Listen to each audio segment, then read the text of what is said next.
Hey, how is everybody doing? So I'm about 1 minute late. I know you guys have kind of wondered, like, why have you started to switch to 11:15? The reason why I switched to 11:15 is because most people, and this is important to understand, right? Is everybody gets hit and inundated with all the notifications of at 11 o'clock. Everybody goes live 11 o'clock. Bing, bing, bing, bing, bing, bing, bing. Right, and then your phone. You get irritated at your phone, and you're just like, oh, I can't handle this. So what do? You just basically you just ignore it. But then I'm the late guy who comes along and goes, hey, check me out. Hey, how you doing? So it's just going to be real fun though. But I want to throw this out here real quick. It has been a unique last day or two. I tell you, it has been crazily fun. So it's been really fun. Also want to throw out, we got uh Kandana. How do I say it? Do I say it? Is it Kandana or Kanda? Conda, Kanda? conda, And like a snake. Conda. There we go. Look at me. I'm all ignorant over here. Conda. Conda laughs. Oh, I get it. You literally have the snake with the teeth, and Yeah, it's that makes okay. What is your TG name? So people can throw you. He's popping in today. He's one of my guests. I met him in the lounge, in the Ninja Lounge as always, and he is he's a dope dude. He's got a lot of stuff going on right now, and it's just I love having him. We've already had a few conversations, and he's just a dope dude. And so, if you guys want to come check him out, tell us a little about yourself. You got a few minutes. I know you're currently at work. You're a man on the street. You're handling business at the same time. You're an entrepreneur handling. Dude, you are living the American dream, legit, right? man. Yeah, man. Yeah, so Conda Labs, our website's condalabs.io. We just updated it. It was literally it just said if you know, you know on it, and you had to figure out how to contact me if you were looking for some marketing for your crypto DeFi projects. What we are is we are a marketing. I don't like to say marketing agency or marketers or whatever. We just really love to help projects get going, right? Um, and yeah, we're very responsible. We only choose projects that are safe. We personally dox almost Yep. every project we work with unless they have proven to be safe otherwise with the KYCs and audits or whatnot. Um, we try to take on projects that we know are going to succeed and we know we can fill their raises for them because it's a good project, not because I have connections. So yeah, we're in this space to try to make it a better place for the investors. And when it comes to the investors, they're my number one priority. Their safety and their investment Say that is. again. Because that's right. That's very rare for a marketer, right? So I want people to hear that. Say that again one more time. Yeah, so the investors is, I mean, for the space in general, the investors is what makes it run. Projects don't make it run. If there isn't a project, there's still an investor out there, right? And if there is a project, there's a million investors out there. But my goal is to protect the investors. All of my investors are my people. They're part of the Conda fam. I'm out here working for them. If I don't make them money, they don't make me money, right? So what I do is I very carefully choose the projects I work with. I make sure they're safe. When I first got into this space in November of last year, the first project, I literally downloaded Telegram, and within 4 days, I became a marketing advisor for a project. The guy's like, I need a VC mod. He's like, I was like, I want to learn as much as I can about this space. I'll give Yep. it a try. Like a couple days into it, he's like, I can't find a marketing advisor. I said, let me get a go at it. I've been meeting a lot of people. Let's see what I could do. We filled the pre-sale. It was like 440 BNB in like 10 seconds. Woo! Yeah, but then he rugged it, man. It was a solo rug job. He bounced, closed the TG. I got like 400 DMs in 2 minutes.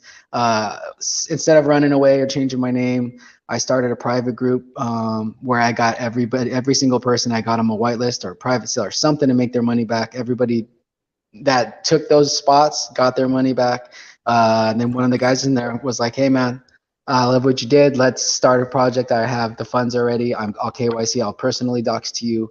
let's go for it. We filled that 550 BNB pre-sale in 3 minutes, and just kept going from there, man. Just building my community, you know. I love it, man. Dude, only in crypto, right? Only in crypto. Yeah. Yeah, I love it, man. Absolutely love it. Yeah, I think one of the coolest things behind that, what you're bringing to the table, it's funny, like right now, so there's a ton of bad news going on in crypto right now as we go. If you go through like Cointelegram, watch a Guru, Decrypt, Crypto.com. Like there are what is it, CryptoMedia.com? I always mess that one up. One of these days they're gonna hit me up when I'm all you can say, dude, you can't say our name right. What's wrong with you? I'm like, my bad, bro. It's CryptoNews.com. My bad, brothers. But like I'm just seeing, dude. I'm literally seeing a ton of just bad news, and to me, that literally signals the institutions want to push it up, and so they need people to sell their stuff, right? Like they need them to sell it so that they can take it and push it up. So it's really interesting to see what we're seeing right now, and it's almost like how you're doing the education side, where you're bringing in good education to your community as well as bringing good projects. So it's really interesting to see what you're doing and how you're doing it. I saw that we lost you for a second. Don't worry. I think you were still hearing me though, correct? It cut out, man. I'm on my Oh, phone, and every time I click on anything, it just stops this feed.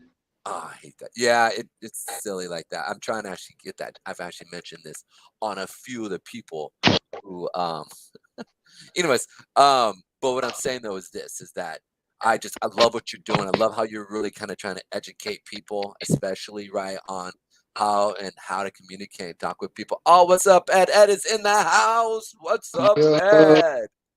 Whoop whoop. We got a full house this Friday. Whoop whoop. Anyways, it's good to see you, brother. What's up? Hey, look at Good that. old, good old Mind Token. It's good to see you, my brother. How are things? Oh, it's awesome, man. It's 8:30 in the morning, and so my lighting is poor, and I'm very quiet so that I don't get murdered by my sleeping family. It's a survival strategy. Smart man. Darwin was smart. You know what I'm saying? It wasn't always survival of the fittest. It was the survival of the luckiest too. That's true. We got Arian coming in. Boom. Hey, you need to work out the your sound device, Arian. When you're coming on, brother. I want to throw this out here real quick before we move forward here, real quick, because we got everybody in the house. It is a crazy day, and the reason why I'm saying it's a crazy day, okay, is that we have the S&P 500 right now, okay. Like literally, actually, I haven't. Yeah, okay. I guess we're up now, but in the morning we were actually going down, like legit. Like you remember, guys, I did the morning recap in the Ninja Lounge as well as the in the Moonrock Lounge, and the market was going down. Right, we saw it going down first thing in the morning, 6:30, boom, boom, drop, and then we see it starting to rally. But when you look at Bitcoin, right, and this again, this is what this is what the this is, and not to, and it sounds weird, but like we saw S&P 500 went down, and then Bitcoin, as you can see, went up right here on the open. And then we saw, now this is what Apple does. When Apple decides it wants to go up, it pulls the rest of the market up. This is huge. And I've been talking about this now for a while, that we've been following the S&P 500, but now we're watching Bitcoin take lead. And here's the thing, it's only worth $400 billion. Apple's worth a $2 trillion it's a stock. It's worth $2 trillion, and we're barely. So this is, and we're not even on the we're not on the what's the word I'm gonna look? We're not even really in the NASDAQ or S&P 500. So man, this is blowing me away. I am, as you can see, flabbergasted. Faberglass. Wow, I can't even say the word. Whatever it is, right? I'm blown away to see what we're seeing with Bitcoin and and what's going on with the S&P 500, how we're leading the charts, and how we're doing all this. So it's really unique. It's really unique. But I just want to throw that out there real quick. We'll go into some of the chart readings real quick, but I just want to pop in. And I know that Conda, hey, real quick, are you pretty familiar with that and with the Mind Token, what he's got going on? They were our marketing team pre-launch, and they've done a Oh. bit of post-launch for us as well. So we're very, very familiar with. Oh, I love it. I love it. Yeah, they are the bomb diggity. Conda Labs coming up in the mix too as well. Boom. There you are. So, Arian, how you doing, buddy? How's your morning going? Evening time for me, bro. Evening time was yeah. good here. This is true. Yes. You are in UK. the UK. Yes. Somewhere in the west or east. Either way, you're there. You're having fun. So it's a good time. Quick question for you guys, because I want to throw this out here because we've got some pretty unique. Are you guys staying up on the news lately with crypto and stuff like that? I mean, I know a lot of times, when you're running lounges and you're running projects, it's kind of hard to stay up on the news. You know what I'm saying? That's why you come to guys like me and I can be like, all right, this is what's going on. Boop, boop, boop, boop, do, do, do, do, do, do. Real quick. But are you guys familiar with the where is it? Why didn't it pulling it up? Come on, buddy. Let's go. Cryptocurrencies, XRP, MKR shines at Bitcoin, ETH holds steady ahead of the US inflation data. Now I say that as, have you been paying attention to the XRP chart? And sooner or later, hopefully the court case ends. Have you guys been paying attention to this? No, not so much. Like you say, people like us get pretty hyper focused on the jobs in front of us and miss a lot of the news. I totally understand. Well, I'll show you here real quick, so you know we'll need a little bit to get on. Cool. Yeah, I'll show you guys because it's pretty. Now we came up and we hit the 200 period moving average, which I told our community be ready for some type of sell off because it's just not going to easily go through it, right? And sure enough, that's what it did. Boom, we hit the 200 period moving average. Conda Labs, what's up? Come on in. As we can see here, so we hit it, which is right. This is the 200 period moving average as we're moving. We hit it. We came back down. We found support and our levels here. Okay. Oh no, that's my bad. I was like, that does not look correct. Here we are. Boom. So we hit it. We sold off, which looks similar to what we were just looking at, but this is the daily chart. But now we closed above it and we're finding support on it. So to me, this is a pretty big indication, a very bullish indication. And the reason why it's a bullish indication is because, and this is huge, right? Is that we're putting in higher lows, right? We bounced off of some major support here and we're finding support. We're putting in buyer wicks here. So it's going to be really interesting to see if we can hold above the monthly 50 period moving average sitting right here and that weekly. I think over the next few days, and I could be, oh snaps, I thought we had 31 days. I learned a lesson here. If we can hold and get above this 50 period moving average on XRP, I truly see XRP coming in. I mean, I see XRP coming and pushing up even harder. And we're talking, we could see. Now, I expected XRP to come back down into these levels here that I've been talking about.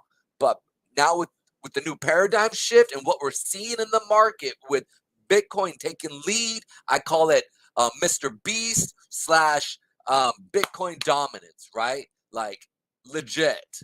Like if it takes over and we start to see it, everything that I've been preaching the last 2 months switches out and goes out the door. Because now we're the ones running the market, right? And so it's going to change things around. I heard some guys talking on the news that were basically saying that, like and it was, I think it was Coin. Forgive me, Lord. It was a podcast with Wendy O and a few of the other major talking heads in the where is it? I think it was a Market Daily Crypto Roundup is who it was. And they were basically saying that like institutions want to basically get in, right? But they can't just come out and say it because of legislation and all the rules and all the stuff that's going on. But they want in this market. Like they know, like if the U.S. starts to falter, if our feds give in like the European Union did, right, and basically went through and basically the UK, right, and basically said we're going to start printing money because we can't handle the pain no more. Basically, if we look at their stock market, we can actually see it right here, the UK. Pardon, I've been following this for a while. Those who've been following our charts know that I've been talking about them as well. They've been selling off here for a while. This is the UK 100, and they just couldn't handle it more. And so basically just started turning on the money printing, kind of like how we did, right? But we've now done a quantitative restricting. Instead of quantitative easing, we're doing quantitative restricting. So it basically means that we're pulling money out of the market and basically raising up interest rates, which basically suppresses inflation, hopefully, right? And then hence allows people to be able to kind of get ahead again, like, you know, keeping a one-to-one basis with inflation and the dollar, right, as we see what's going on. But what I find interesting is that they were doing the same thing, but they couldn't handle it no more. They couldn't handle it. They couldn't take the financial and social pain that they needed to do. Will America do that?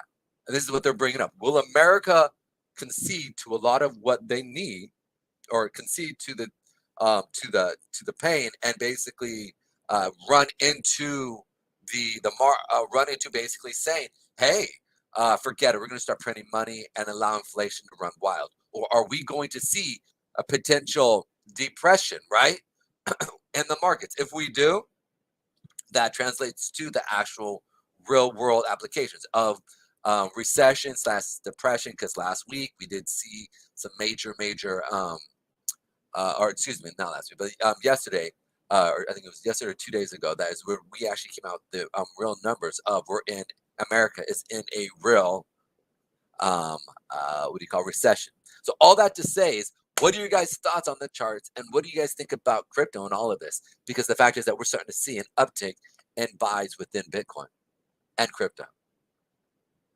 That was a lot. I apologize. Oh, Ed, are you? I think I can hear you, Ed. Yeah, buddy. No, I was just saying, in Canada, what are your thoughts, man? In regards to all that. I think I'm incredibly grateful that I locked in my mortgage after 13 years of a variable rate.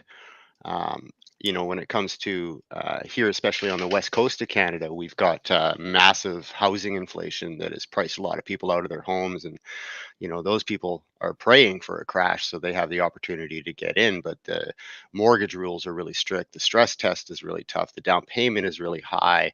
And I know a lot of people who, you know, work hard and really put the effort in, who just aren't getting ahead.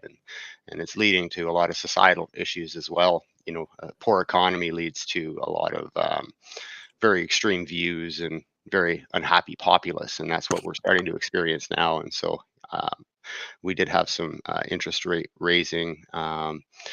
So, you know, I'm hoping that that cools things off. But unfortunately, here on the West Coast, it's more than that. I mean, we had a massive money laundering scheme with casinos in a previous government that massively inflated Vancouver housing, which spread all across the province.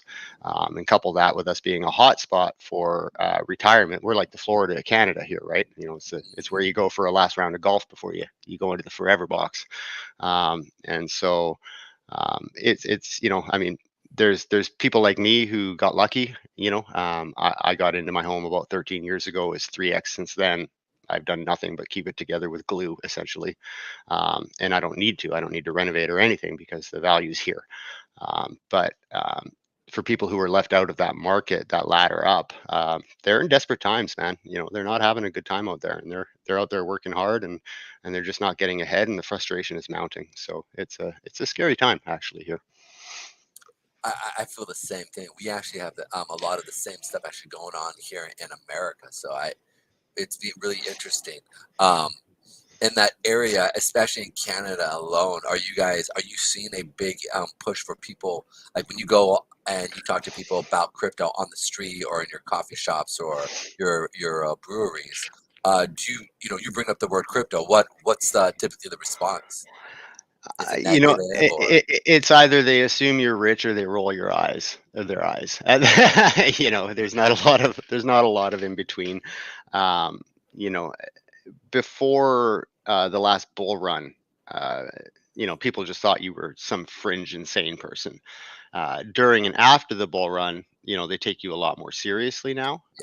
You know, it's not a joke to them anymore, and they've also seen that I've had some success in it, right? And so they go, well, hold on, you know, and I try and tell them, like, you know, the successes I've had, you know, some of them were brains, but a lot of it is luck. And I was grinding for years to get it. You know, it's not like, you know, and they think they're just going to jump in and then tomorrow we're going to make it. And I'm like, no, you're going to lose. You're going to feel pain and then you're going to smarten up. And that's when you're going to start to win. your first rug pull, right? That's Yeah. what wakes you up. You know, Yeah. you know, I honestly I can say that I never really was in a rug pull, but I could say that I've been in like some slow you know, and then all of a sudden just the devs die, you know, like they so you know, I guess it's what's called a slow rug pull or something like that. So I've had a few of those, but never outright. You know, they've just said, "Listen, we can't continue. I've got to go back to my day job now, and I'm sorry." Yeah. You And know, there's also, you know, we had the Quadriga thing here on the West Coast, oh, and I mean what's the quadriga? Please uh, talk. Quadriga was a an exchange that was based out of Vancouver, and for Canadians, it was a real easy access to crypto. And then the owner of it developed Crohn's disease and went off to India and bought a death certificate. I mean, died.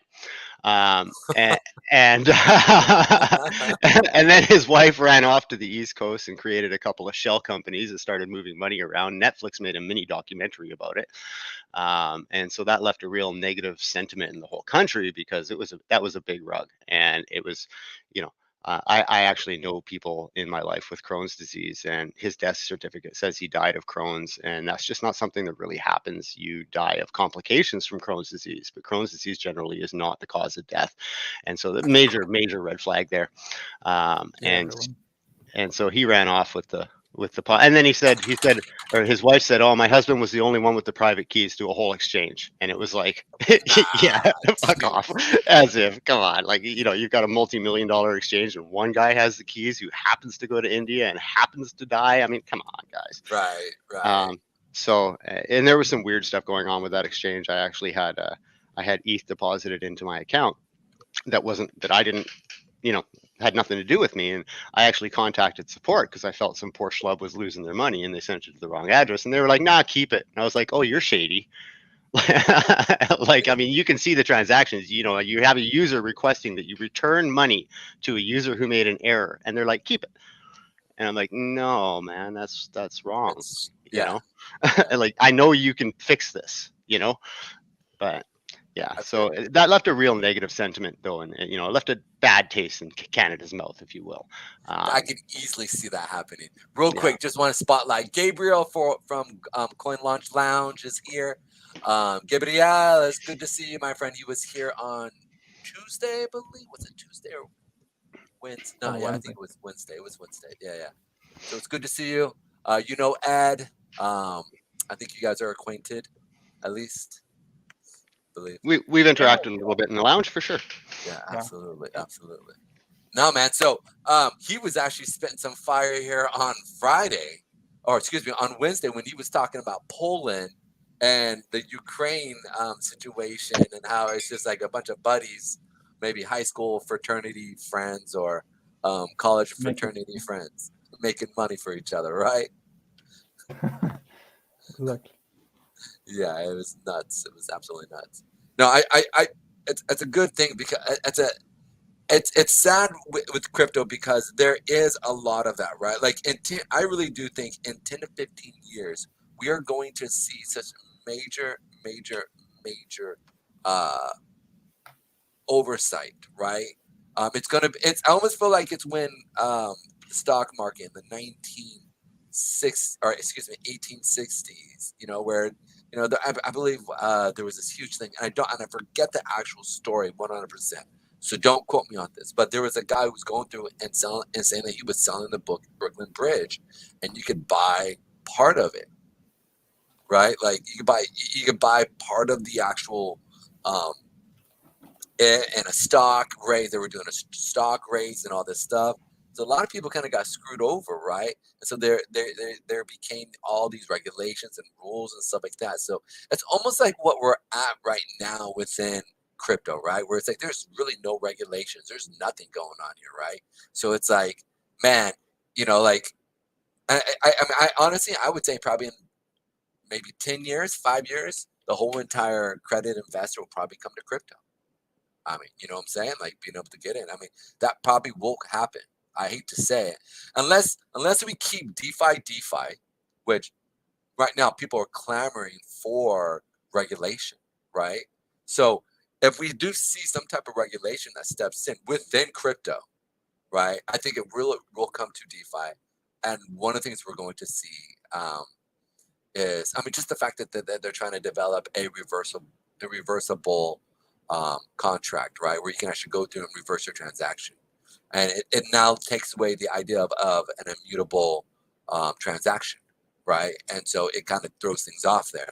So I think that will come down the road. I mean, the lucky few that we are who are in kind of the beginning of DeFi. I mean, I wouldn't say we're at the inception, right? I think that was about 10 years ago, but we're almost at that sweet spot where it's right before the adoption, where we see that just parabolic scream, right? We're like right there. We're like right above the 8-period moving average. We've cleared out a bunch of the sellers over here. We've put a bunch of buyers coming in right here. And now it's starting to tap off of that 8-period moving average. And that baby's ready just to scream up. That's what I feel like we're at. So, that or massive ban. yeah, or a massive burn. But you know what? I don't think that, and the reason why I don't think it is, and this is the reason why. One, we have major institutions that are putting a lot of money in. They put a lot of money in at the peak, as well as they're putting it in the trove, right? So the row part that we're seeing step in, right, is this little part in economics where you have the peak, right, boom, and then you have the middle, and then you have the bottom part right here that rounds off, right? So it's almost like we're at this point where it's like this, and you're seeing a lot of buyers. So I can't see how the NASDAQ would decide to start to offer crypto to their clients and then lose credibility, right? Like, I just don't. They've held out this long. Now they decide to come out, unless they're just going to drop it. I mean, I don't know. I guess I can see that. Yeah. To me, it's a lot like the file sharing world. I mean, when you had LimeWire and Kazaa and yes, all going hot, Napster. And you had Napster, and you had companies like Sony putting out cease and desist letters, ISPs putting out cease and desist. You had Disney trying to sue people in countries where they couldn't even accomplish it, and trying to threaten people, extort them into sending them thousands of dollars for downloading a fucking Disney movie. And then they tried family friendly. Sorry, my apologies. They tried to ban it, and they were unable to, because Pirate Bay still exists. It's probably located in North Korea or something outside of extradition law. But what it did is it created the groundwork for the Spotifys, the Netflixes, and streaming platforms, and it completely evolved the space. And so when they tried to fight it, all they did was spend money on lawyers with very little return. Once they accepted it, they changed the whole industry, the whole space. And it also, as much as these are monopolies, you also have a lot more income going back to actual content creators. So it did change the space in a positive way. You still have giants, you still have massive corporations who control the space, but there's far more power in the hands of the user and the content creator now. And that's because people were unwilling to let them ban that. We fought them, and they had to change the industry. I think you go ahead. I'm sorry. Go ahead. Because corporations put out tons of shit. Family friendly. We're family friendly. No one wants to buy or what. My mom swears like a sailor, so it's. All right. Judeo-Christian value friendly. Hey, what's up, Brinks? How you doing? Want to shout out real quick? We got Brinks from Vetter. He's one of their top ninjas there, or top vetters there. Sorry. I'm talking about Arian. Oh, No, not even Arian. Well, Arian, the Ninja Lounge came from Vetter. It actually, it's a big story, but It's all connected. it is. It really is. It's kind of crazy. Like, 5 years down the road, when we start to talk about these things, right? It's just, we're literally gonna be OGs. I mean, literally, I'm like an OG of Vetter because of Tribe 100X, right? That switched from Tribe 100X, which was they were a group on Discord that was just basically sharing it. They go, "Oh, this is happening." It was kind of like a Telegram, but it's like a Telegram call group, but they actually had rules how to get in and get out, and actually how to make money, right? And then they created Vetter, and then Vetter, as they launched, a few of the ninjas, basically, which what they were called ninjas because they were able to snipe, a bunch of cash out of the market. When their top ninjas basically became, which are now called scouts, right? Brinks? No, or vetters. So I'll clean that up a little bit. Yeah. So Vetter started off as a private Discord called Tribe 100X. There you go. And they use that they developed a strategy to find crypto projects before they launch. So this is back when there were actually like legit fair launches on PancakeSwap, not the pink sale fair launches. Where like if you bought in right as they were launching, and it wasn't a botted fair launch, you most likely made money because the market cap would start at like $20,000 or something really low, and as people would buy in, it would add to the liquidity. So if you got in early, but like people got into baby cake, so someone put like $800 in, and it was worth over $500,000 in a couple of days. I remember that. I remember you told me about that. You told me about that. And the person that did that was actually a part of Tribe 100X. So they were finding pre-sales and fair launches before they actually took off and moved. They got into mini Doge, I believe, which did like over 1,000x. I think it did like 5 or 6,000x. And they pretty much got into all these projects, but before anybody heard about them, but before they started doing their marketing, and pretty much people that were helping with teaching people and took leadership roles were labeled ninjas, and then they were the voice chat mods for Vetter. But shortly after Vetter launched, they decided to go and do their own thing, and they created the Ninja Lounge. And then those people fell off and decided not to continue there. Correct. After I don't want to say anything bad, because like the people that run the Ninja Lounge now are not the same people, but they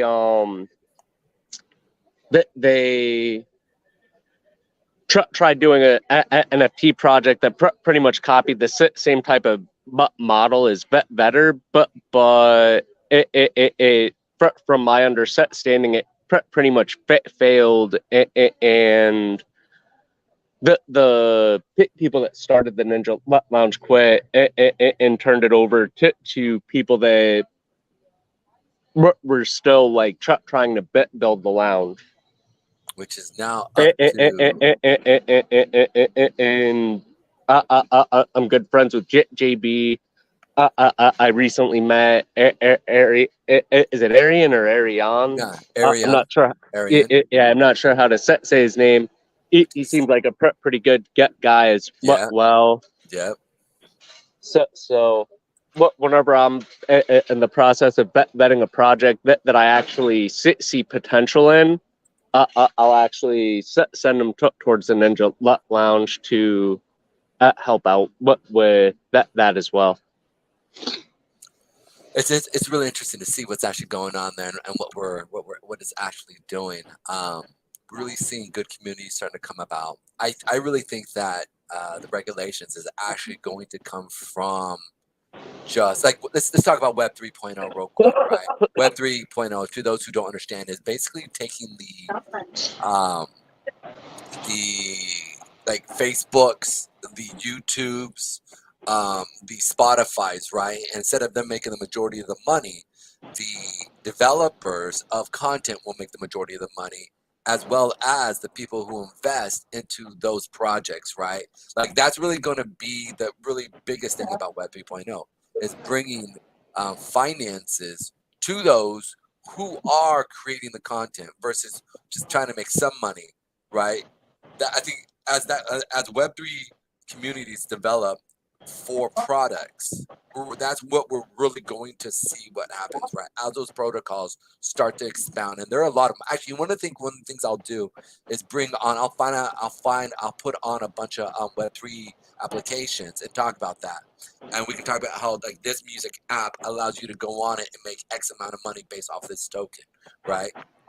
But as those progress, I really feel like that's really where the community, as well as like the Ninja Lounge or Tribe 100X or Vetter, things like that will come about, and those structures will be the governance within DeFi.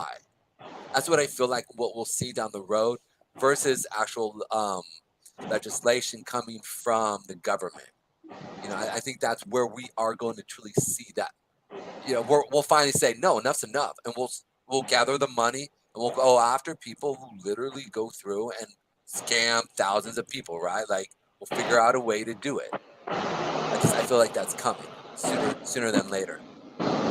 I think that the legislators are going to have to sit down with some of the leading security companies in crypto to figure out what the heck they're doing. I think they're lost. I think they're trying to force stock market framework onto crypto, and it just isn't going to work that way. It'll fail. And so, you know, we talk about regulation, but I still think we're 5-7 years away, because I think they're just kind of gathering their marbles kind of to figure out what exactly they have to do with this, right? Because we're kind of all over the map. So. And I think America, the reason why they haven't really come down like a lot of the European Union legislation, or even Canada, right? Canada has legislation coming, whereas America is kind of going like this, like we don't really know. Is in some countries, right? Like let's say the UAE, United Arab of Emirates, right? They're just straight up fully adopting crypto, metaverse, and everything, and just running wholeheartedly into it, right? They straight up have an emissary within a like full document sign. So there are some countries that's fully open, some countries that are like, we're gonna just cap this, and this is how it's going to be. But America is being very like nebulous in a sense, and a lot of their vernacular and with all their statements that they keep coming out with for the reports. I think partly it's because I was thinking about this last night, is that they're actually, I feel like, trying to let it take place in America, right? Like let the industry figure out itself. And as it finally does, right, and it really starts to work itself out, then they'll come and put structure points within it from its legislation perspective. Hence, allowing us to truly kind of build another industry. Because again, if American can come through like they've done in the past, right, and set up computers as well as like Google, search engines, the next real evolution is AI, quantum computing, and DeFi. Like those are the three primary things that if America, go ahead. If I may, actually, oh, absolutely, brother. Absolutely. Gabriel, I was wondering when you're going to jump in here. Jump up in the mix. Get over here. Come on. They already are thinking what they will develop next beyond quantum computing, because they already calculated that quantum computers will be too slow because they already developed algorithms, encryption algorithms, and they need like better computers than quantum computers now to use them. Yes. Yes. I was just reading about the vector computers. I'm sorry. Go ahead. Go ahead. I'm sorry. Besides that, China is building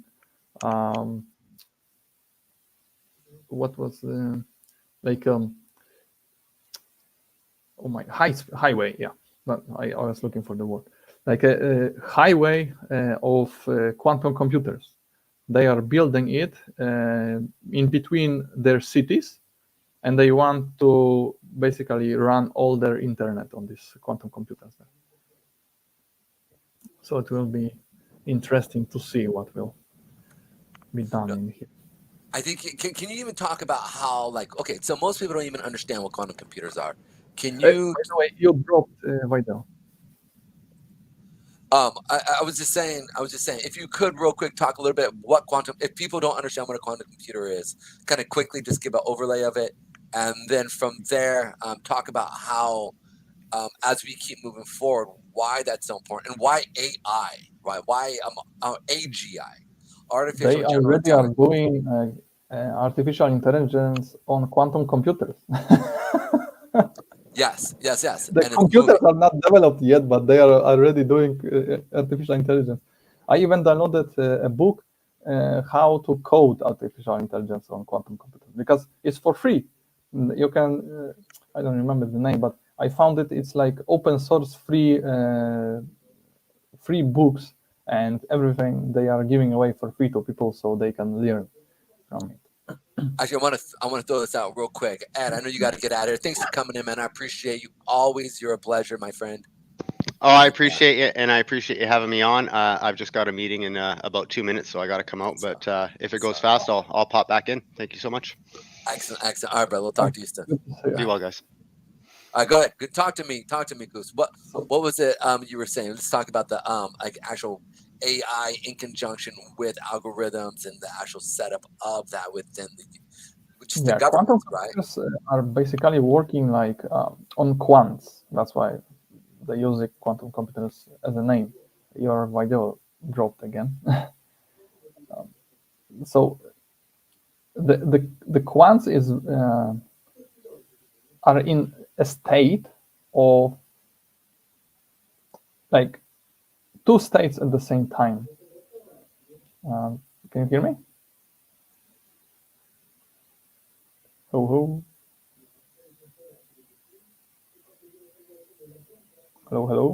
Oh yeah, now I can see you. I can hear you, buddy. It's all good. Okay. If you real quick, can you talk about that real quick with the audience real quick about what that means and why that's important with DeFi and actually being able to bring a security background to that, right? Because that's why that's important, right? Oh man, I don't know how it's important to DeFi. Well, this is the reason why it would be important to DeFi, right? Mhm. Is one, from a security standpoint, to be able to stop a hack, right? And being able to keep liquidity pools in a nutshell safe.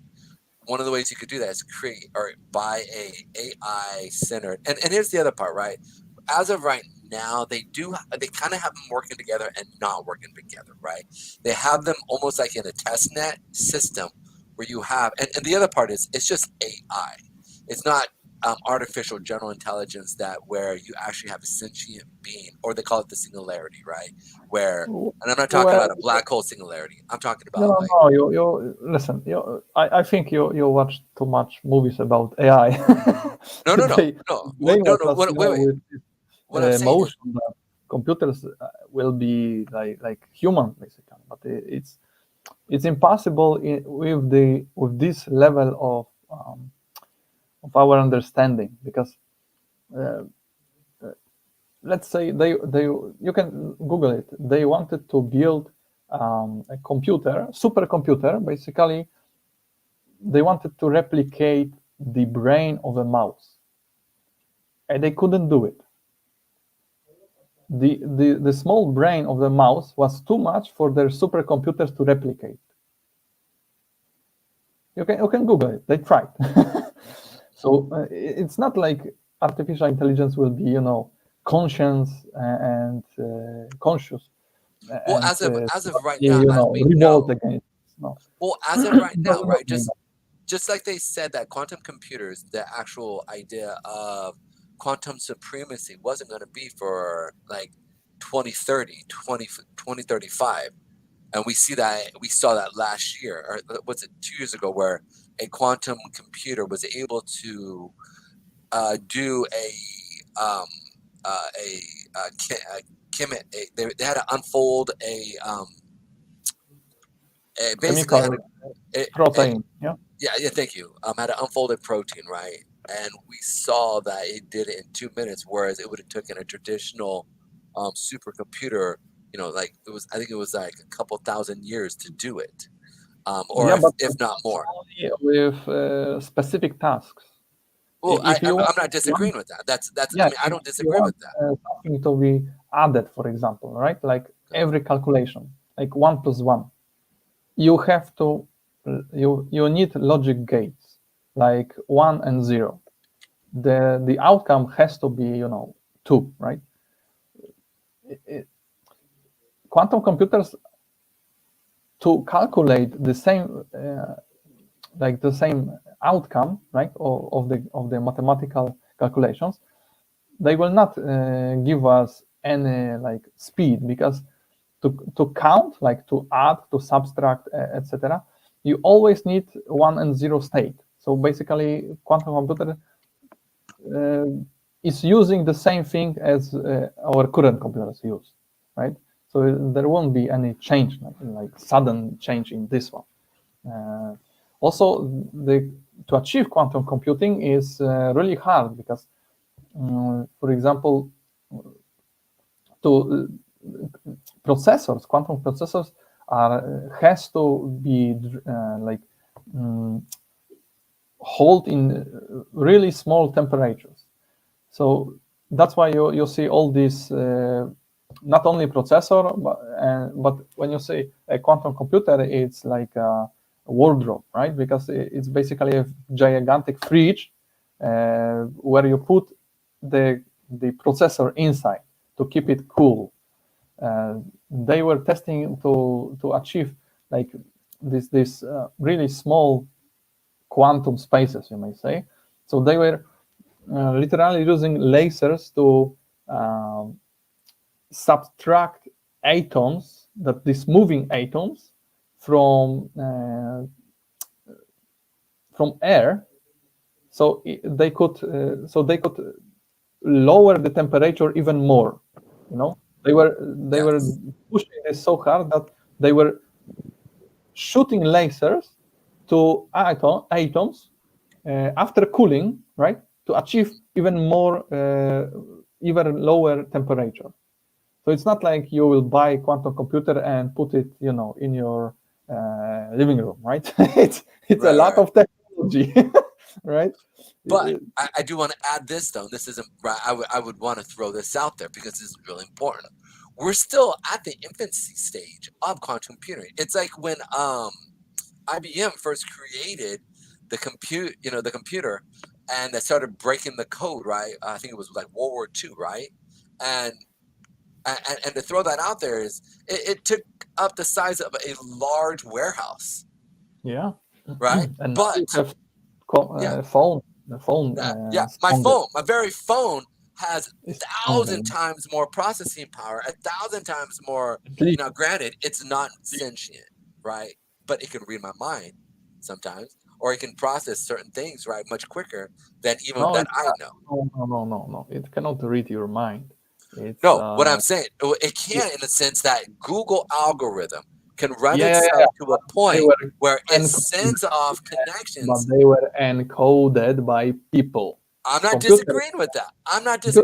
Read your mind after they have made development in mind control. That's how they can read your mind. Because listen, even they developed so intricate technology that you couldn't believe. It's like magic to people now. When I talk about it, people are looking at me like I'm an idiot. Like I'm like crazy.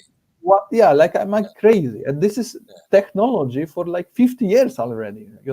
So they listen. They find out that even DNA, every DNA has its specific electromagnetic field, and they can track anyone, anywhere, just by like scanning your electromagnetic field of your DNA.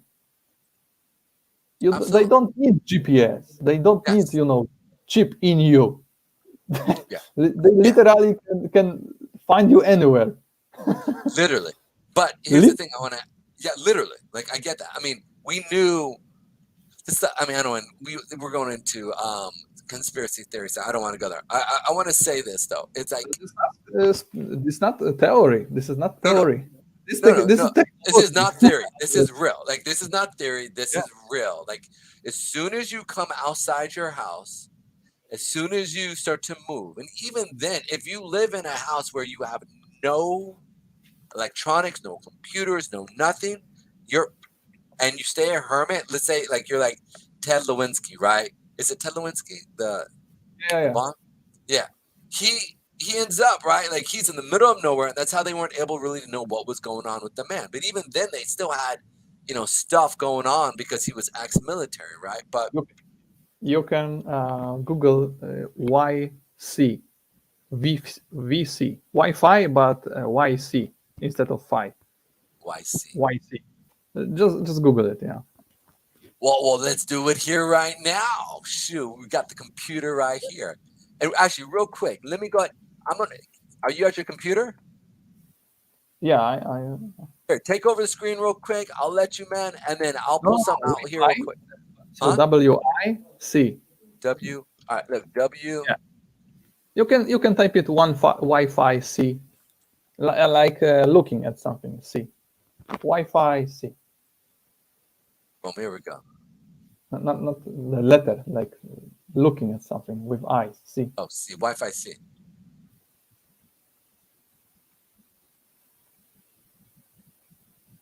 How to see who's on your Wi-Fi IPC mag. Oh, no, This is that's what- not the one. There was a guy that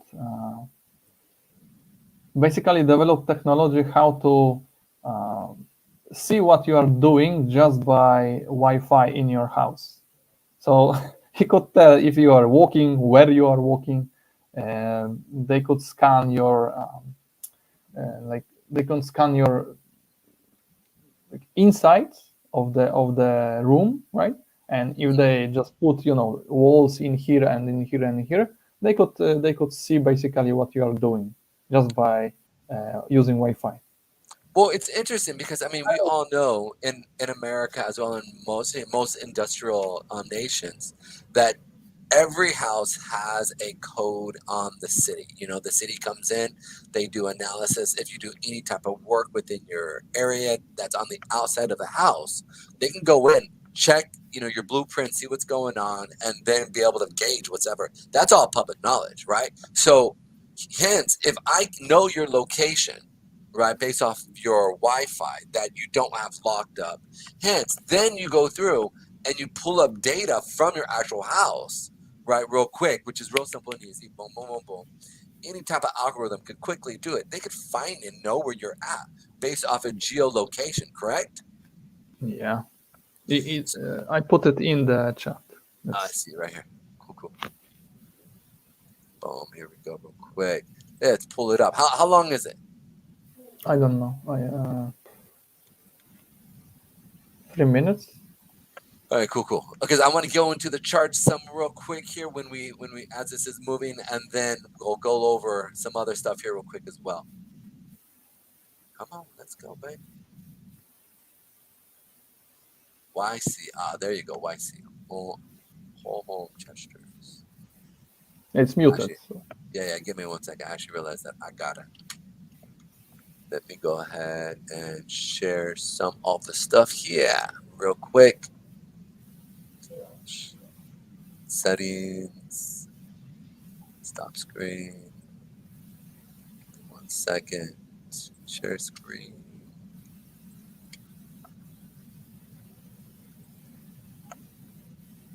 And notice the guy did it 9 years ago.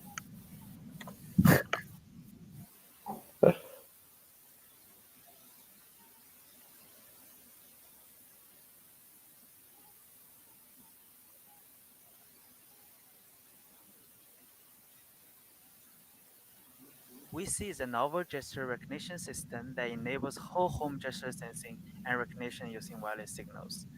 It enables a user to perform gestures not only in front of a computer or TV, but anywhere in the home. WeSee works by leveraging wireless signals like those from Wi-Fi enabled devices around us. The signals reflected out from the human body can be analyzed to detect human motions. However, the signal received is broadband, making it difficult to sense subtle changes.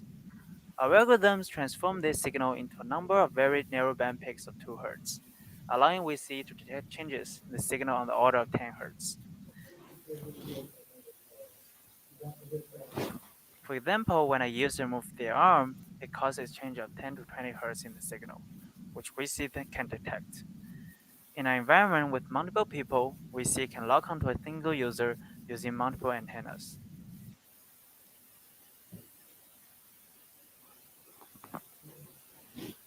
In this prototype implementation, we can see signal change in real time as the user moves his hand. By analyzing the variations of this signal over time, we can enable complex full body gestures that go beyond just hand motion. In this example, the user performs punching and arm swing gestures, each of which produces a distinct pattern. By applying machine learning to these patterns, WeSee can detect what gestures are performed. This sensing capability extends to the entire environment and not just in proximity to the WeSee sensing device. In a home setting, we envision WeSee to be easy to install as simply plugging in a wireless router since our software could be built into it. Any wireless devices in the home, like a phone or laptop, could be used as a signal source. WeSee could then enable a number of exciting applications. For instance, a user could control the music with a simple gesture.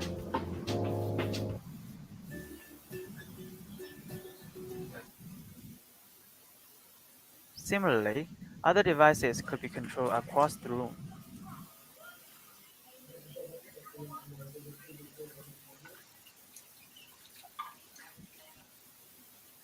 This can extend beyond home entertainment devices to home automation, for instance, controlling heating or cooling.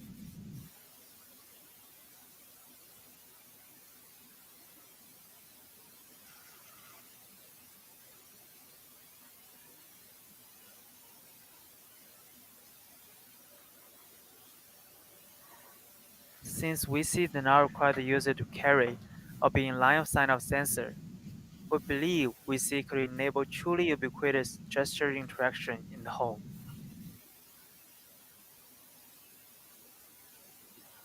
9 years ago.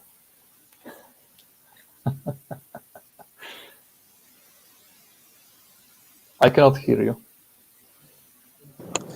Yes, Oh. definitely. That is definitely one of the things I think we're definitely a part of right now is just simply, it is a,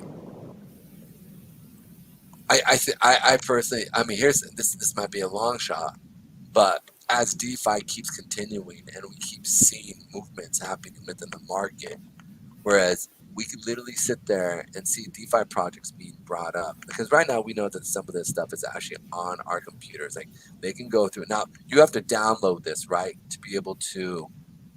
But they want cloud computing and only cloud computing, because then they will actually have full control. Because you don't have anything like on Steam, right? On Steam, you don't have games. You don't own games. Steam has games, and they allow you to use their platform. To You create. can read, not to create, to buy.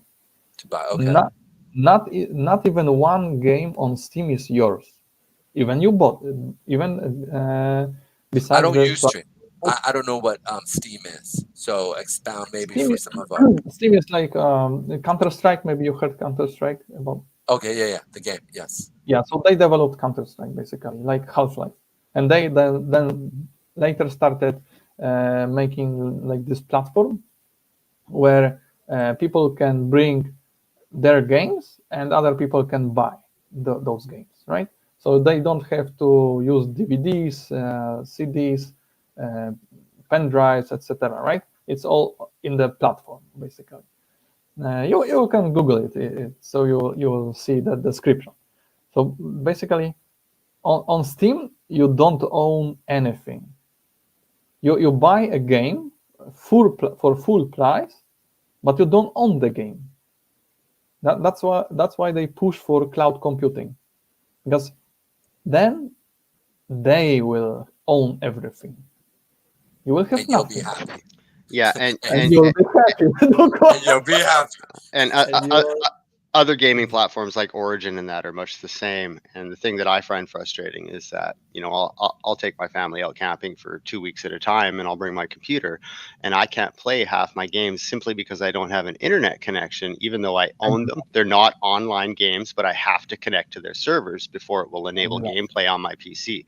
And I mean, I paid for those. I'm offline. I should be able to use them, right? Exactly. So, but that's they slowly pushing for this, so people will, you know, get rid of their basically freedoms, right? The Because they will convenience. push it as convenience. it's convenient, right? Yeah. The conveniences versus inconveniences. That's one thing I forgot who I was reading. And they quoted somebody where it says people will gladly give up their freedom for the chance to have conveniences, or to have convenient inconveniences. And I remember seeing just going like, I kind of cherish the times that I do ache, that my body does not feel good, right? Because then I enjoy the times when I, you know, like when I get sick, right? I had COVID, right? And so I sat there and I was like, oh my goodness, wow, right? But I bet you it's going to come a point in time where you'll have to give up your freedom for health, meaning they'll create some type of panacea that will allow you to be able to feel good all the time, but you'll have to give up X, Y, Z. Yeah, they are working on it already. Yeah. There is a guy, I saw it like at least 5 years ago, and they were already developing it. So let's say 20 years at least. And they want to develop alcohol that won't give you a headache. That will not give you a headache. They want to develop something like Soma. If you heard about it. I've never heard of Soma. Go ahead. Soma is like it was in the Brave New World, this narcotic that you felt incredible pleasure, and all the world they exchanged like higher power as a god, Father in heaven, right, for narcotics. Oh wow. Yeah. So they had only work and narcotics, basically, and orgies, and massive orgies. What? Massive orgies, yeah. You know, this reminds me. You know what that reminds me of, honestly, man. When I think about it, ancient Babylon and how. Yeah, exactly. I wanted to say exactly to tell them. Just the culture of that whole it just, you know, the crescent fertile mentality with like the gods of like Moloch, you know, the Asherah, just a lot of the Baals, right? Like it's just that type of mindset in which, you know, they're really Baal, trying to push in a sense, right? Basically, Baal. Every obelisk is man's penis, right? So that's why it was forbidden to, you know, put everywhere these obelisks, and obelisks, yeah. So just look in the the main cities. What was the name? The main cities, like metropolitan areas.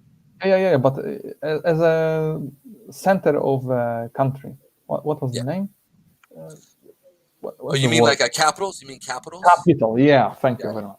Yeah. So just look at the capitals, right? Capitals. In Vatican, you have in the middle obelisk, right? In front of White House, you have what? The Washington, or what do you mean, the Washington Monument, or the No, or this the big? white big obelisk. Oh yeah, that big white thing. I forget why am I forgetting what it's called.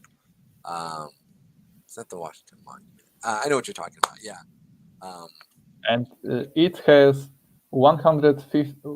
Wait a second, let me check. But it was like 666 feet total in height. You know.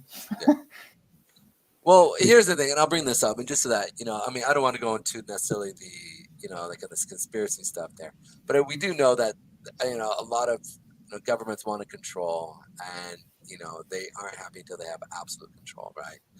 America, and I think the way we see DeFi, and not that DeFi And- is our savior, right? Right. But Why you want to take away your guns? yeah, like taking away the guns, and whether you think gun rights are right or wrong, or whether you think that people should have guns or not in modern day, Oh, they should. I'm not. Just look at the statistics. I just look at the statistics. Some guy from USA did this, and because like USA is, I think, first or second country with shootings and domestic like killing, right? But he like took away like four, I think it was 4 or 5 main that's not the cities but states, the states where there are shootings, and suddenly USA was on like 140 place. 140. So basically, all the main cities had the majority of the shootings. Where and what you're saying is the majority of the cities are very liberal and don't want guns in their cities. Yeah, but that's the idea. Only the states and cities where there is forbidden for civilians to own guns have killings and shootings. So There is basically, no such thing in Texas. There's no such thing in Texas, right? They never tell it. They never said about it. There's no such thing. There was a massive shooting recently. Don't even go. But here's the thing, and I don't want to. This is where I want to be careful, right? Because I want to be. Yeah, that's my point. But I just don't believe in massive shootings, because why would anyone do it in his mind, like in his sane mind? You are in the state where everyone is like there is like multiple times guns than people, and you want to go there and start shooting just like that? Well, let's make sure we understand. Like, this is why we talk about mental illness and people who are crazy, right? No, I think it's just agenda to scare people enough so they will demand banning guns. That's my point. It may not. Here's the thing, and I'll put it like this: it may be an agenda. It may not. I don't know. I can't sit there. I'm not God. I'm not a God. But I do see from a critical perspective what you're saying, right? Like that idea. We do see a lot of stuff that could point that way, but then there are also other metrics, right, that could point to the other direction, right? So we want to be careful with association is not necessarily causation, right? Of something that actually basically like gangsters, this what would you say for the people that break law, like what was the word? Criminals, yeah. Thank you very much. Sorry, today is the right day. That's right. Yeah. Basically, the other day I had issues. Criminals will always find a way to get a gun, right? Laws are not against them. They will buy it anyway.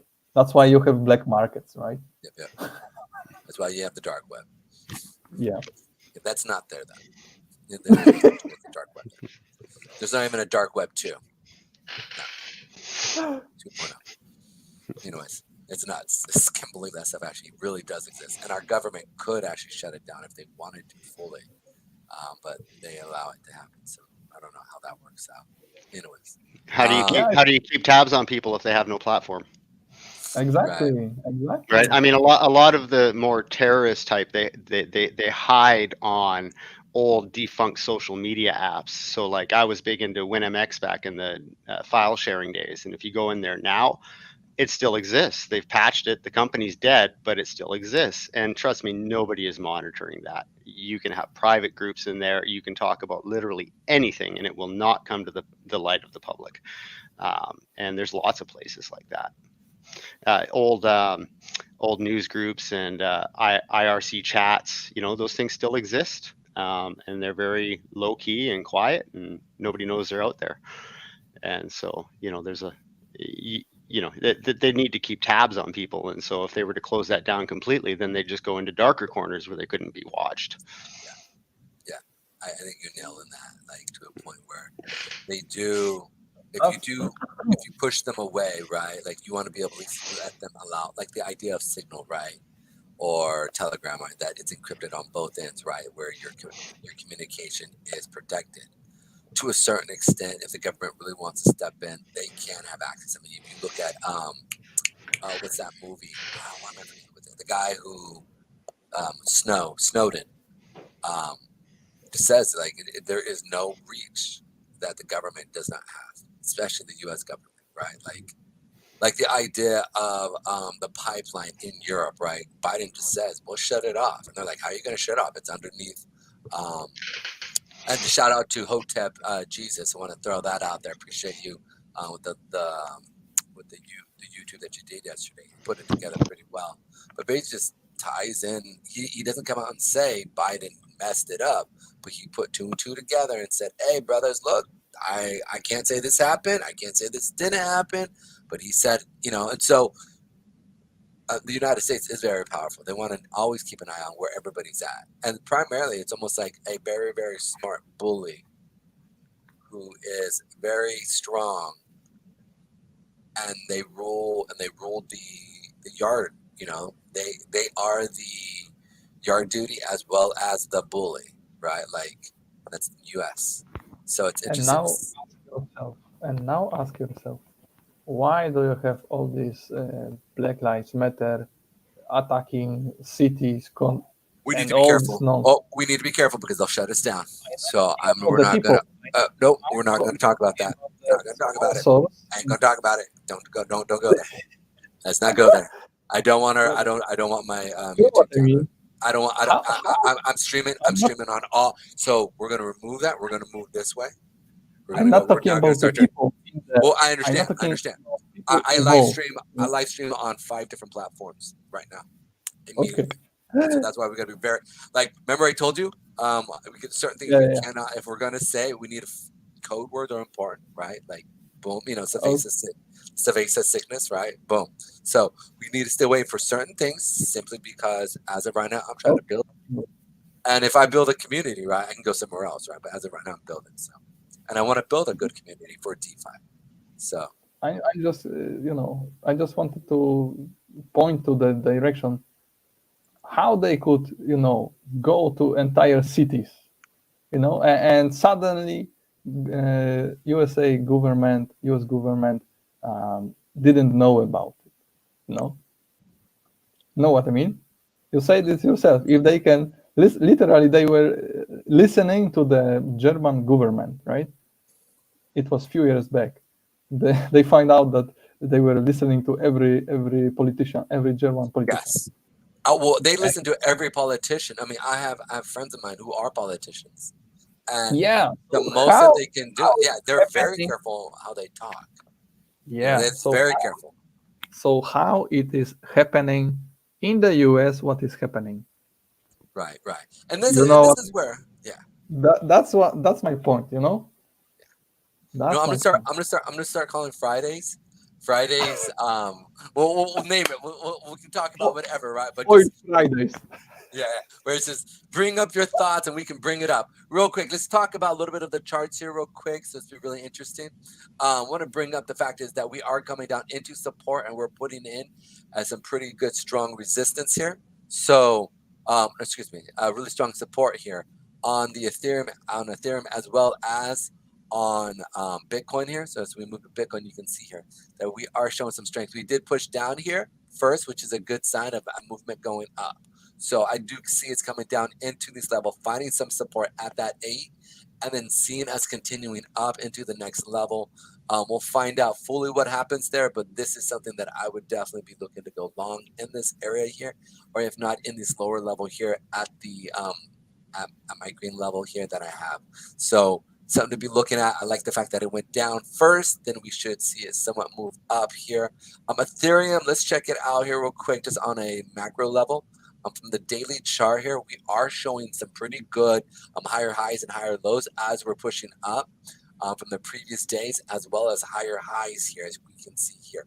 So again, this is a good sign of the dominance of crypto stepping in.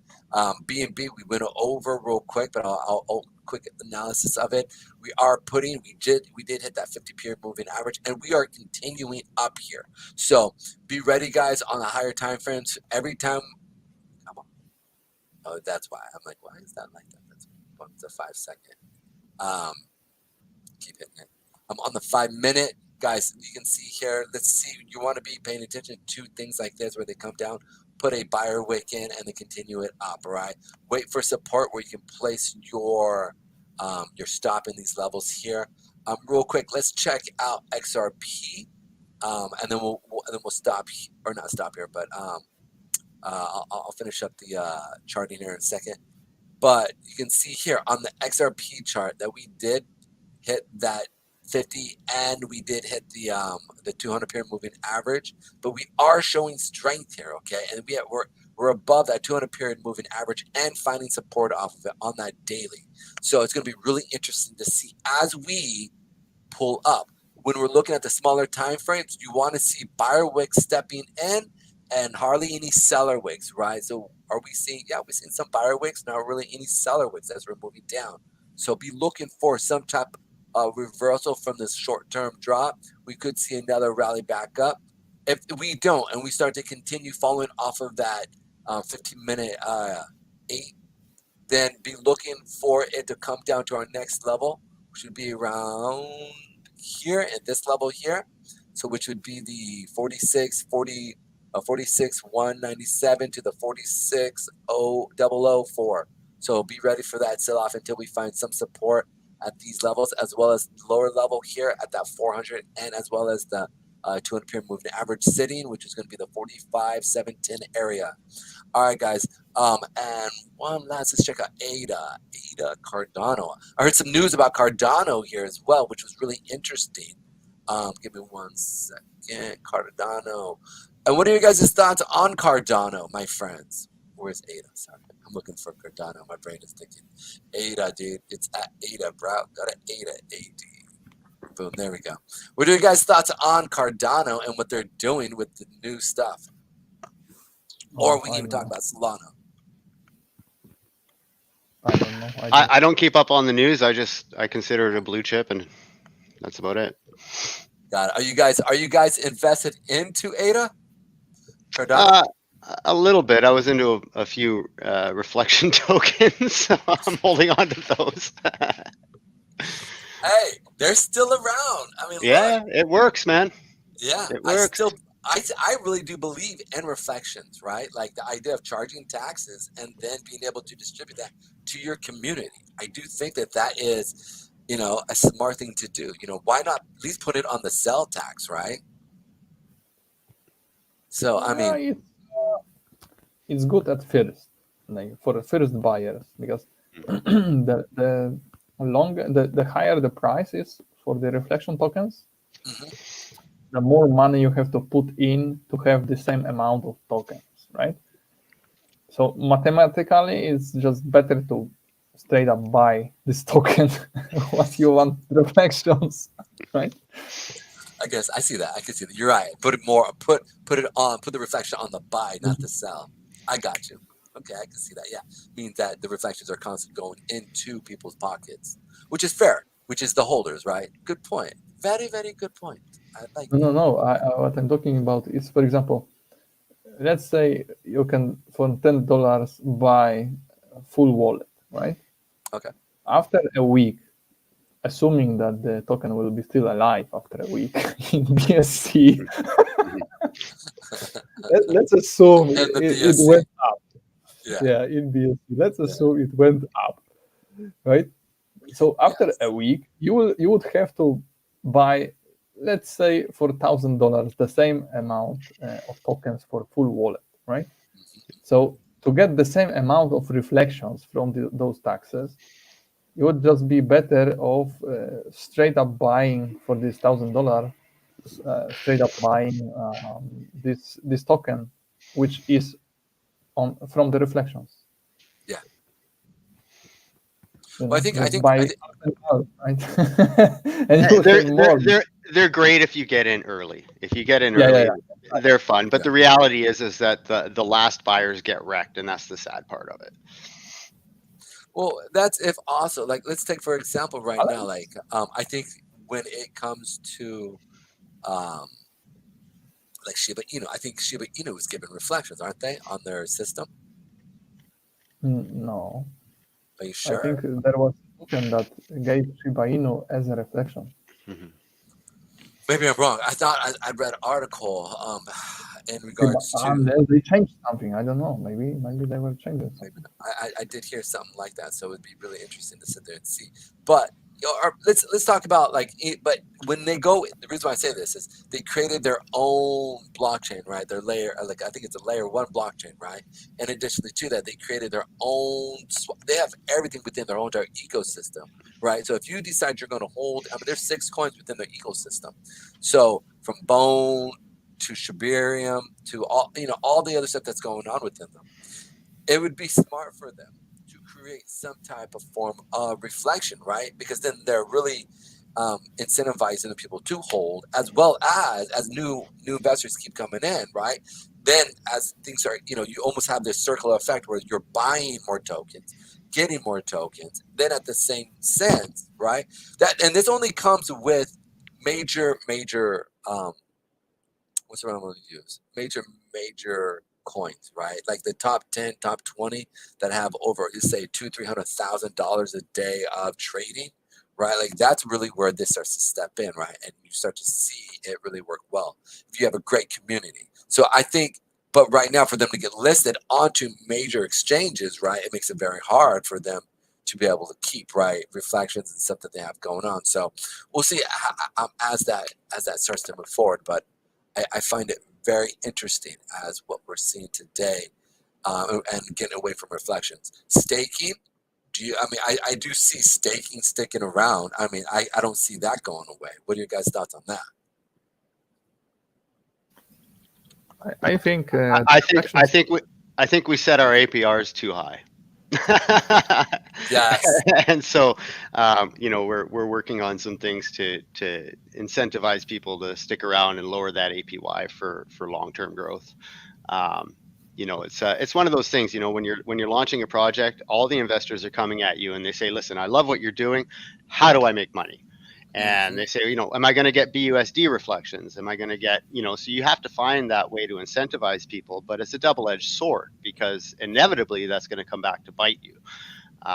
And so, that's a little bit of an issue that we're confronting right now on our end, is that I do love the staking, but our APRs in the long run will be bad for the project. Not to say it wouldn't be survivable, but if we want to continue our chart growth and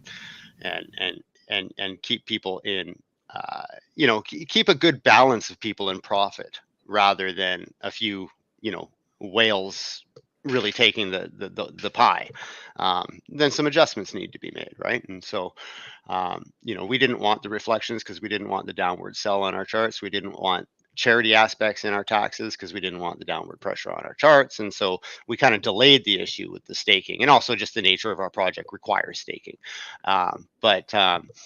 So we've got a little bit of mathematics to change to make that more sustainable in the long term. We've had a great response. People are enjoying it. But at the end of the day, if it ran for 2 or 3 years like that, it would be the death of us. And so we've got to find different ways to mitigate that and get over that cusp, if it makes sense. So, I love participating in Reflections tokens and staking tokens and things like that. As a project owner with a staking token, it does concern me a bit. There's changes that need to be made if we're going to be here for the long run. So that's kind of what we're working through now. The problem is that if you're over 20%, traditional investors won't touch you. They see you as a Ponzi. They see that they say that you're destined to fail unless you're able to get some serious clout and have major marketing and push on your token. And so that's kind of where we're at right now with that stuff. Love the staking, love the APYs. The community loves it. But there's going to have to be some changes just for the long-term growth of the project. It's just the reality of it. It's really interesting to see because, like you said, but here's the thing, right? And this is what people don't really understand, right? Like in traditional finance, you can't do that, right? Because just the way certain things are ran, right? And the real money's being made up at the top echelon. Unless you right? are printing money. Unless you are printing money. Yeah. Unless you are a bank that's printing money. Then you can. Yeah, well, that's how you do it, though, right? I mean, like for instance, my checking account, I don't pay any fees on because I keep a $5,000 balance on that. And what that means is they can lend out that $5,000 because it's considered held by the bank, and they can lend it out actually multiple times. So it's a Ponzi too. But so it's kind of the same thing where someone like me, I can go to Costco, I can buy all the makings for a sandwich for a month because I can afford it. But my buddy down the road, he goes to McDonald's because all he can do is buy a cheeseburger. And at the end of the day, he's losing endlessly, right? Endlessly. And it's the same thing with finances like that, and not paying fees on my bank account simply because I have the capital to leave there. You know what I mean? So it's the system's kind of set up like that, where if you have, everything's cheaper. If you don't have, it's all very, very pricey. Yeah, I agree. Actually, there's have to move besides this gigantic weeks, then you will see. No, just move the chart to the left or right. Then you will see the regular. It's unlocked. An unlocked holding. Do you know what this is? If you guys know what's going on with PalmSwap, right? No. All right. So their Telegram is down. They're trying to keep people from. I'm looking at. I mean, they are listed on CMC here. So Palm is now listed on CMC. We are seeing some pumps, but man, they are having some major sell-offs here, and it's interesting to see what's actually going on. I see it dropping, man. I see Palm. If any of my viewers are in Palm, look, there's some major sell-offs going on here. Major sell-offs. Like we saw a rally up the first 5 minutes, right? But look, it's like seller wicks. There are major sellers coming in. I mean, they push this thing all the way. Are these even real? I don't think these are real wicks. No way. I think this were like make artificially.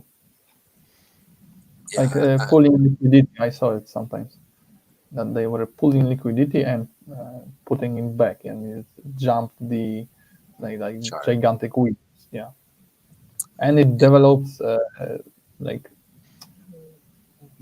CMC volume. Yeah. Got it. I see what you're saying. Yeah, but in the same sense, it has that volumes because they list on major indexes / dexes and like CoinGecko based off the volume.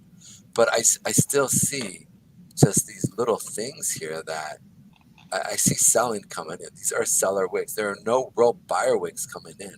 No real buyer pressure. So be careful with you guys who are in PalmSwap, please. I do see, I can see it coming back down to these lower levels here, maybe even that 4 cent, if not further. If this thing falls below, and I know that they have certain aspects where you're vested, right? A lot of these Left. people are vested. To the left bottom, there is a blue arrow on the chart. On your left bottom chart. Chart on the left. Weekly chart to the left bottom. You have a blue arrow. Click on it. Yeah, right here. Yeah. Here you can have, Yeah. Well, I have all that stuff right here. So, really, these are just some of the support. Like, this is your support area. You did see it push up here. Once it went, and to me, this is not really a good sign, right? It fell below the starting price.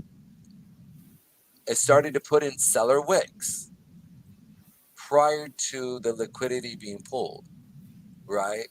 The seller wick starts to indicate to me that they want it, it'll probably drop. They pull the liquidity, they bring in new buyers based off of the volume step in, right?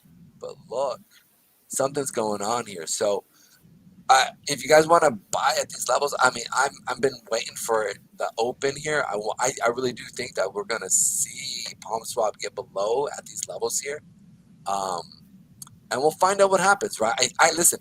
I like PalmSwap. I hope that I've sent some questions and some requests on their platform. Like, I would love to see their platform actually have chart trading, where I can actually go in and buy and sell. When I say chart trading, this is what I mean by chart trading.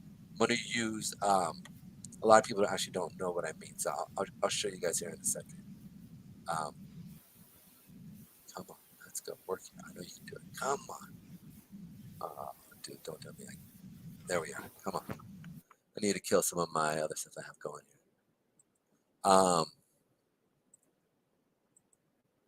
There we are. Boom.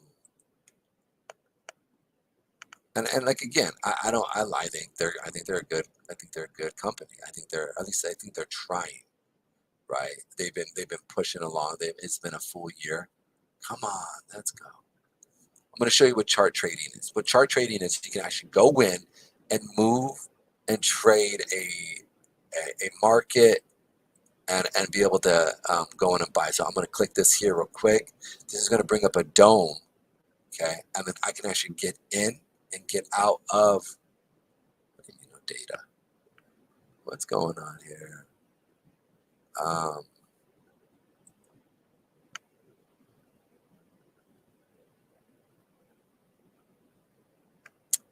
Here we go. Hopefully this will jog its memory. What's that invalid symbol? All right, there we go. All right. So chart trading is this real quick, okay? So I'm going to hit this right here. I'm going to go long at this level here. So I literally just come in, boom, hit the buy signal right here, right? Comes in, I go in, I hit everything and take profit at these levels. Boom, boom. Hit this. It goes in. I tell it to do it. Now, there's a way to basically be able to override this, right? Now I'm in this chart, right? I'm in it. My stop is right here. I can move my stop now down to here. This is chart trading, right? Boom. I hit amend order. Boom. We're good, right? That's the other thing. I be able to amend orders within a So now my stuff is set right here. Let's say I want to. I think we're going to go even further up into this level right here, right? Well, I can go through now, amend order, and then from there hit OK, right? And now I've moved my target up to here, and my stop is right here, right? I can go through, add in positions. That's what I want to see within crypto. Like, if we could actually have a trading platform that allows us to be able to do that, that would be amazing. Like, I would all day long trade off of that. Why don't we just develop it? That's wild. Honestly, I would love to. Like, I would, if you want to work with me and we can get some group of people, I believe we could literally go through and just take the majority of the traders. And then we make our money off the fees. We have a nominal fee, like an actual stated fee, right? Like if you are trading with more than, let's say, $1,000 in your account, right? We give you a 50-cent fee or a dollar fee, right? Boom, or whatever it is for each trade that you want to do. If you're trading with less than, you know, like people around the country, right, want to be able to trade, or around the world, but they don't have the US market money. So we just take a percentage then of whatever they're trading. Allow them to be able to trade and make money, right? There we offer people who be able to teach them how to trade. We do it for free. Okay, and we use Web3 technology to pay our who? Content creators. Then on the backside, if we find good traders who are actually trading, what do? We fund the money. Here you go. We take 5-10% of whatever you make because we're funding you a ton of money, and now you have the ability to make 10 times the amount. But guess what? We're making money as an organization. So I have so many ideas. So this is all we need to do. You talk about beating out Pink Cell. This is how you're going to beat out Pink Cell, right? We create a launch pad off of this as well, off of this actual system. And then we basically, if you want to launch off our trading platform, fine, dox yourself. If you don't dox yourself, you don't get access to our traders, right? Like, it's just, I just think it's not hard. It's really not that hard. I'm ranting. But this is where I feel like again, see, I just don't feel good about this. Like, it's the sell-off, right? So we're gonna see what happens here. Guys, if we do see another like I just be careful here. Like, be careful with that, you know. We're seeing some dope stuff here, and I don't think it's bad. I don't think it's bad, right? With this level here. But what I would say is this, is that if we do see it fall through, right? Look, wait for us to get above the 8-period moving average, right? I'm going to pull it up. I'll show you here real quick. Multiple moving averages. I'm going to show you guys here real quick what I mean by that. Boom. Again, this is gold. Like, this is the gold, right? Like, this is money. This is real money here that you could play.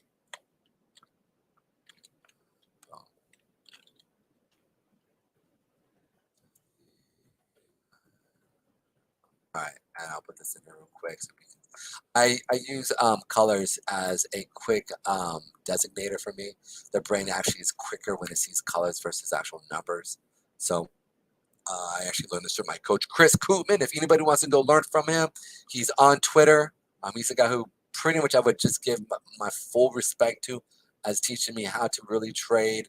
I respect you, sir. Thank you for what you're doing. You're helping people out for a nominal fee. I've spent over $100,000 in the market, actually learning how to trade, buying education. He was easily and I get no kickback. I get nothing except for people. I had somebody hit me up on Twitter a couple months ago and basically, hey, will you teach me how to trade? And I just saw them and I said, yeah, man. But if I'm going to teach you and take my time to teach you for free, I expect a return down the road. So, give me 10%. Once you start making cash, give me 10 to 20% for the first 2-3 years. I'm down with that. Boom. But that's only if you start making cash with what I'm teaching you down the road, right? Like, I'm a huge proponent, but I mean, I'm so confident in Chris that, I honestly go to him. He's really the one. He takes kind of upfront cash and then you put the work in. With me, I'm going to yell at you like him. If I ever teach you how to trade and I tell you to do homework, I yell at you if you don't do your homework. Anyways, so look, we can see here that the 8-period moving average and the 20-period moving average is holding like price down. We're watching it, right? Like, you can see here, once we started, this is important to understand. Once it started, and this is a psychological number here, okay? We started to come through, we fell below it, we broke it, boom, right? Now we're following this 8-period moving average. They tried to push it up to artificially pushing it up, right, through liquidity manipulation. But here's the thing. Like, a chart's really going to do what a chart's going to do. This is what I taught Ralphie off of my area. I told him, like, when we the first like 5 days, 7 days of trading our chart, I wasn't trading it, but because I'm a dev, I'm not allowed to. But if you're trading the chart, right, like these are psychological levels, right? So once we start to find real support, step on this area that is not artificial, where buyers actually say, I want to buy. I feel that this price is correct. Just like when Facebook first came, right? What did it do? Shot up, then dropped. Found support for, I think for a few months, 3 or 4 months. Then it did this, boom, boom, boom, boom, right? And a bunch of friends of mine who straight asked me, Pedro, should we buy Facebook when Facebook first came out? I said, no, wait for price discovery. Wait for price discovery and find out where it's going to be, where the bottom is going to be, and then get in as it starts to put higher highs and higher lows, as well as following the 8-period moving average as it continues up, right? This is what I tell people. You want to see it find support at a level and starts to create higher highs and higher lows. Right now, we are below all the moving averages as we speak for Palm.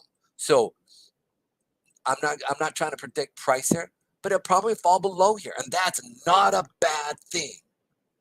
It's not a bad thing. Because once it does price discovery, all of a sudden, people say, this is a good price. Then what do we see?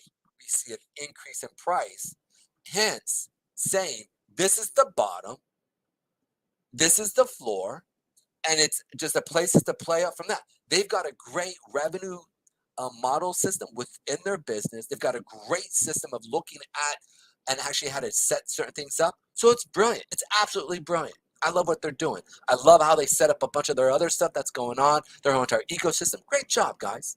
But the biggest thing is this, is being able to sit there and say, all right, here's the bottom. All right, let's move up from here. But don't do the artificial BS, because the artificial BS literally just screams to me that, you know, you're trying to move the market up. The art and the reality is, you know, like DeFi guys, I think they want to buy this lower, and they know it's going to drop after a day or two, right? And that's not a bad thing. So I'm sorry. That's my rant. I apologize about that. If anybody has any questions, any concerns, reach out to me. Do they have $46 in liquidity? 57 Oh snaps! You're right. $1 million market cap? Impossible. I pulled this directly from CoinMarketCap, literally.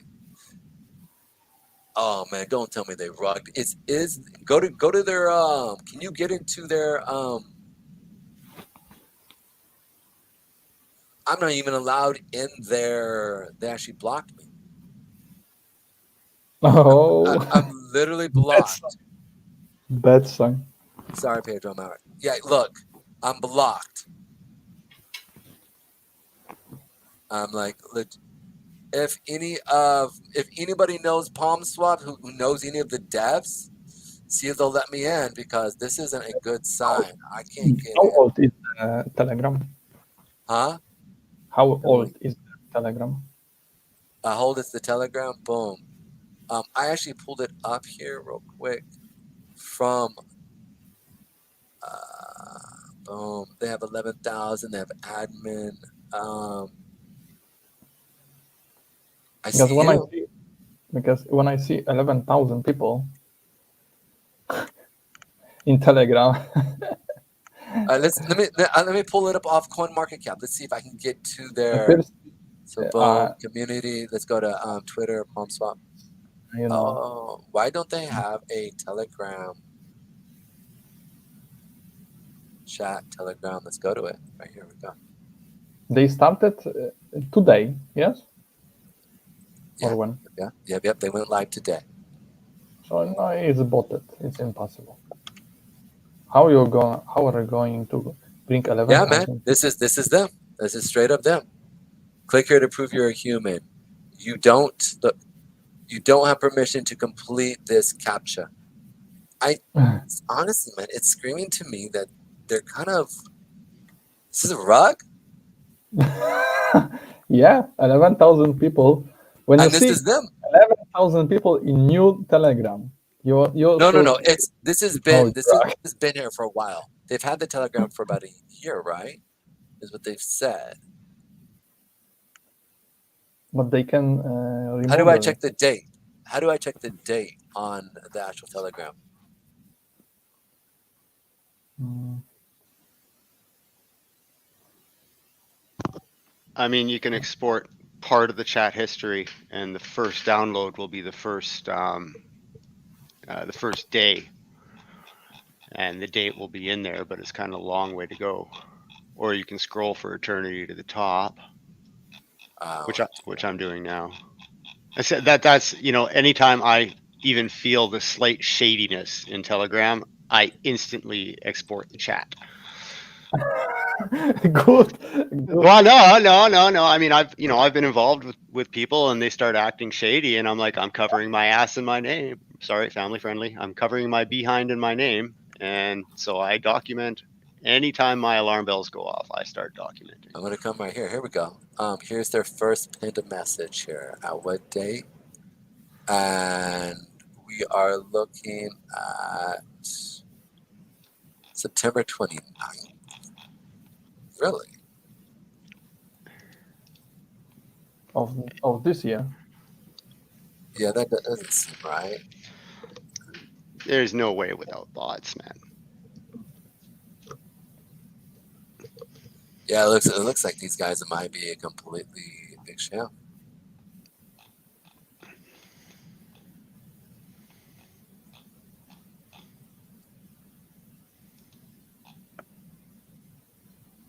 Yep, September 24th. September 24th is when they started. Yet 11,000 people. No, it's a rug pull. Paul is typing. My dude is typing. Polly.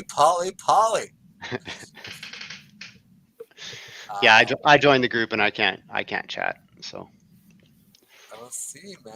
I mean, What? looks like they took that liquidity. Man, this is what I'm saying, man.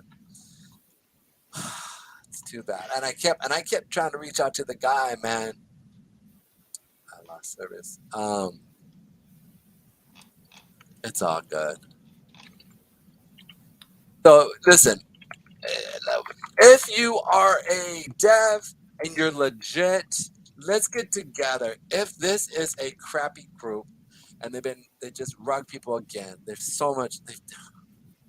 Let's get together and create a real trading platform, a real one, something that we can play with and make happen, right? I think that in itself would be something that would be just legit. And dude, I can't believe, dude, they even got onto CMC, dude. and I have to beg and send repeated applications, and I am doxxed and own a corporation, and I'm like begging them, like, just list us, we're real. And then these guys can come bot a channel, grease some palms, rug everybody. I saw Market what cap. was the guy that slapped the other one on the TV? Will Smith. Will Smith, yeah. So Will Smith slapped something, and Chris they Rock. got CMC like in first day or something like that. Oh Yeah. man, I feel so bad for the holders, man. Dude, and they raised a lot of money, man. So much money. Is there even any cells? I mean, real cells? Man, they PSC, man. Look at this here. Look at here they are. We'll see what's up. So we just saw a big old buy, now big old sell. But liquidity, what is up with the liquidity, dude? It's nuts. How many holders they got? Yeah, in the chat they said, "Please be patient. We are working on adjusting the price." Yes, they are. They're about to rug everybody. It's what they do. Oh man, dude. Like, and I went to 3 or 4 of their AMAs. I'm actually have a DM with one of their primary guys. Like, I'll show you guys here. Like, straight up. Oh wow. And I even hit up Travelad, and I said, Travelad, I think this is I think this is a scam. I think this is a rug pull, man. And he's like, nah, you don't know what you're talking about. And I was like, nah, dude, look. And I pointed to certain things. And I actually went out to, I reached out to Robin on Vetter, and I said, I think this is a scam, right? Like, but I wasn't gonna jump in because like we all know, like fair launches, dude. What do? Whoop, right? We know, like within 2 or 3 days. I wanted to catch somewhere at the bottom where I started seeing some like, some buying really coming in from outside after the few days of a drop. But man, dude, if this thing is legit and this thing just falls, man, it is saddening. This is saddening. Look, that 50 period moving average just said, bam, get down, bam. So let's see what happens. Oh man, this guy. Are they? You think? Let's check out to see the buys and sells here. Yeah, buyers of this. How can you buy this with $60 in liquidity? Right. Nah, there's no way, dude. They're straight up. They're messing with people. It smells like a duck. It's walking like a duck. It's really starting to quack like a duck. I think this might be Rug. a rug. It's laying like a rug. It smells like a rug. Man, I hope not. I hope I'm wrong, man. Because I was literally talking to one of the core guys and said, listen, man, I would love it if you guys were able to put these type of stuff. And Palm, here you go. I even invited him onto the show saying, let's hang out. Come talk. Talk what you're doing, dude. I love to hear about it. Right? Like, I do them every day. Sad. I'm gonna hit this guy up. What's up with the chart, dude? What's up with the chat, bruh? And the chart. And the chart and the liquidity pool. LP. What the market is going on here? My dude.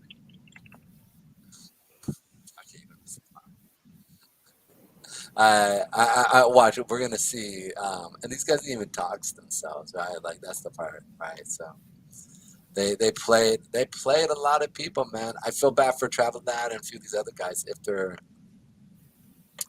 yeah, man. Like how much money do you think it went up to?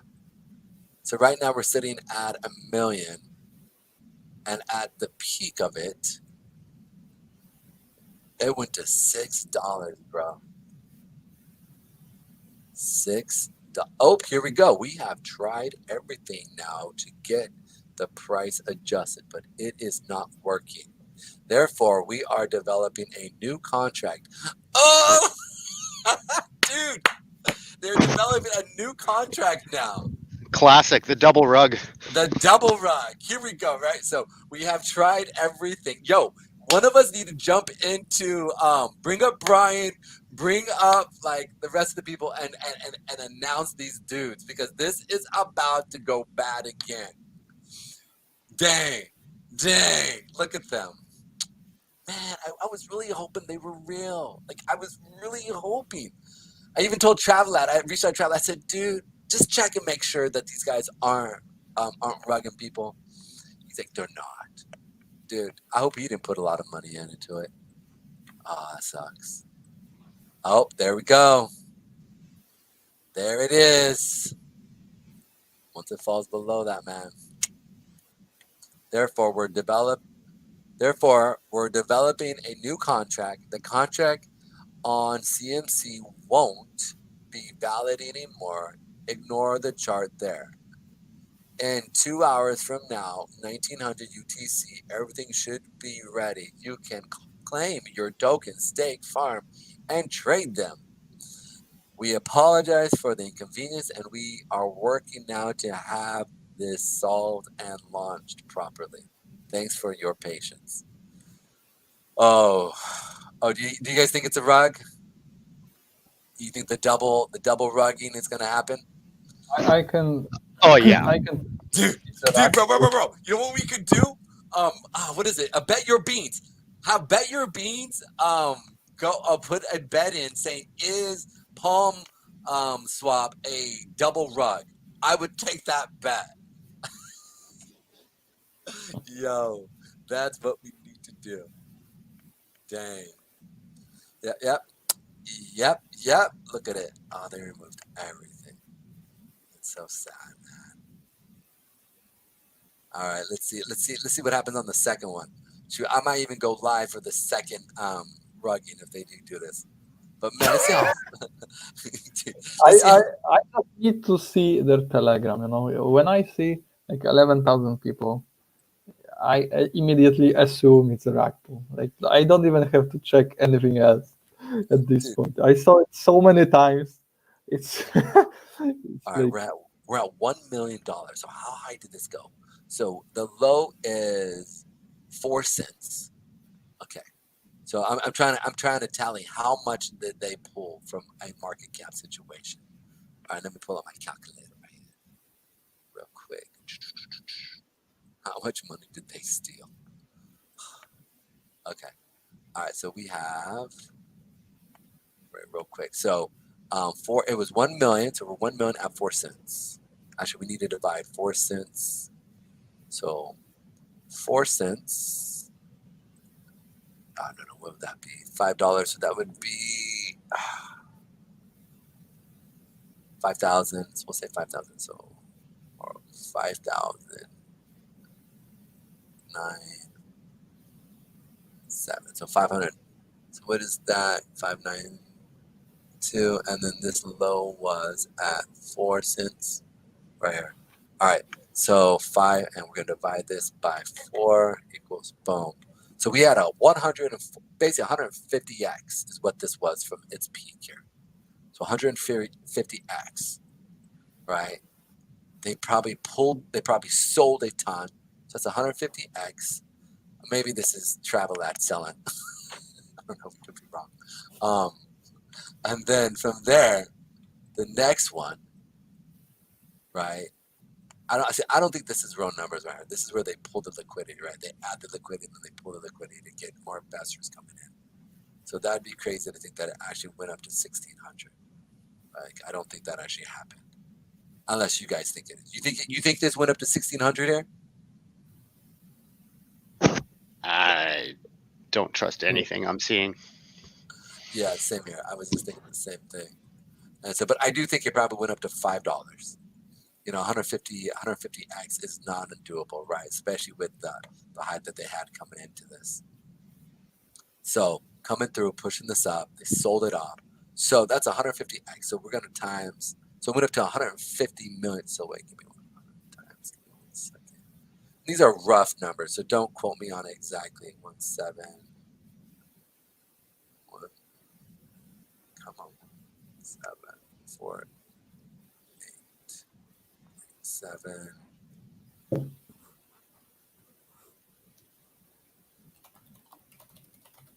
Come on. Why is my brain not working? Come on, bud. 1748487 times. I'm gonna go 150. Boom. So totaling, it got up to about $262 million market cap. Oh, that's too juicy. What? How much do you think they had in the reserves with that amount? Maybe $1 million, maybe $2 million off of that. What do you think, Ed? How much do you think they would have gotten? So it's a market cap. It pushed it all the way up to about 262 mil, right? Like real quick, within 5 minutes. I don't know. I think this first week is also pulling liquidity. Oh, you Yeah. think right here is the pull of the liquidity as well? Wallet OX111 pulled out 37,000.8. Oh, yeah. So they made So 30. they- They made 36,000. No. They cannot like take away more than they have in liquidity, right? So it doesn't matter. They went like 200 billion up excess, right? If Good they point. have $100 in liquidity, Yeah, it right. doesn't Yeah. matter. Yeah. So yeah, they pulled out some money. Nice. Hey, not cool for you guys, man. You know, a pox on your guys' house one day, man. It's not cool what they did. You know, not cool at all. And the issue is that there's just no recourse. There's Yes. nothing that anybody can do about it. I mean, it's, in Canada, someone like me who has a corporation and we have FinTrack in place and so on, if I run afoul of the law, they will make my life miserable. But these guys are just going to get away with it. Yeah. It's frustrating. We'll see what happens if they do the double rug. You guys want to go live and stream a double rug? The double rug. A double rug. Well, then there's the other side of the coin where I was I bought some project and they had paired liquidity with a very small amount to start, and we all kind of went nuts on them and said, hey, you guys are rugging, you guys are rugging, you guys are rugging. And then it turned out to not be a rug at all, and it was quite embarrassing for us because we came down on them. We got banned from the Telegram, and our whole little group was on them. And then 4 or 5 days later, it's like 30x, and we're like, shame on us. Shame. You know what? I hope we're wrong, man. I do. Yeah. I hope I'm wrong, man. Like I said, I was really hoping that they were going to be a good team, right? Like there's 11,000 people in a couple-day-old Telegram. The chat is off. I mean, if we had a problem like that, I'd be talking, I'd be interactive, I'd be on VC, I'd let everybody know, hey, here's what the problem is, here's what we're doing about it. I wouldn't be silent. That's insanity. Yeah, and that was the other thing I kept asking. I was like, when are you guys going to do a VC? Why aren't you doing VCs? There's all this craziness going on in the chat. And I was like, why don't you come out and talk in the VCs? Like, have them talk. I even reached out to Travelad and I said, reach out to the team and tell them to do a freaking AMA. Tell them to do some type of VC where they can actually talk with the community. Because there was one guy who was fudding so bad. Fudding, right?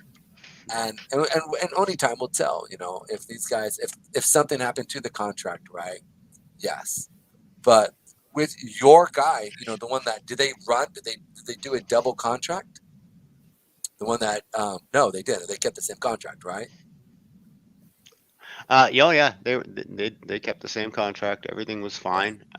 It was just some stuff that set off some alarm bells, and then the team was completely disregarded our questions, and they kind of, it's not a rug, shut up, there's not an issue, shut up. And it was just, they were just rude as hell. And so I thought, okay, well, that's done. And then it turned out they were rude as hell because they were legitimate and didn't have time for our crap. and I respect that. Listen, we've all been devs on projects, right? And like it's no, listen, you know what? BSC investors, listen, have we've actually talked about this at Moonarch, where they have a PTSD. It's real, right? Like, how many times have they been secret? So as soon as they start to smell a little fishy, they're like, run!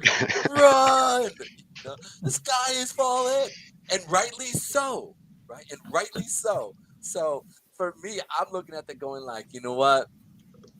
I get it, but you got to come out and talk to the community. Yeah. Were they talking to the community? Did they have the VC open? Yeah. If we had a contract issue, the first thing I would do is lay myself at the feet of the community and just be open. And I mean, that's what you have to do and that's not happening here. So to me, that's just. That's rug number 2. Yeah. Second rug. Yeah, we can play the early ape and get out before rug game if you want, but I don't feel like it. I can't do that just because of moral reasons. Try and rug the ruggers, but the problem is that even if you win, everybody still gets hurt. So it's best just to stay away. That's the thing. You can't do that. Like that's the problem, right? Like, you may have made, like you put in $100 and you make, you might make 10,000.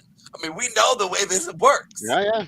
Mm-hmm. Right? Like that $100 you do, it may even, dude, if it did 1,000x, like, which could, right? Like, with some of Well, these things, and a lot of these people, they're going to revenge buy. They're going to be yes, desperate to make their money back, and that's the game that they're playing yes, here. It's yes. revenge buying. They'll be revenge trading hard. You know what I see? I see. So they've made how much? Do you think probably about 40,000, 40, 50 $50,000? grand, it looks like. Yeah. Yeah. And they're going to So try and do it again.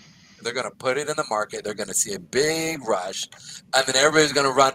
Oh, it's going to the moon! So Mhm. they're gonna jump. They're gonna ape in, and then that, you know, and then from there they're gonna just say, "All right, here's our exit liquidity." Boom. Yep. Bang. Yeah, and that's it in a nutshell. That's it. Yeah. So, man, that's just sad. And that second rush, that's the thing. That's the second rug. I think they probably make more money, I would assume, because you have more people revenge trading. They're gonna try to make their money back, and now that team, right, has more liquidity, more money to actually put into the actual rug, Yeah. right? And so they can put money into it, and all of a sudden they start at 0.42, 0.04, 1 cent even, right? And it gets to $5 at 50,000, right? You then have 100x. Thank you. Now they walk away with real money at that point, right? Yeah. Like that's when you all of a sudden say sayonara. Now they go live in the Cayman Islands and drinking Mai Tai and living off of U.S. Treasuries, kicking off cash to them, right? Yeah. And that's the tricky thing with this space. I mean, we love the idea of being our own banks and decentralization, but it's a minefield. And the very people we're trying to attract, the retail people, they come in the bull run, their exit liquidity for us who are here long term, and they get hurt. And the whole system's almost a soft rug in a way for retail, because we get these bull cycles where all these new people come in, and then maybe 1 or 2% of them are here in 5 years again or 4 years when the next cycle starts up, right? And I mean, there's got to be some way that we as a community can at least mitigate that through education and so on. But it's really, really tough because not only do people have the learning curve of just making a wallet. I mean, to us it's intuitive and simple, but to them these are major roadblocks, right?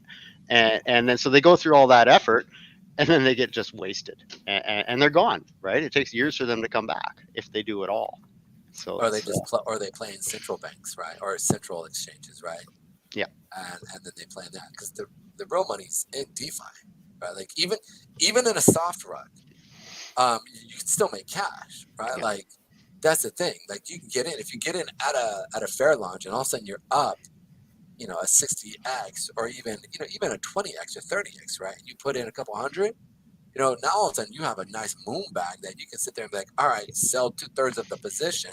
Now I have a few, $10,000-$15,000. You can go through and just say, all right, well, let me start investing, and then maybe out of 10 rugs, you get a super duper one that does really well, and it does a 10x. Maybe not 10. Maybe how many would you say really does really on a percentage level, right? If you're into it, if you follow like a good channel like Travelad or Caesar's Calls, someone needs to go through and do their actual research on that. Yeah, anything I say there would just be a guess. I don't know. I mean, I know that a lot of things will moon simply because Travelad looks at it. Literally. Honestly, like he just literally breezes in that direction and they go nuts. I mean, but no disrespect intended, but the problem is that you've got all of these larger groups have their insider circles who get in before the announcement, and their communities are exit liquidity, and that's the game. No hate, whatever. As long as you understand that and you know how to deal with it, it's okay. But again, I don't like being exit liquidity. It's not something. What are you talking about? What do you mean exit liquidity? Oh, it's sad. Yeah, but you nailed a good point, man. Like, I don't know. We'll see what happens on this. Maybe I'm wrong. Maybe we're wrong, and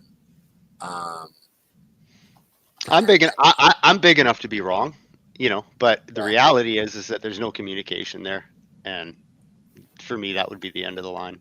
Oh, well, 11,000 members on a 2-day-old Telegram would be the end of the line. Well, I don't think it was a 2 day. I mean, it was fairly right. Like, I mean, wait, you're right. Wait, so they had 2 telegrams with it. So let's pull up the second telegram. Boom, chat. All right, so I think I topped the first one here. Maybe they can rename the telegrams.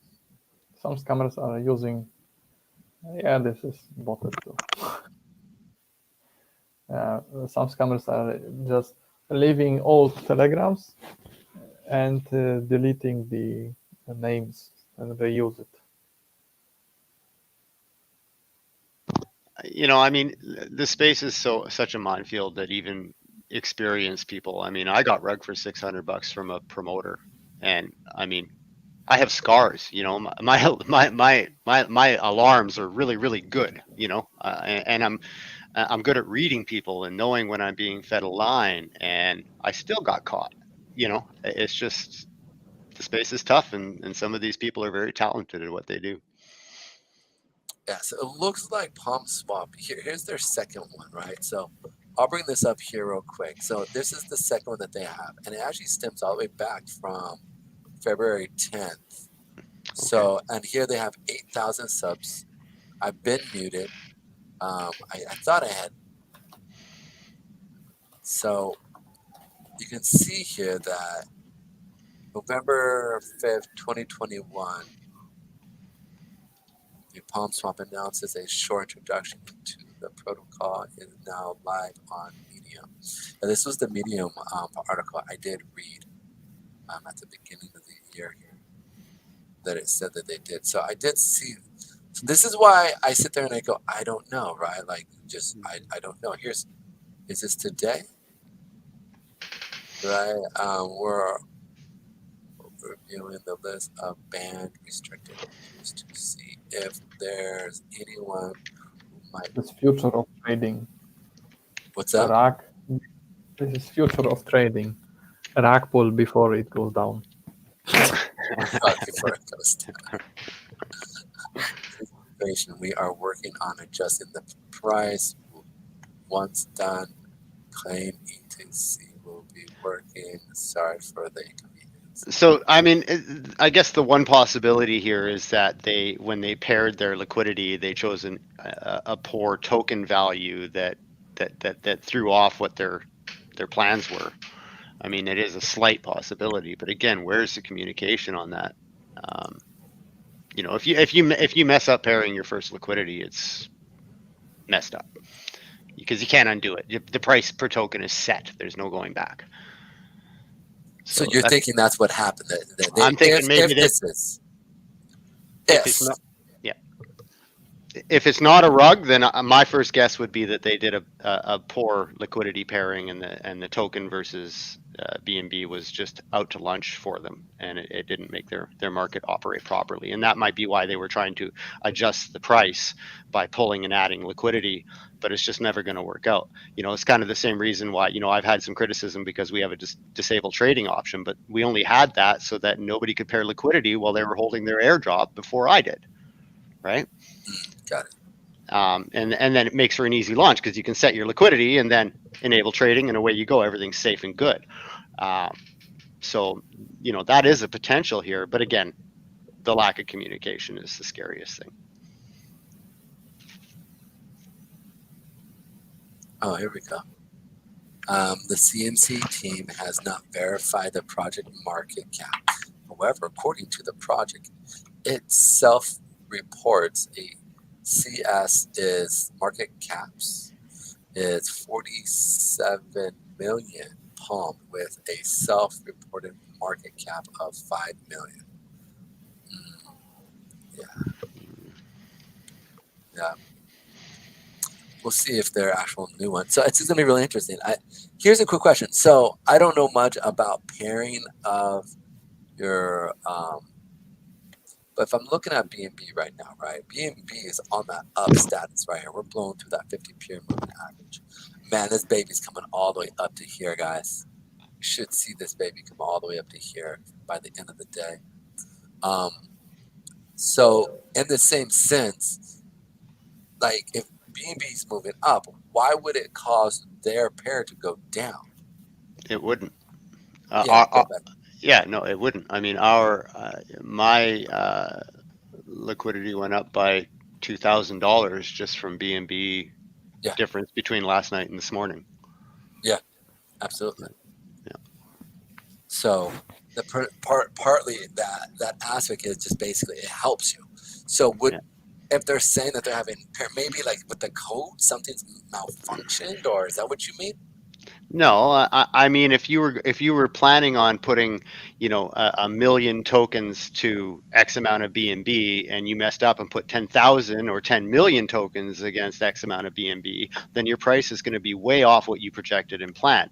Now, you can deal with that by doing burns. You can deal with that by airdropping more or less, or you can't remove tokens, but you could, if you were on the low side, you could airdrop more tokens and bring the price to level, but it would throw your systems off a little bit because people would have more tokens than they'd planned to buy, if that makes sense. So, it's possible, but again, that's. You see that one more time? My ADD just totally went out the left field, and everything you just said, I was like, ooh, pretty bird. So okay, so that's so funny. I sat there and then I was like, dang it, I hate it when that happens. And then it was all hopping in my head. It was literally, you were talking, I started listening, and also my brain just went. Okay, so imagine you pair 10,000 tokens to one BNB as your initial liquidity versus pairing 10 million tokens, which is what you intended to do. Your market cap is way off. Your price valuation per token is literally a percentage of what you had intended, right? And it's just a decimal miss. It's actually really easy to screw that up. And at that time, devs they're stressed out. They've been running, they've been working, and everyone's pushing to get going. They miss a decimal and they're cooked. I mean, there's no takesy backsies, and so that is a possibility. But again, I come back to the communication. If I was in a position like this, I would be live. Right. Exactly. It's exactly where you would be. You'd be open. Oh yeah, I'd be on damage know. control, man. Big time damage control, because when we relaunch, I want all the people there and knowing we're legit, and hiding is not going to put that sentiment across. That's interesting. That's real interesting. Yeah. I sit there and I just, man, the more and more I hear you talk, and the more just what we're seeing here within the actual Palm Swap community, it's sad. And for $30,000, right? You know what? I'll put it like this, and I'll put it. All right, so let's do some of this calculation here, then, real quick, right? All right. So let's say on a low amount, right? 30,000. Okay. And it goes up, let's say 30x, right? I mean, how many second launches have you done? That you've seen? Have I done, like, personally? Oh, no, not you've done, but how many you've seen? Oh yeah, endless. V2, V3, cash grab, V4. Yeah. So typically, what's the X level on those? Are they even higher than what the original one was? If the community is revenge trading, I've seen them absolutely go nuts. Yeah, I've seen them go nuts. I've seen them do better. But the thing is here, the other thing to consider with this is that I'm looking at the contract. You have 1,400 transactions. You have 141 wallets and an 11,000 Telegram group. Right. Yeah. Right. All I needed to see was 11,000 people in Telegram, and I knew. All right. So let's say half of those 1,400 people get involved, right? So let's pull this up. So we'll say 141. There's 141 current holders right now. There's only 1,470 transactions completely, like total, in the project. So it's absolutely botted. There's no question. If you had 11,000 people buying, they wouldn't be worrying about the price, no matter Even what they paired. Yeah, they would. Yeah. People buy per dollar. Yeah. Absolutely. Man, that's actually really funny, man. That's so sad. I'm curious. So let's say half of those 1,400 people, right? You said no, they have 100, right? 141. There's 141 current holders. Okay, 141 current holders. They want to get some of their money back, right? So let's say that they have 30,000, 141. I mean, do you think they might get a good 5-minute candle off of that? It's possible. I don't know, man. I don't think they're coming back personally. Oh man. I don't think they're coming back. I think the whole we're trying to fix it is just kicking the can down the road because they know that people in crypto often have the attention span of a goldfish. What? What'd you say? I said I think they're just. Sorry, I didn't mean to trigger the ADD. I took one of those spectrum tests and I was like, no, I don't want to see that anymore. I'm done. You know, if it's something that I want, dude, I am like laser focused, like, right? But if it's something I'm like, oh, that's cool. Oh, look. That's look, cool. What was it? What's that? What? Yeah, that's cool. What? Oh yeah, that's cool. Wait, what would you say? Squirrel. Yeah, but I mean, but when you got that laser focus and your mind is just on point, and you're just like, boom, you're right there. I always love that. You know, I have 2 speeds, on and off, and There you go. that's why you see me push for days and then I'm quiet for a day, and it's just to get that energy back, and then I'm back at it again. You know, it's been actually really a powerful thing for me in my career, you know, in landscaping and that. But there's downsides to it as well. You know, there's times where I push way too hard and it has a negative effect on my psyche and my health, and so I've had to kind of force myself to say, hey, you know what, it's okay to take a step back for a few hours, just back off, you know. But you know, the obsession stuff kind of kicks in and I just get kind of the horse blinders on, you know. I like the obsession, but I like that obsession. The obsession. Yeah, Drink water. literally. That's exactly why I have like a gallon right next to it. Look, this starts out at the beginning of the show. Typically, legitly starts out about full, and you can see because you talk so much on here, and you're always having to think. You can see that you Yeah, blow through a ton of water on these. I mean, I remember when I was doing VCs, man, for Moonrock, and when we did our launch onto ETH, which, oh, you know, I don't even talk about that. But we are still above our the initial start of the project, right? So that's one thing I can truly say. At least we're above that. There's too many dev projects out there, or too many other projects out there that are even below, right? Like by half. So the reason why I say that is we had a 24-hour launch period. We just kept running into issues and problems and problems. And so I was literally on it where I was talking for 9 hours, 10 hours, like legit talking. You know what I'm saying? It's what it takes, man. It's just what it takes. It's just, yeah, people coming in, they're complaining. You're like, oh, I'm so sorry, man. That stinks. Yeah, we're working on it right now, right? And then all of a sudden you're like, oh, I feel so bad for you. And you really do. You're like, and so you're like, but you got to be there, right? I remember I went through, I think 3 of these. Like by the end, because you know I was all out of electrolytes, right? My body was completely done. Like I literally slept. It was a 24-hour, and there was one point in time where I did a full, like I think maybe 10 hours straight out of that, where it was like throughout the night, just talking, communicating with people, you know, as we were launching. And I know that Ralphie was full on just exhausted. He's just like, dude, I'm taking like a 2-day break, like just nothing. Yeah, well, Stefan and I are in the same time zones, and so you know it's like a standoff. Who gets to sleep, right? Yeah, pretty much. Like, one of us is up all night. You know, rock paper scissors. Yeah. Dude, I'm checking out these prices here right now. I'm trying to see what the biggest buy is right here. Right? Like, Just click on the buyers tab. oh, there we go. Thank you. Yep. All right, so biggest buy, 37,000 right here. And the biggest sell, that's liquidity pull. Boom. Yeah. Boom. Yep. And then I wonder if 0611 is friendly with OX11. do they have any interaction between those two wallets? Because that's the next biggest buyer. Yeah, I bet you it's the Oh, next shit, biggest where's seller. And look 06? at that. See, 0611. So we're looking at the same numbers on buyers and sellers. So that's either liquidity, adding and subtracting. That could be them trying to play with the numbers in the market cap, or it's part of the rug. I bet you if you were to do a map, that these wallets would all start connecting. Oh, this is another one, man. Like, and they were so promising. So promising.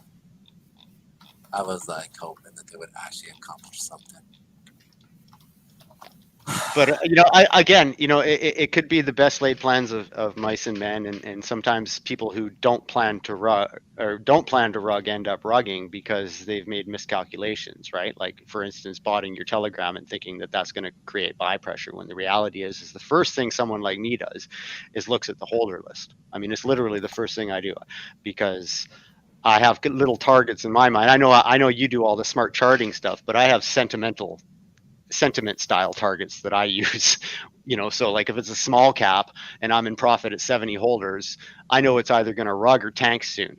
And so I'm probably going to sell it at those low holders and then buy back in if it doesn't rug. Do you know what I mean? So I kind of watch emotions more than I watch, charts, because it's a human thing as well.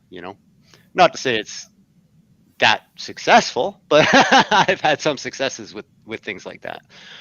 That would be great indicator. But we would have to scan people for their emotions. Well, with the stuff you were talking about earlier, I might just have to hack their Wi-Fi signal, get their body temperature and their heart rate, and say that guy's going to sell. He's paper-handed. Look at his heart rate right now. He's out. That's awesome. Boom. Thanks, big brother. They're using that technology, man. Pops a Soma.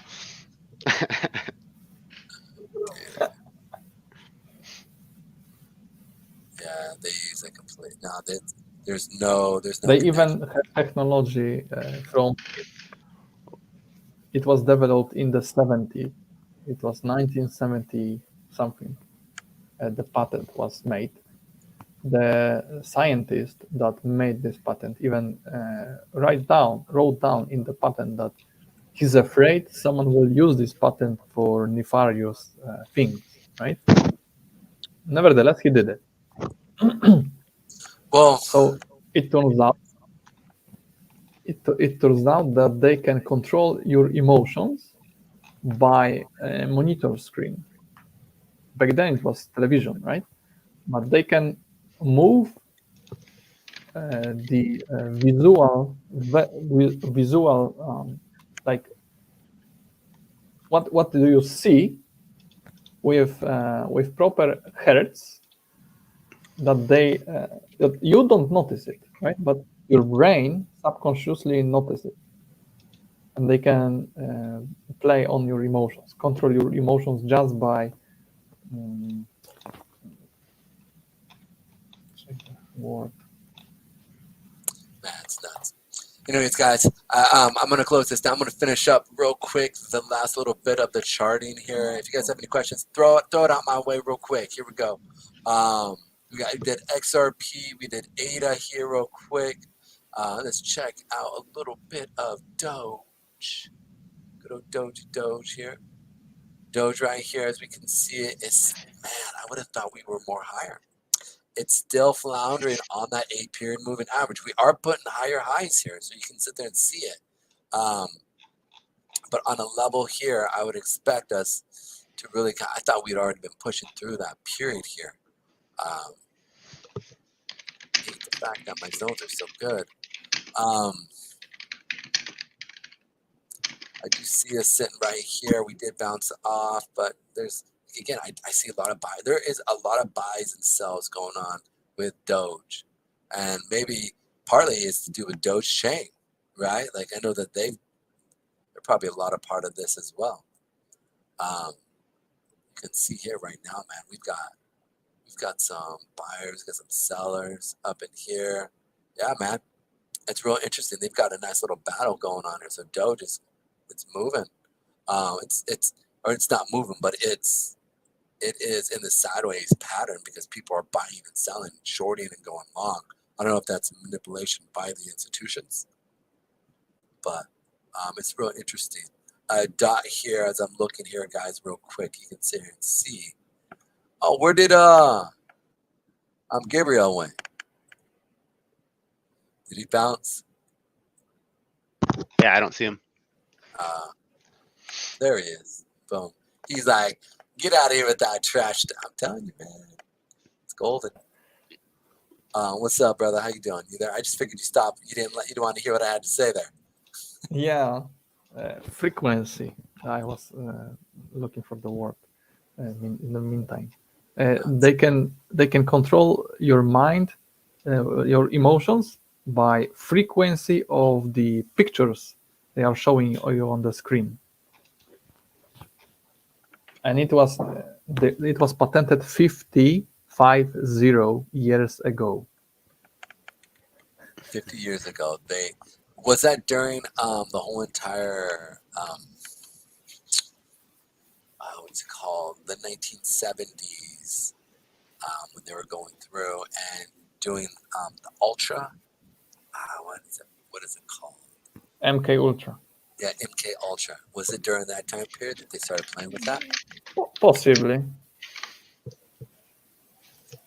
Got it. All right, I'm gonna let's look at Dot here real quick. So we're seeing some major we're seeing some buyer wicks coming in on the daily. We are in between, like I've said, the 20 and the 8 period moving average. Dot is showing a little bit of strength right here, as we can see, but we need to see it start to come in and put some buyers in there. So if we go to the lower time frames here, we want to start seeing some buyer wicks kind of stepping in to say that they're putting some positions in, or at least with high frequency trading, seeing step in and moving the market up and down here. But I do see seller wicks and not enough buyer wicks, and even as we're moving up here, I just not a lot of buyer wicks that's propelling this. So I do see, again, I mean, I hate to say this, but at least from a charting perspective, I do see us coming down. Now, granted, we are in a sideways motion, all right? So this is something to be paying attention to. We're hitting these higher time from SMAs. That's the other thing. We also hit that 4-hour 100 period moving average that I was talking about yesterday. We did see a sell-off. So whoever took that short, congratulations. Whoever took both these shorts that I was talking about, hitting the 89 as well as the 100. Whoever did, hope you guys enjoyed it. Boom. Let's go ahead and go into, I think the next one is Shiba, but let me make sure. Or it could just simply be my computer is running slow here. Come on. I know you can do it. I'm like live streaming on 5 different platforms, so forgive me for the slowage. Let's talk about Solana here real quick. We forgot Solana. I really like what they're doing with HNT. I think that's going to be a really fun protocol to see develop, right? Especially with what they have going on. Have you guys been following Solana at all, or hear what they're doing with their cell phone? A little bit, yeah. Yeah, so they've got the cell phone thing, and now that HNT, which is really huge when it comes to the IoT network, right? Which is the Internet of Things. Like a lot of small microchips are placed into a lot of smart devices, and so what happens is they send signals out, communicating with other signals, and so that is what they consider that needs to be on a network to communicate. And so every time they communicate, there's literally little money, or there's money to be made off of that, which is a Web3 app that they're using. Kind of not app, but it was really a network, right, that they were using.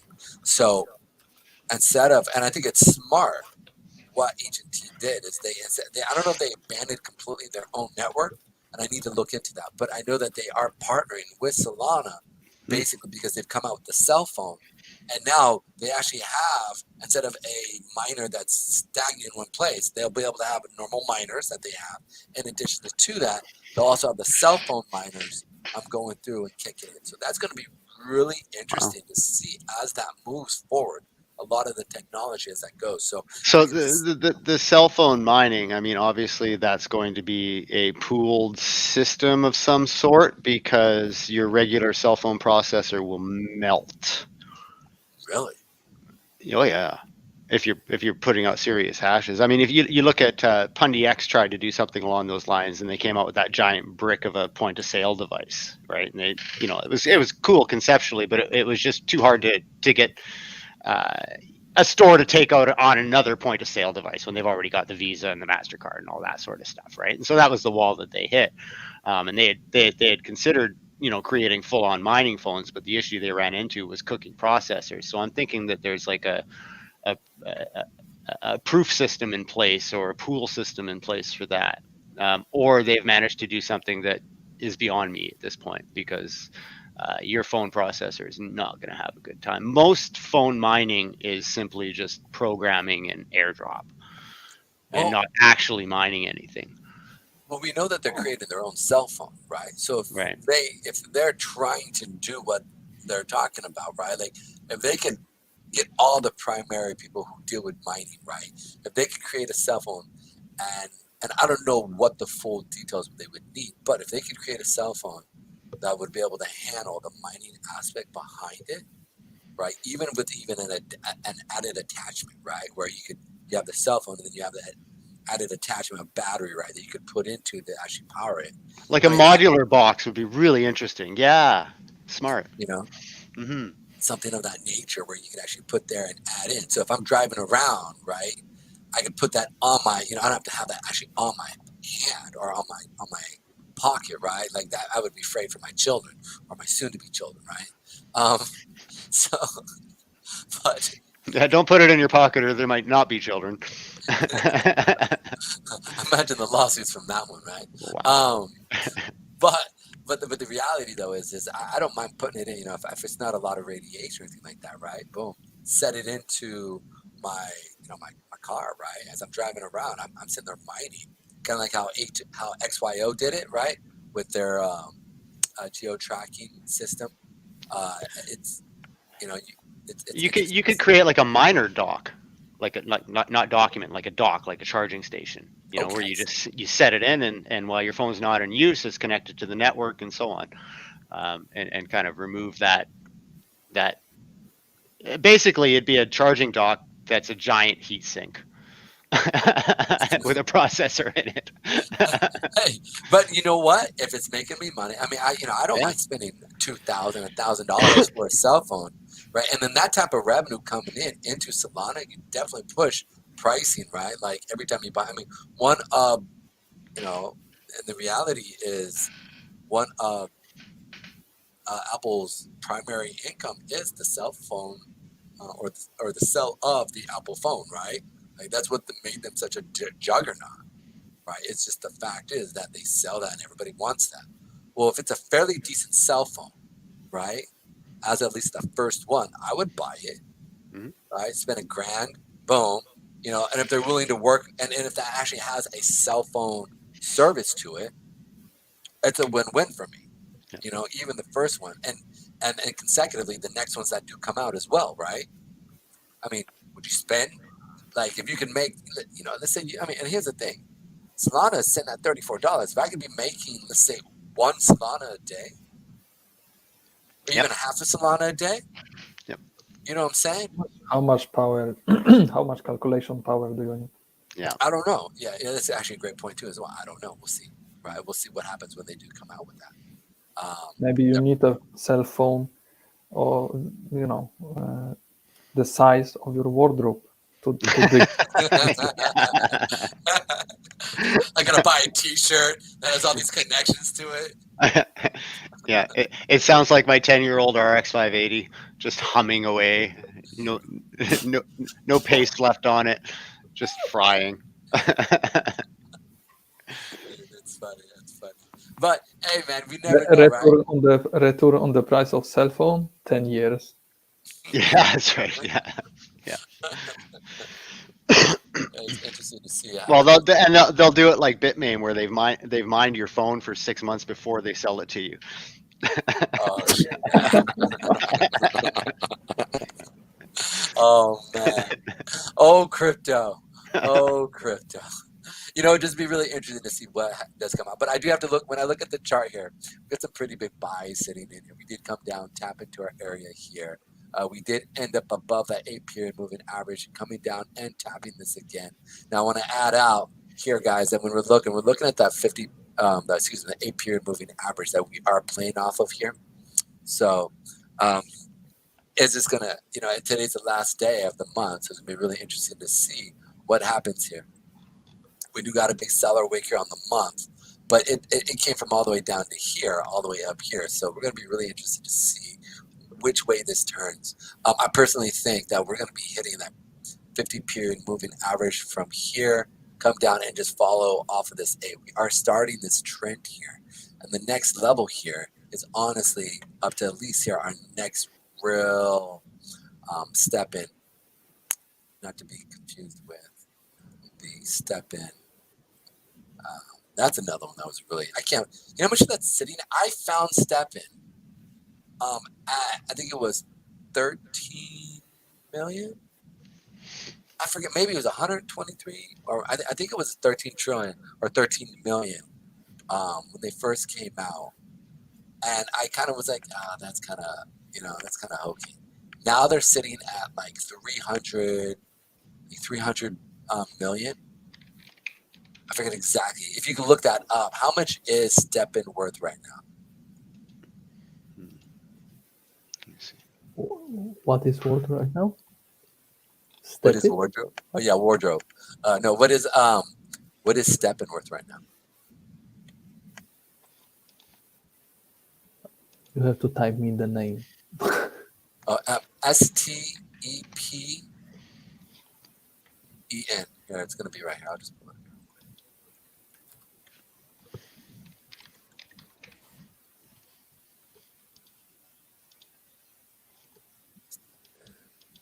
There you go. Step right here. This is it right here. I think there was Step-In without E, like STPN. Oh yeah, you're right. This is wrong.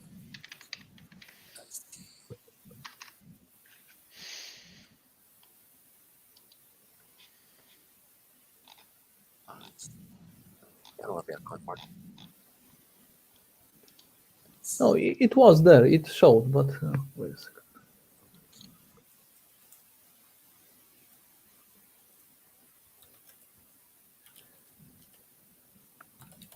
This is it right here.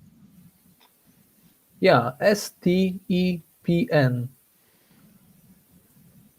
Yeah, I'm not. This is not it. It's No, not step. No, I mean, this is step. I mean, it's in the chat. The one I'm looking at is 0.64 price. yeah. It's how much is it worth? It's like 400 million, 300 million market cap. 385. Yeah. Yeah. I remember finding that about 11 million.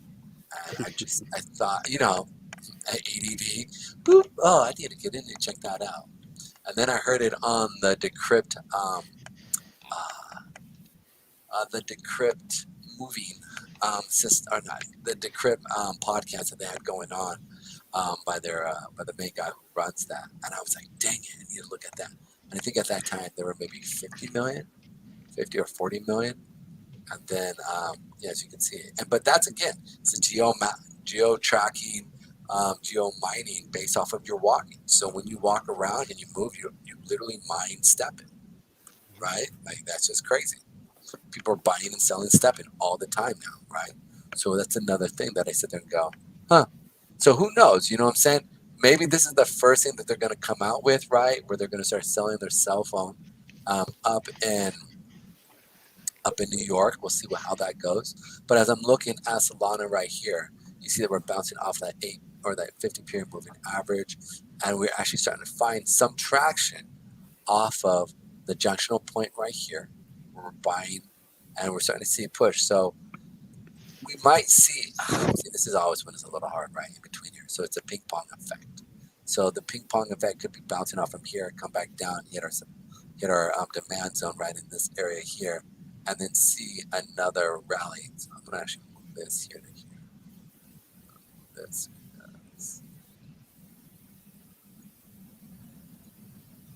And pop that right there. Boom. The nice little line here. Boom. There we go. Yeah, so I would honestly think that we'd probably come back down into this level here and then see some pretty fat buying as we move forward. My biggest thing is to also, when you're looking at this, you want to see buyer wicks as we're coming down into this level. As we're coming down, we see buyers stepping in on the bottom as we're coming down, and no seller wicks as we're moving, because that indicates that they'll flip it around and come pushing through this area. So it's real important to be looking at that, okay, guys, when we're moving. And we can check that out right here. And again, that actually pulls more down in this level here. So yeah, I see that kind of happening down this level here, coming back, retracing. I would love to see it put in a higher high here, though. That's really what I would love to see, if anything. We did hit our level here that we placed here, guys, so we are selling off of that. Let's go ahead and go into the next one from Solana. Is going to be Matic. Matic here is Matic here is following. We are starting to see some trending off of that 8-period moving average. We did see some buyers stepping in here, which is nice. I still see this junctional point here, guys, with the 20 as well as the 100-period moving average acting as support here. So, excuse me, not support, resistance here. So if it's pushing up, we want to go and look at the smaller time frames to see if we see any buyer wicks coming in, right? Do we see seller wicks? We see a lot of seller wicks at top here. The push up, not much here, but we do see a fatty wick right here off of that 100 period. So is the 100 period on the 5-minute going to hold up? Let's check out the 2-hour mark here. This right in this area is really what I would look to see. Boom, we have buyer wicks down in this level, and really buyer wicks down in this level here, guys. So when it comes down to Matic, I would go short until we come down into these levels here, just simply because we don't really have much. We don't have a lot of buyers here, right, until we get down into these lower levels here. So and that's that 76 mark area here, and I would say maybe your first target needs to be at your 77.27 area here, and that would be a 1-to-1 ratio. Put your stop around this level above here, and wait and see what happens. Or you could play the long game here and play it so you get in long from up here. We could see a retracement, sell off, come back up, test up into our levels here, and then capture the short down from this level as it continues further down into our lower levels of 75 cents for the short. That's what I would look to do down at this level here for myself, because I'm always about the retracement, right? Like sell off, retrace into an area of supply, then sell off even further, right? So that's something that I would look to do. Unless you have a hard time and you're an aggressive trader, then you would be looking to get in at these levels at the break. So you want to wait for the break, go short, put your stop above here, and then see if it continues down into these levels here. That's it for the Matic here, but Matic is playing off of the junctional turn points here that we're seeing. Google Chrome, the easy way to keep talking. Man, Google Chrome has been sending me so many advertisements, man. I don't even understand what's going on with it. Tried to stop them, and I don't even know how to stop it now. As you guys can see here, that the 20 period also moving average here, as well as that 100 moving average here, is converging. This converging typically will mean that we'll at least have a sell-off down into our arrows here. That's why I changed my bias from the buy-sell, or from the buy market to the short market down into these levels here until we get down to here. Let's pull out Shiba Inu here. Shiba Inu is very interesting. Can you move these tokens on the right side on the list? The right, yeah, yeah. Maybe aggregate them the most used by you at the top. Okay, I actually like that. I actually do it. Because you are always scrolling to find one. That's true.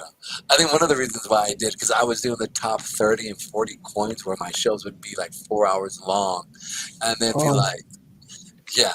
So, but like, you're right. I should probably, because since I'm going to do in the top 10, you're right. That's actually, I just throw that up. That's a good idea. It's really good.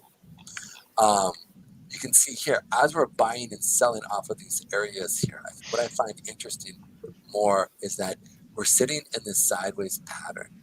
Sideways pattern is basically right here where it's playing off of these buyers here, right? And then we're sitting with the candle control right here.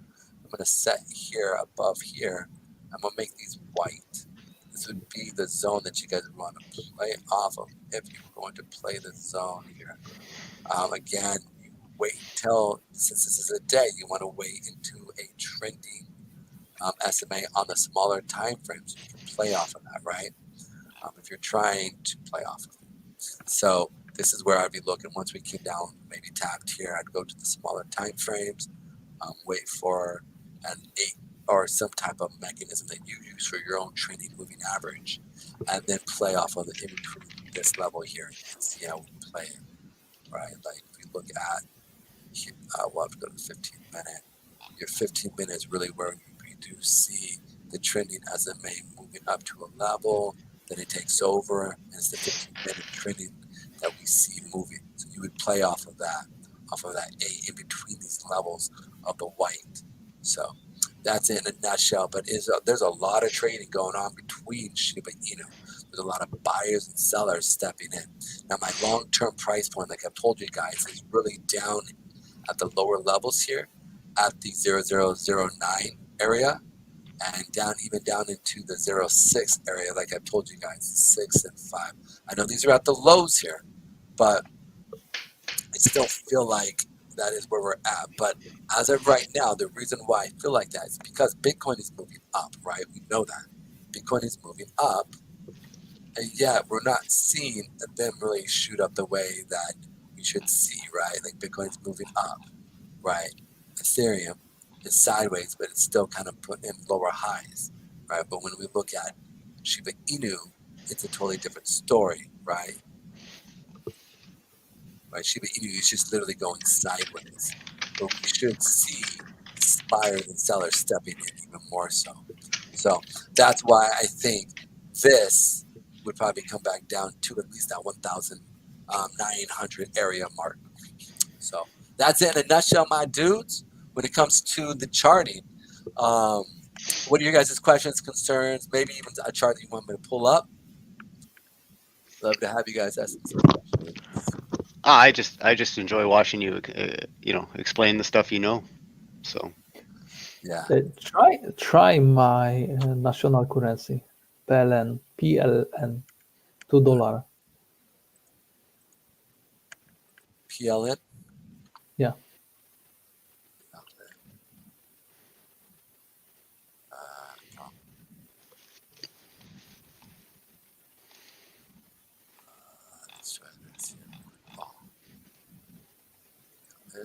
Yeah, the first one, Polish złoty. Mm-hmm. All right, so we're looking at this here from a daily level. Sorry. Yeah, yeah. So you're definitely playing. So you're very similar to all the other markets out there against the dollar. The dollar is now. Where is your lowest? So this is the lowest it's ever been.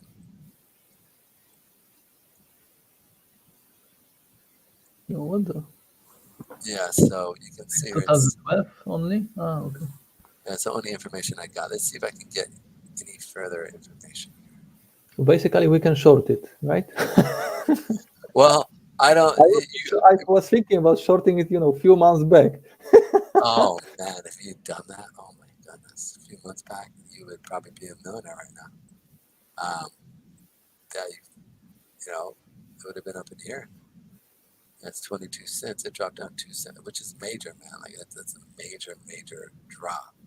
Like I know to us, we're like only dropped down 2 cents. No, like each one of these, like this goes all the way back to 1, 2, 3. If any one of you guys will short it, just give me 1%.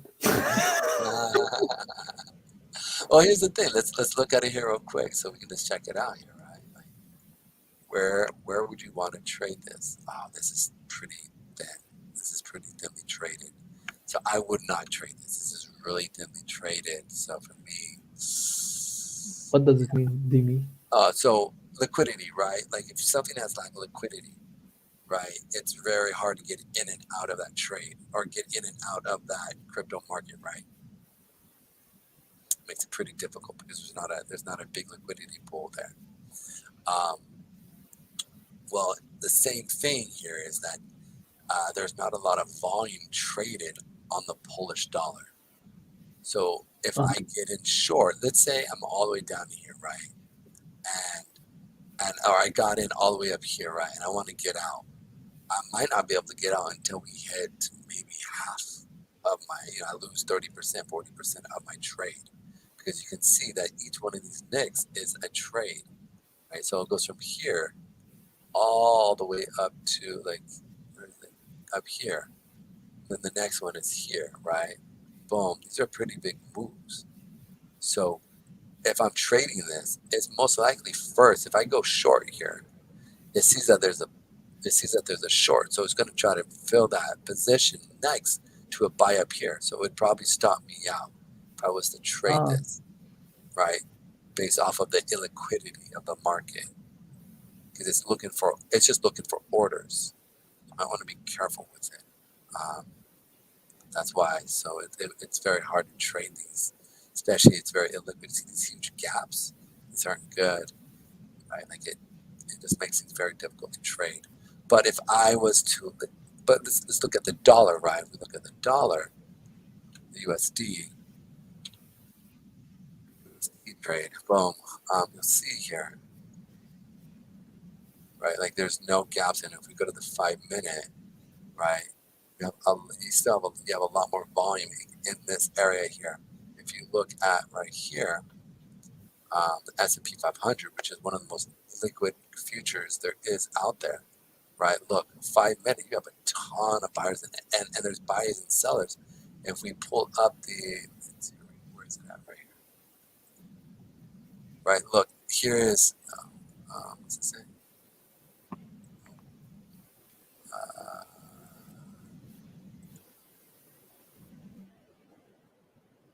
I'm trying to show you because you can see that every price point is being hit on the dome. Actually, I'll just show you here real quick.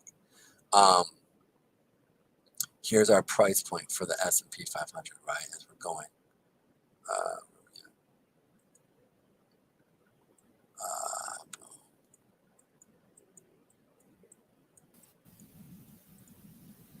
Oh, okay, I'm back. I didn't saw. What will show me?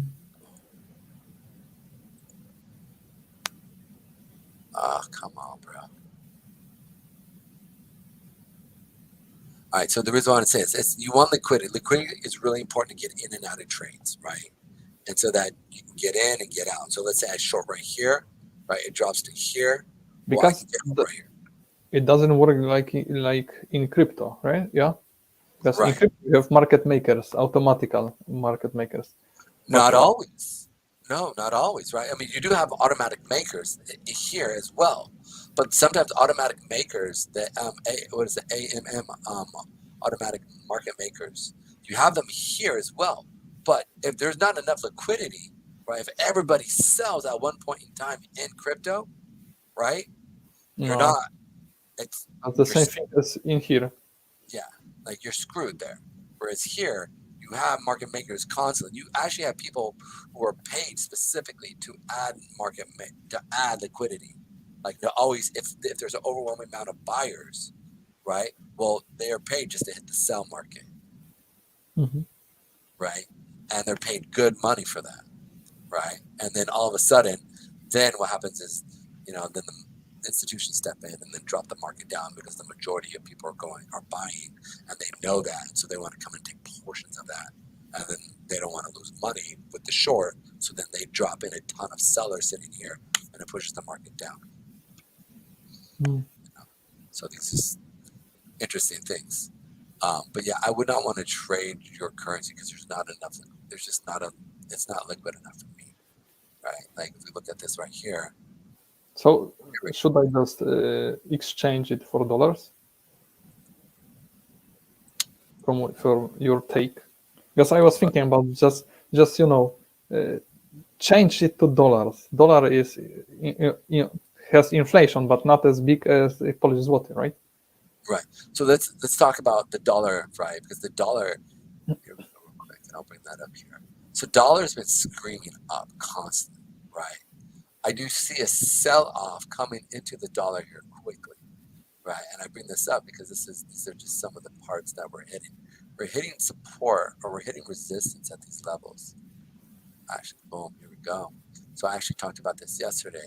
So I honestly thought that we were going to come back all the way up into these levels, the 18, 19 first, before we saw a sell-off. But we're coming down even further. So how far will this go?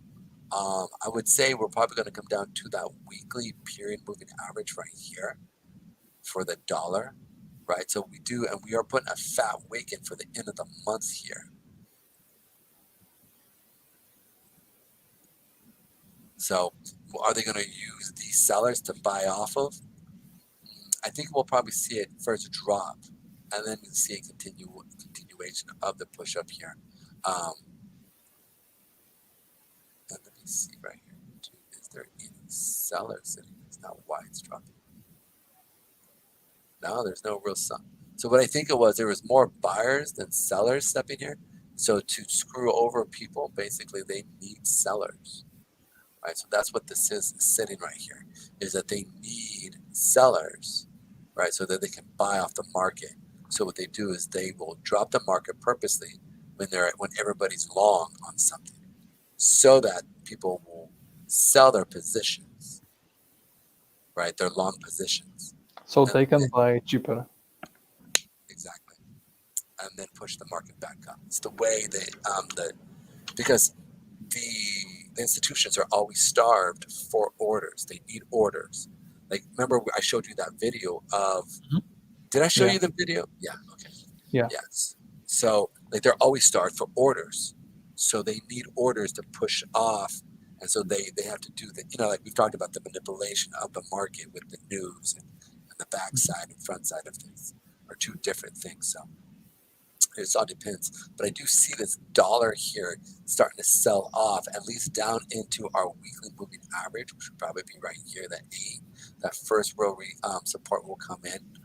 If we do see it drop, so that means that your dollar will probably continue. We'll see a turnaround, right? So if you're looking, honestly, I hate to say, but if you're thinking about switching your dollar over to the US dollar, yeah, that means that, you're part of the populace, right? So if you're part of the populace, they're thinking about it. It's just a great flip for them. Yeah, but I earn $600 per month, so it's not like I will change the market. Well, no, it's not you. It's the amount of people. So, for example, do you know about the what's it called?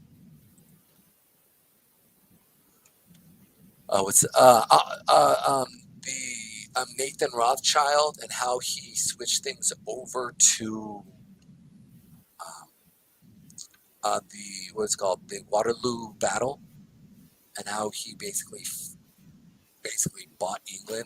So he spread the news, fake news, that they lost. Yeah. Right. And he bought everything for cheap. Yeah. On the cheap, he basically bought England at that moment. Like from that moment, right? It's the same. It's a similar situation for you. A lot of your people are thinking, well, why don't I just sell my dollar, right, and then switch over? Well, right now your dollar is real cheap. So banks can come in and they know that people are going, well, we're not making enough money, right? So we're going to buy dollars.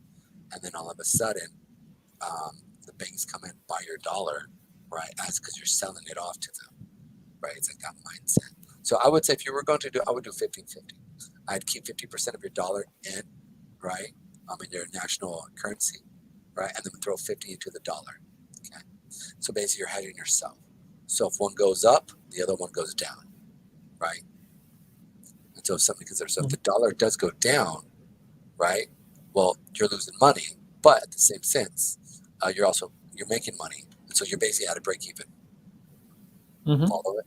And so that's something that I would do as a hedge. If America was having issues with it, right, with our real dollar, and I couldn't buy goods and services based off of that, I would definitely be looking to hedge that with something else that keeps, that allow me to be able to play both ends. Can you show DXY?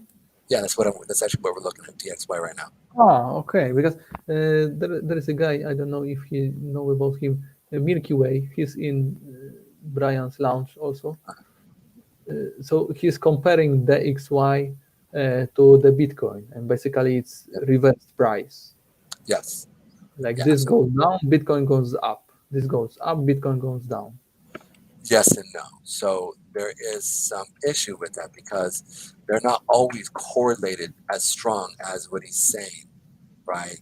If you have, I actually need to use the bathroom real quick. If I could have you guys talk among each other, I will be back in a second. I just have to give me one moment. Forgive me for this. And I'll be back to talk about it. I was just looking at the Canada dollar, and it's $1.38 on the US. Ouch. Great for consumer goods, but bad if you want to travel. I have right now almost 5 zloty per dollar. Wow. Yeah. So as I said, my income dropped because of the inflation. So now I have around $600 monthly. Oh man. Wow. Where are you? In Poland. Poland, okay. And that's why I at least try to invest and learn some coding. Yeah, that's tough. Wow. I basically want to earn, but through internet, because earning in Poland is, you're earning in Polish zloty, right? Yep. If you earn in dollars, that's way different. Yeah, I mean, I feel it when my wife is Swiss, and I love Switzerland. I love going there, but I dread it too because Canadian dollars to Swiss francs. I mean, I get rugged just for entering the country and hitting a money exchange. It's painful. Yeah. Conversely, though, in the past, we've gone over there and worked, and bringing Swiss money back to Canada is just a wonderful experience. If you would just hold. Yeah, just hold. Well, in our Swiss bank accounts, yeah. Well, they've actually changed those rules now. You certain bank accounts, you actually have to do all your document signing and everything from within the country. The Swiss have started giving up financial information and strengthening their rules a little bit. And so a lot of the people who would hide money in Switzerland are moving to the Caymans and to Liechtenstein and places like that. Mm-hmm. So you're saying we should make a token for it? Yeah. Liechtenstein token. All the liquidity goes into offshore accounts.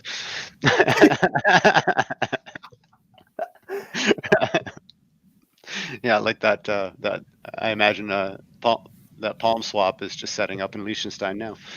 The other day when there was a tweet from this Musk, right?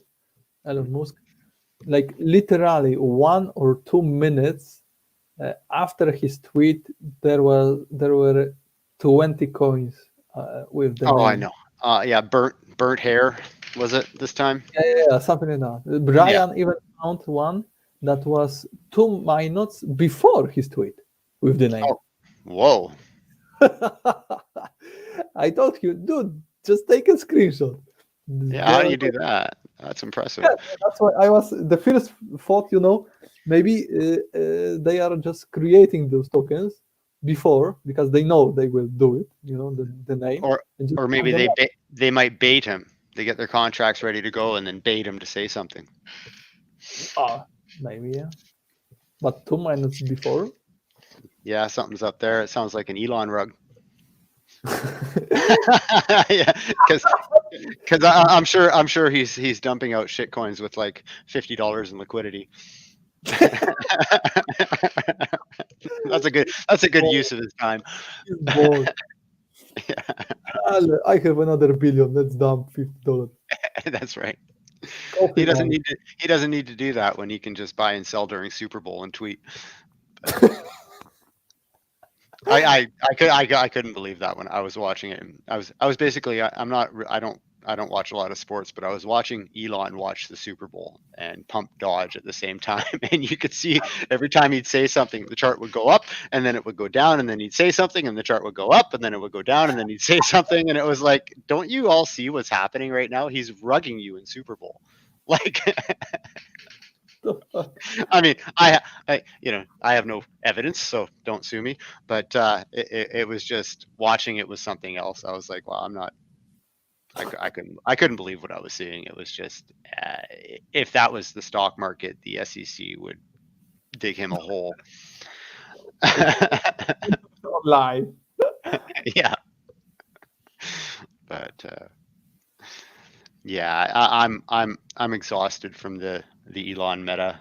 I just don't care what he tweets about. I'm not buying something because he tweets. No. Brian has a bot for his tweets. That's why we knew about it. Like the moment it shows in the chat, someone checked the name for the new tokens, and already there were like 10 to 20. Oh yeah, it's wild. And it's you get people who follow like the new listing bots and just buy everything that comes out. It's like, you were so doomed, my friend.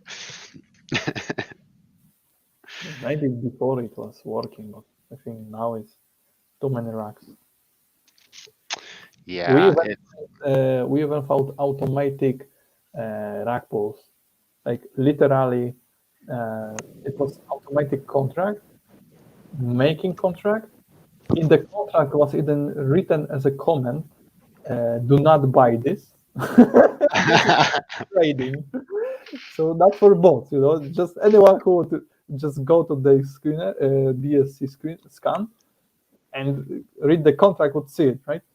But bots don't do it. So it was automatic creation of contract. It always the same. We found like 5, at least 3 to 5 the same patterns. He had like not the exact same numbers, but the weeks looks exactly the same. So basically they have probably like in between 100 and 200, right?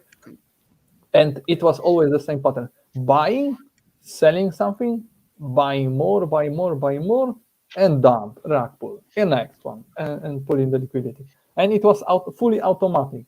So Wow. The guy probably was making like every 10 minutes new contracts. I mean, I've thought about a project called Don't Buy because, traditionally, I think if you tell crypto people not to do something, they're pretty well going to do it. This was in the comments. Isn't that the truth? To read the comments. Yeah. Yeah. Don't do that. That's dumb. I'm say doing do it. I even Challenge me. Try me. No, I'm looking out for you. I really am. It's actually gonna be really bad for you. Don't do that. I'm gonna double down on it. Oh, Yeah. All right, Uh-huh. do it then. Do it. All right, fine. I won't. It's like, okay, there we go. I'm actually trying to find the comparison level here real quick. Where's the To the comparison? Bitcoin, yeah. Yeah, for the Bitcoin. So one thing I want to bring up is Bitcoin isn't like it's not a currency, right? Like we get that, right? It's legitimately not a currency. It's a Yeah, but commodity. I saw in this year that they were like compared to 500, the stock 500, right, in the US stock market, that they were in this year like combined the most from past years, something like that. And it's like I think it's combining more and more with year passing by. I'm trying to figure out. There's a way to throw on add DXY watch list, add text, add alert. No. Is it? I saw somebody do it. Compare symbol to. There we are. Compare symbol to B. And this is important because Bitcoin futures. well, I want the perps. So we'll Uh, see. Hopefully, it'll be correct.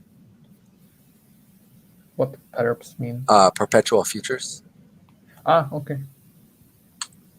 All right, come on. Yeah, that's why it's not going to work. Let me see here real quick. Let's see. BTC market cap, BTC calculated. Maybe, and I've never done this before, so forgive me. Crypto cap. Maybe this might be it. Okay, here we go.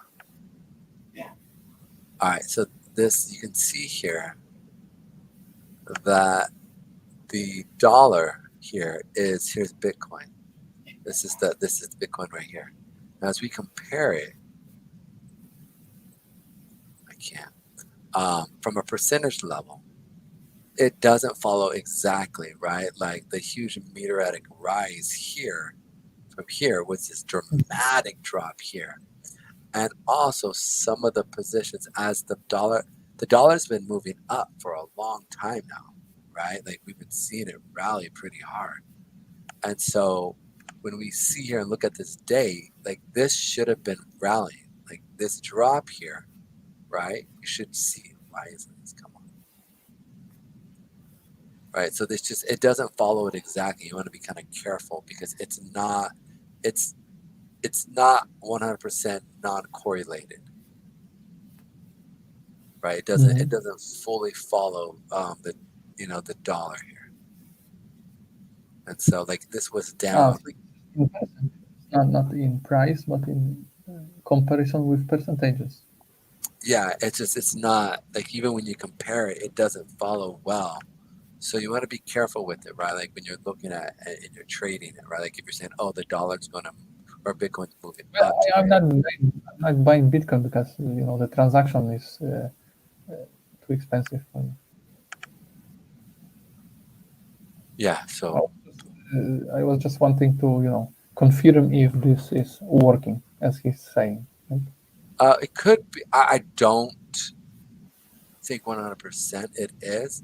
It very much could at times. Okay. But there are times when it doesn't correlate. Right. So I would love to see what he's using. You bring on another chart, the Bitcoin. Yeah. So here's the Bitcoin, right? Actually, we can do this here real quick. Bitcoin. So this is Like make this one as a half. yeah, I'm trying to do space and another one. Maybe without this comparison by percentages, it works. Like. All right. Better. So here's the U.S. dollar. Okay. Mm-hmm. We had a huge rise back in 2014. Okay. Mm-hmm.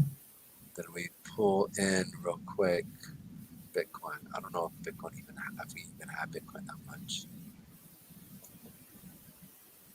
And honestly, he might be true. So 2014, right? Here we go.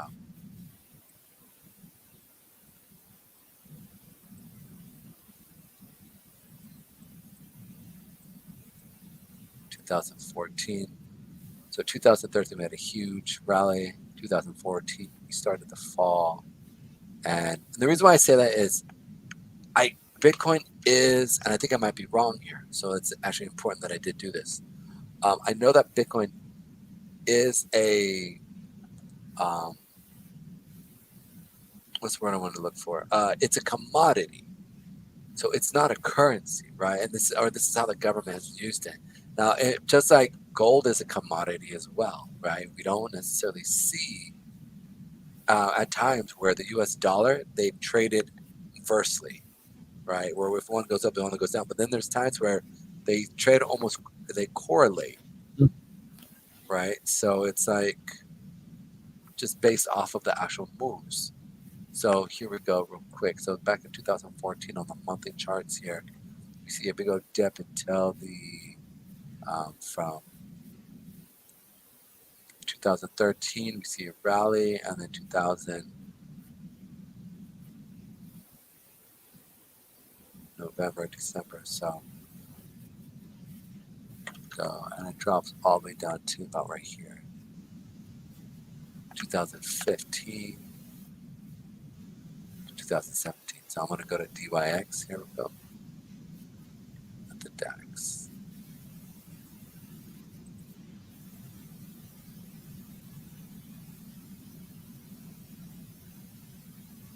In 2014, we saw it drop.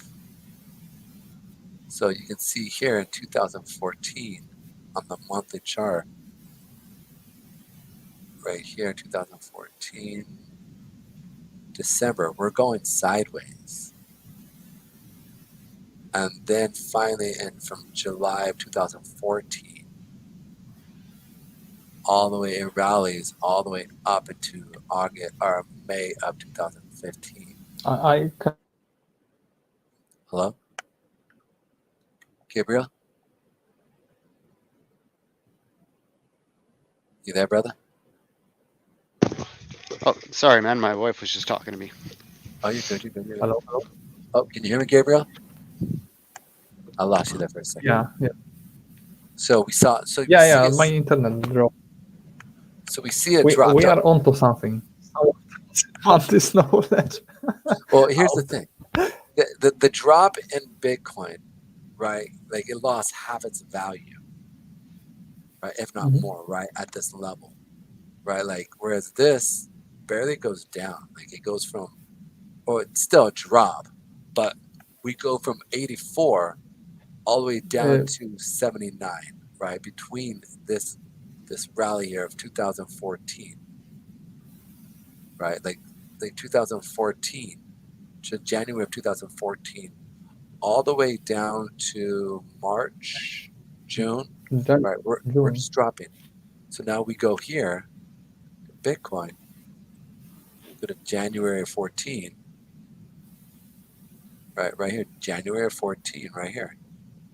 We see a drop, right? Drop, boom, boom, boom, boom. I mean, it loses 90% of its value. Goes from 1,200 to 200 or 100, right? Like, look, and then it continues all the way through. Look, December of 2016. You know what I'm saying? So I'm not saying that it doesn't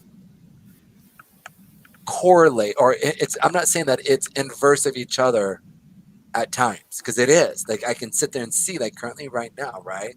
Like the drop, we can sit there and see, but ultimately it's not a 1-to-1 ratio, right? So it's not a true correlation, or it's not a true inverse, because the inverse is a 1-to-1 ratio majority of the time.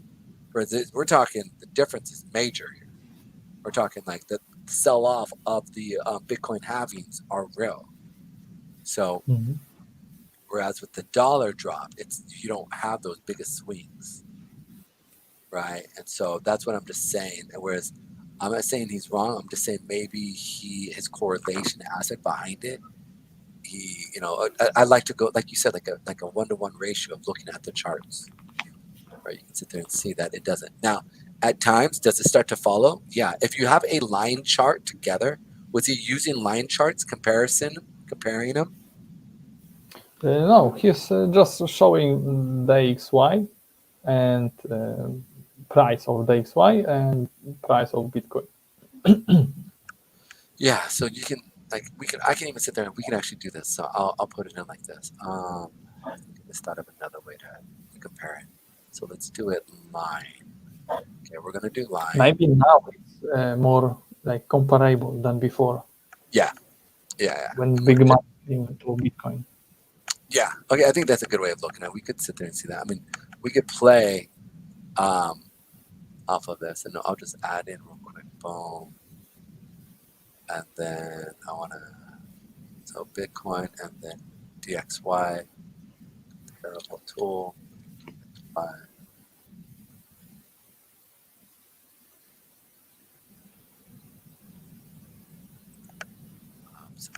Paul.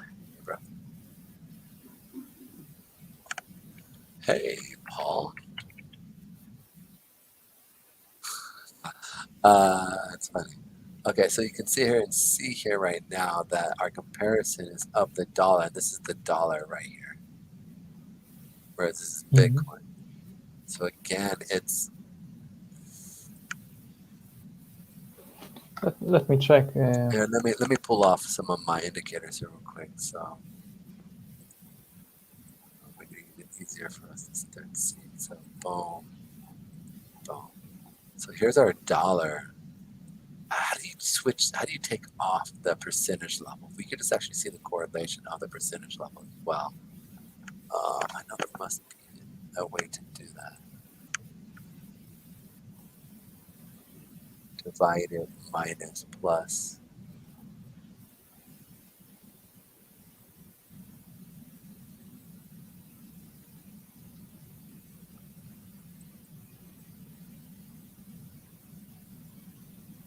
No, that's not it.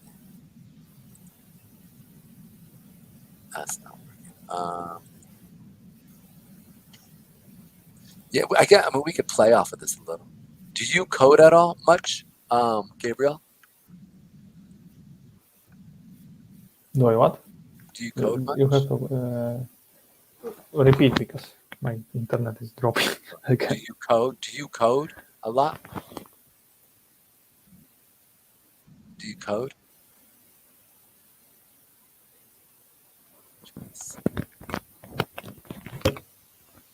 Hello. Hello? Hello? Hello? Can you hear me? Hello? Can you hear me? Hello? Hello from the other side. You know, it's we've actually been on here about 2 hours. Actually, when is the next? Please be patient. We are working. I want to see when they launch the second token. Where is this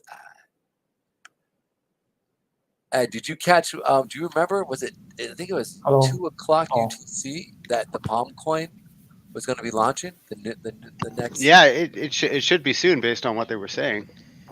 Yeah, this is be interesting to see. Twitter, Palm coin. Boom, boom, boom. Let's check them out here real quick. How are you doing?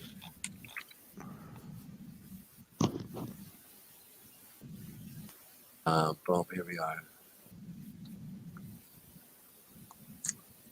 Hello. Hello, we can hear you, bud. Can you hear us? I'm back. It drops sometimes. I could hear your question. I want to code more. Basically. Are you pretty good at coding? Not yet. My brother is good. He's like 8 years. Yeah, I think he's at 8 years. They claim it'll be at 1900 UTC, which is 16 minutes from now. Ooh, do you got the? Do you have the contract? I don't. Can you actually talk, or do they still have it muted? Oh, it's still muted. I mean, you can always go to the new listings bot and see if they deploy something with the same name, but you're in the line of fire for all the copycat scammers.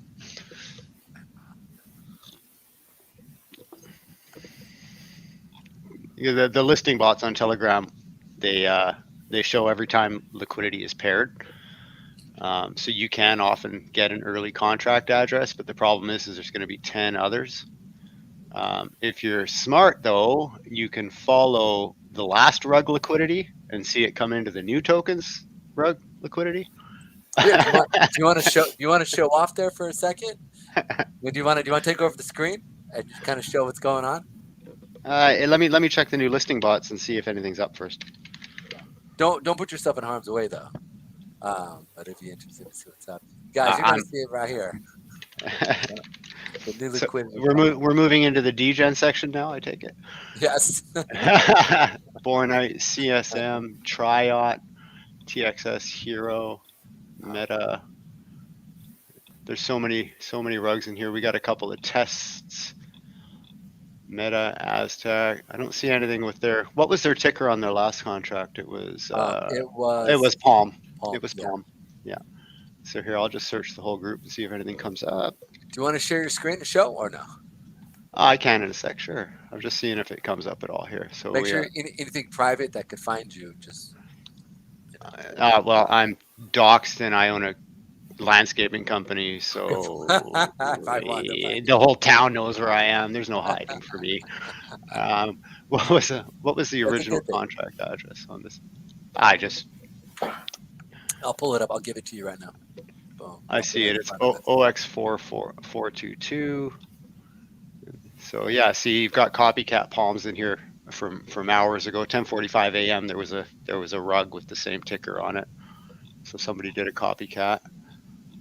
And there's nothing live yet, but I would go and see the where did that liquidity wallet go? It was OX11 something. Oh, so you're gonna follow the liquidity. I want to see where the liquidity goes. Where does that go? They're gonna put it into the new chart. Well, that's where their money has to come from. So what did OX11 do with that money? So we have transactions, got 20 transactions. Where did you go? Man, they got listed on 2. BNB Money Finance, what are you?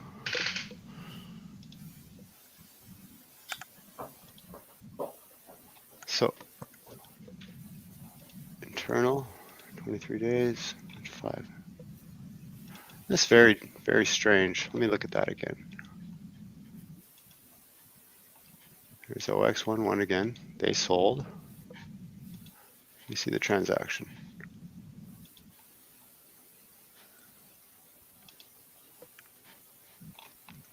I think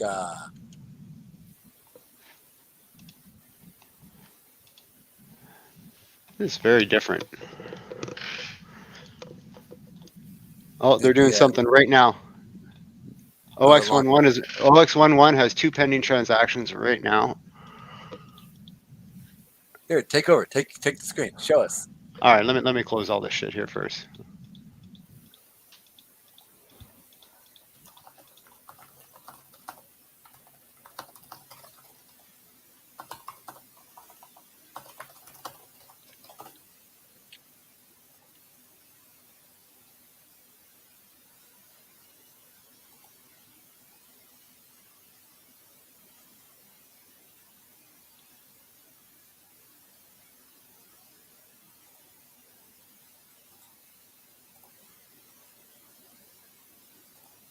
There we go. I'll bring it back in. Yeah, Cool. And just I'll take off my screen share and then just go down. You'll see down at the bottom where it says screen share, and then you'll be able to share your screen. all right. I just got to chase down. I just closed my whole darn browser window all at one shot, so I got to track it down again here. Oh, God. And again, we should probably put this up. Do you have a disclaimer here, real quick? Do I have a disclaimer? Yeah, I'll send you a disclaimer real quick. Let's see what I use. It'll work just the same.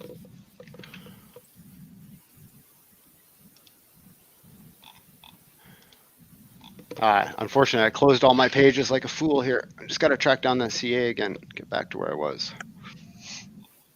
Control Shift and T. It's opening closed tabs, at least on the Firefox. Control Shift T.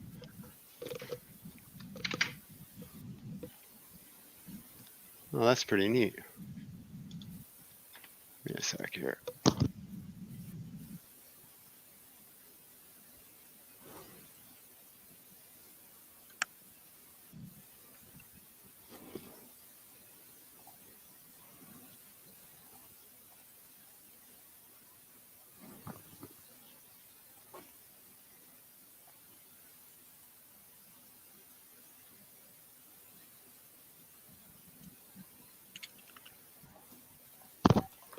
Okay, now this time let's close the extra browsers without shutting off this chat.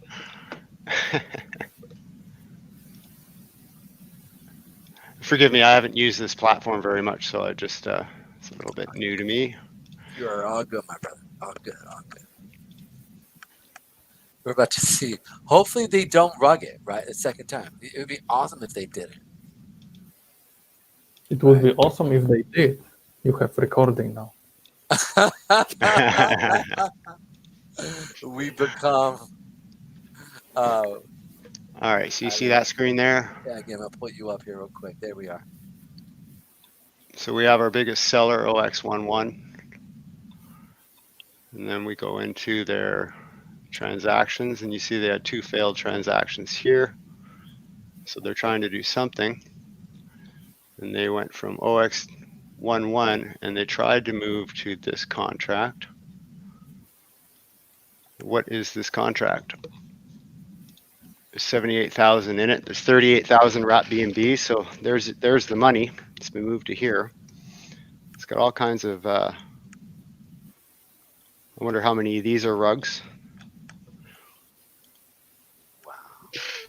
So yeah, we found the money. It's here. And what are they doing with it now? So here's the two ins that they did. And 2 minutes ago, what was this one? What did they do there? From OX44 to OX, that's the same contract as the other X Studio. So they're buying some shit coins. Pardon the French, sorry, family friendly. Poo coins, poo coins. Poo coins, which is, poo coins should not be a leader in the space like it is, because everyone goes, I'm not, what? That's so true. Dude, So, I told somebody too, go to poocoin dot what was it, poocoin dot, no, it's not .io, right? Or poocoin dot whatever it is. They're like, I go, just trust me, it's not a weird site, but make sure you type this exact one in though. You know? yeah, well, it's like, okay, mom, don't worry about it. Just buy these tokens and then just log into PooCoin. And my mom goes, what? It's legit, mom. I promise. This is legit stuff. My colleague from work was surprised too. KuCoin? What? Oh, it's so funny. I still think Bog Finance is hugely undervalued. Bog Yeah. or bot? Bog. Bogged Finance. Yeah. Yeah, Bogged. It's a great project. I love it. 40 seconds ago. So we've got some funny things going on here. I mean, we've got the 78,000 here. So they've done this before. And 40 seconds ago, we interacted from this new wallet with OXD8, which just brings us back in full circle. So there's some weird stuff going on here. You see how strange this is? It's like circular. And failed transactions. This is bizarre. You think these guys just don't know what they're doing? I think they're just running in circles, confused. Maybe Maybe these are the weeks we saw. Yeah. Maybe they know what they're doing. Maybe that's why the price jumped so high, because they used like $70,000. maybe they're Or watching 30. us. Maybe they're watching us, yeah. So what is Rev3Al? And why is this contract interacting with it?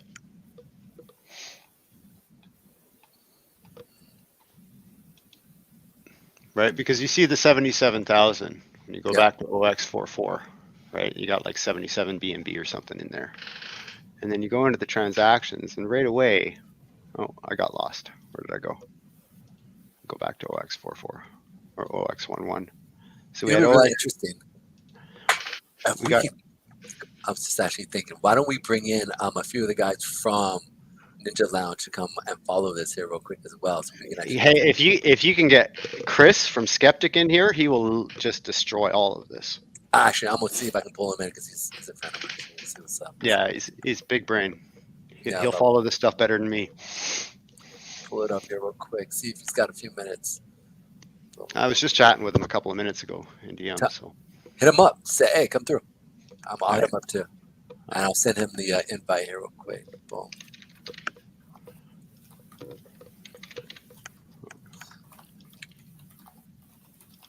Hey, we are tracking live on air the Palm Top potential. I said possible. There you go. Pull the rug. What's that potential?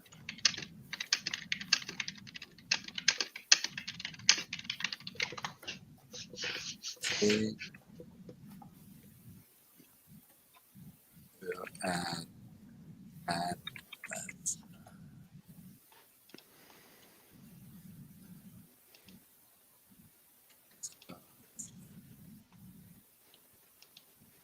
yeah, if only if I could spell. That's the one gift I always pray for. I've been trying to learn.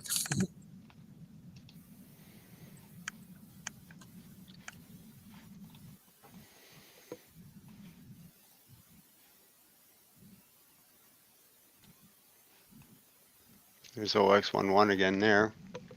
And here, what happened in between?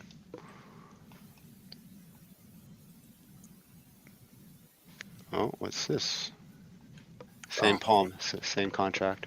Okay. It's not a new one. I'm waiting to see, I want to see this money connect to a new contract or to get sent to a hot wallet or get run through a tumbler of some kind or converted to ETH, right? Yeah.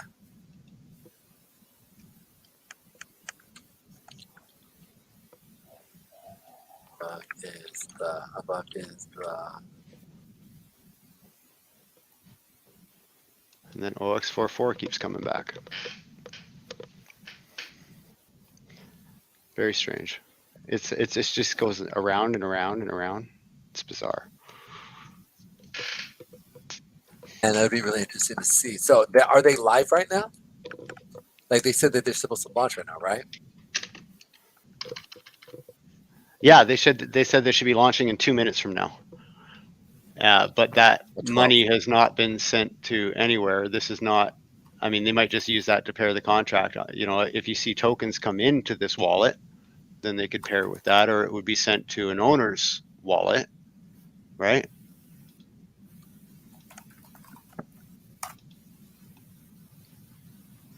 OX44, over and over. 2 minutes, man. 2 minutes. So we'll jump here real quick. And get the chart. Chris got back to me, and he's busy at the moment with his kid, so he's unable to join in. That's all good. That's all good. Yeah. Boom. Let's check out crypto here. So, like when I look at like the dollar in comparison to what we're seeing right now, right? Like it's. Wait, you're showing the. There you guys go. You guys should be able to see it now. Like it's one of those things. I feel like we are. Right, like I'm looking at these charts here, and when I compare the dollar to Bitcoin chart, it does have similarities when it comes to non-correlation, right? Like definitely they do non-correlate at times, but the moves are so dramatic that it's hard to compare that, right? So to me, I feel like, you know, like the dollar right now, it's skyrocketing like it's never done before, but when we consider this movement,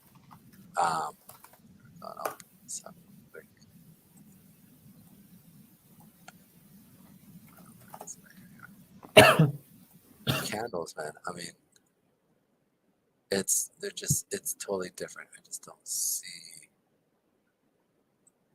the markets. You know, these markets are so just, they're two different markets. You know, and so for me, it's hard to sit there and say, yeah, you can play off of it. For myself, and I'm looking at, oh shoot, it's already 2 minutes. I can't believe how quickly. So, do you have the? Where is their chart? Did they announce the contract yet? Let me go to PalmSwap, Twitter, or at least let's go to their Telegram here and see if they'll announce it here.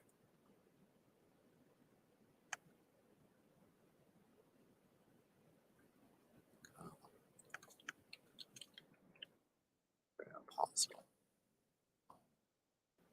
Do they have it here? Nope, nothing. I don't see anything yet. No update here.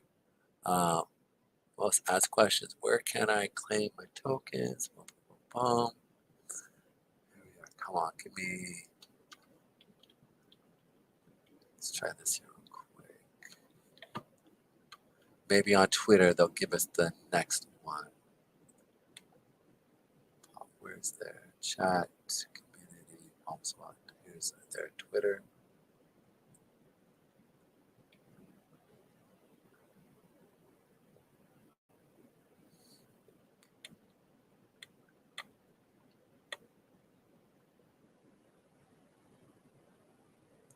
Wow, 43,000 followers. They've got some connect. Look, they've got some people interacting with them. That's funny. Boom. So September 23rd, the 28th. Here we are. Yeah, there's nothing here. There's nothing here for us to play with. Yeah, man, it was screaming, literally screaming. Wow. That this was a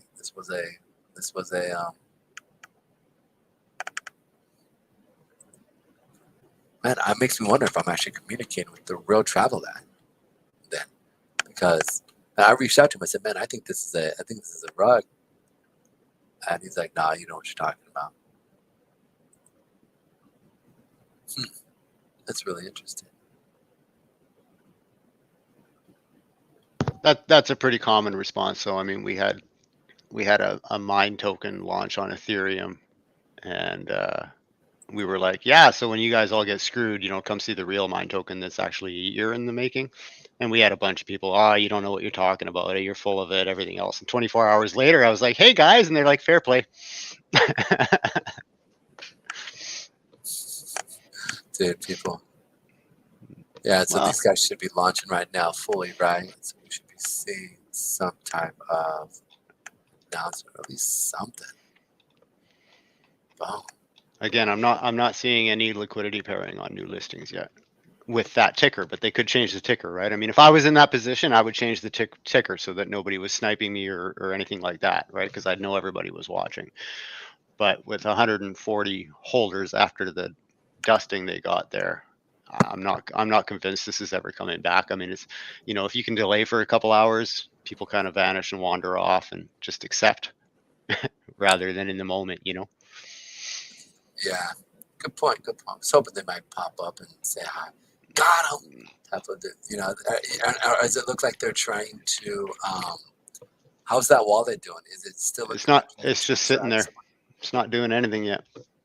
The funds were moved out in 2 transactions, and then some random coin Rev something was purchased for just tiny, though it wasn't significant, and now it's just sitting there.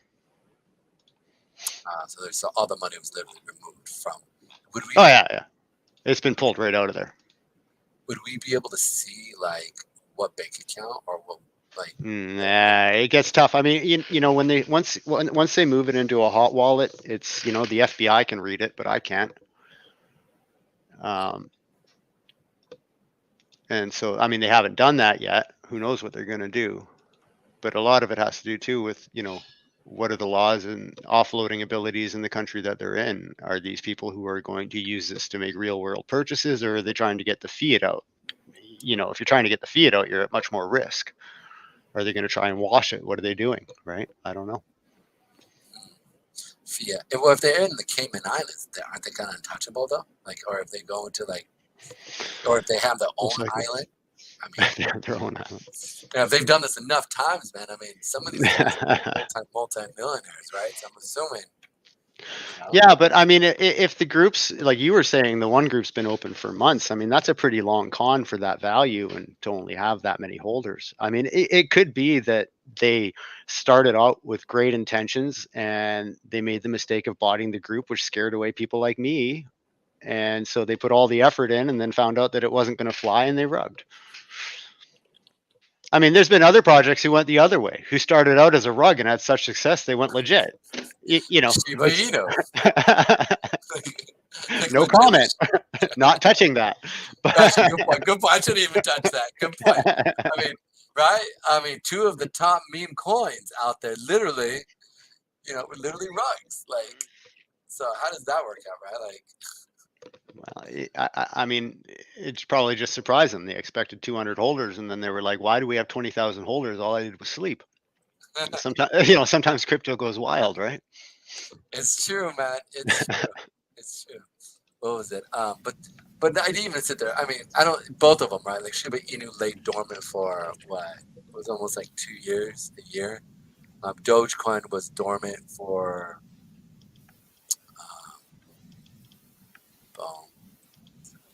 They dormant for how many years? Like almost like 5 years, 6 years before they actually went through. I never, ever took it seriously, man. It was made as a meme and as a joke. I spent time in the community. I never invested. I just watched it for the lulz, you know. And now it's this major player. Well done. I mean, good on them. They stuck it out. Oh, I see what you're saying. Yeah, man. Look, go ahead. Pedro, you have this app of book finance in the chat, and I forwarded you his post about this DXY and Bitcoin company. So we can go into it here real quick. I'm trying to think.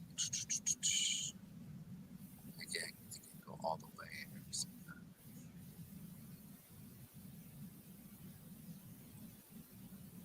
Like when you look at that, I was like, so yeah, I can sit there and see. So here's the 30-minute, right? And then you look at right now, and this is the daily, or is this the 30-minute? 45 minutes. So you have a 30-minute right here, and then what? So that's Bitcoin. Is this on top? It's 45 M. Oh, so 45. Yeah. So okay, yeah. All right. So, but you can see here though that you did. So right here we went up. It went up with it. You know, you can see it went up. So, and this is important to understand, right? Like as the market is, these movements are really dramatic. They're dramatic. They're not a 1-to-1 ratio. So how do you trade that, right? Like if you know that it's starting to move up, you know, and it's not. It's. I don't think it's a 1-to-1, and that's my biggest thing. And so you can, you know, like if you're looking to trade this on a 5-minute, you would need to sit there and compare each 5-minute to 5-minute, right? And it's then kind of maybe, but when you don't, but when you look at it like one beside the other, not comparing the one on one turn. Yeah, it does look like it. Yeah, absolutely. But if you both look at it, if you look at it, like we were moving up, and then we were also moving up as well. Like they're both moving up. Mm-hmm.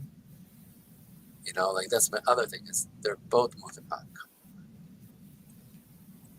Like, look, it's moving up from the 21st, right?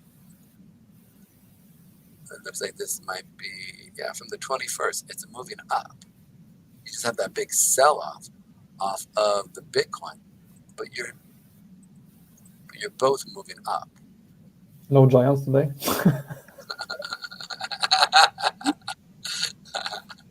Yeah.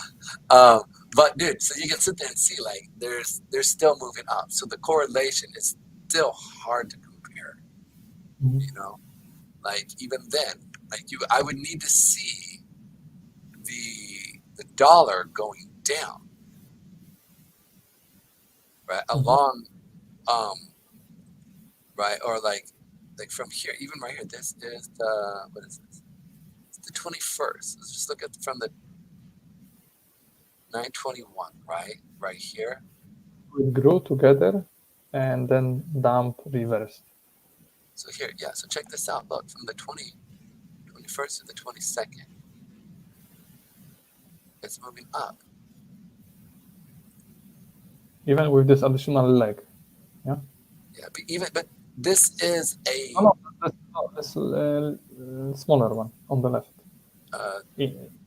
Not to the left, on the left, to the left of this big one. right here. This one right here. Oh, to the left, the small one. Small one right here. More to the left, on this one. This one right here. Yeah, and go to the dollar. There is also something similar to this. Okay. So this gets more confusing here. What's that? Talk to Well, OX11, after it made that shuffle to the other wallet. Share your screen. Share your screen. All right.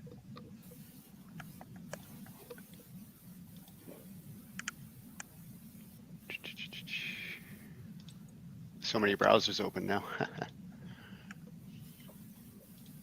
Oh, you can actually just do screen versus browser. So you can just do your screen.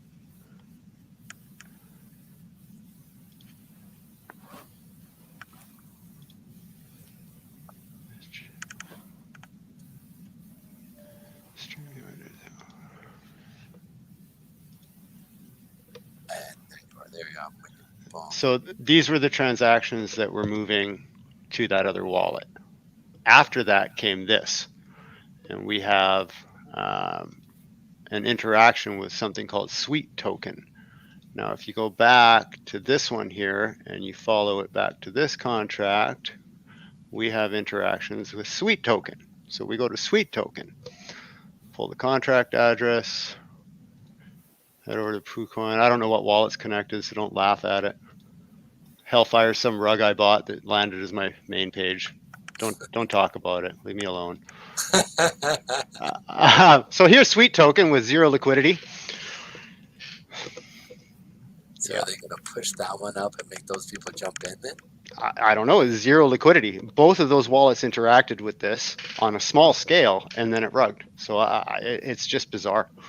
It's really bizarre. Very strange. But it has 5,000, right? 4,800. Oh yeah, V2. Yeah, still got 17 BNB. There are some buys in that coming in, but it sure looks dead. Yeah, you're right. I was looking at this. Sorry. Oh man. But it's weird. It's weird. It's strange. Both of those wallets interacted with that project.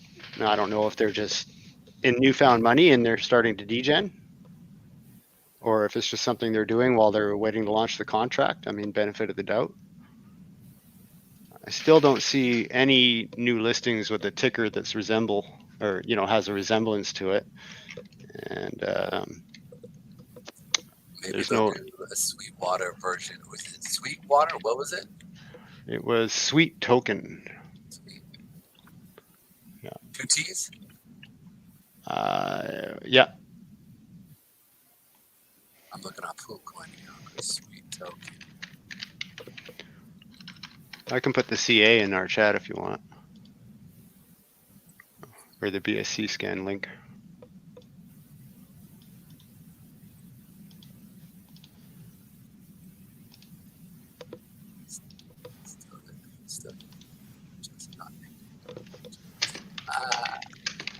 It's all good. I've eaten on camera. It's all good. Honestly, man, I've seen Zach Humphreys eat and drink on camera as well. So it's like, I mean, the guy's got like almost 80,000, 90,000 followers. So. That's the CA for Sweet Token there.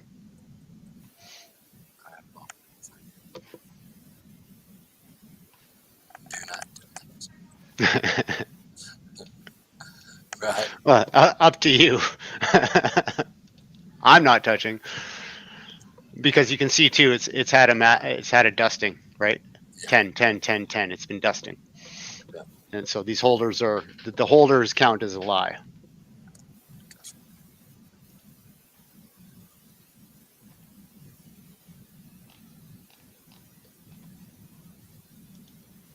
Ape swap. Swapping.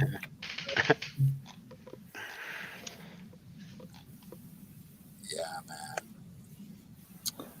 Sad. Yeah, this website is template.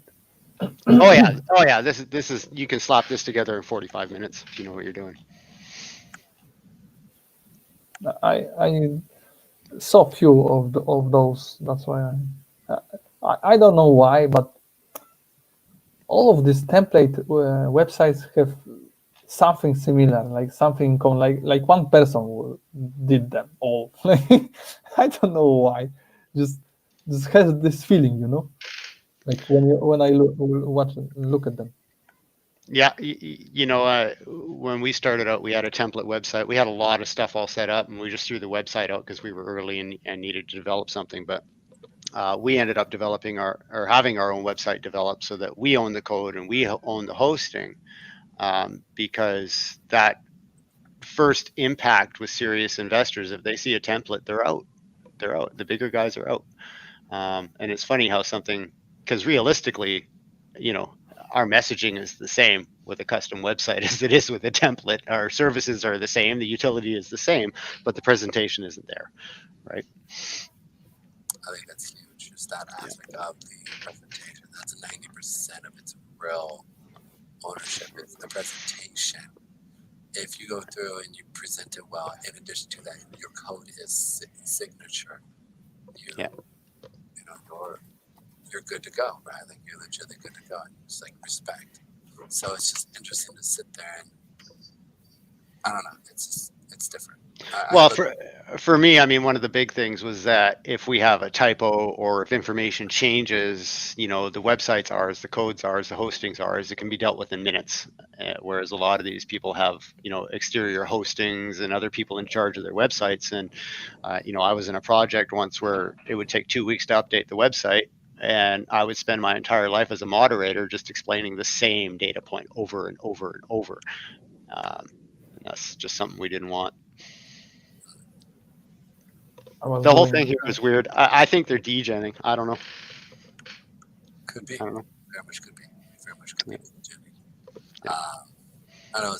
I think it'd be interesting to watch some of these. Actually, I think one of the things we could do is I want to bring in, you know, Chris and have him just literally walk through when they just go and find, you know, projects and watch them just get run, boom, and what to look for, what to get, you know, what to see.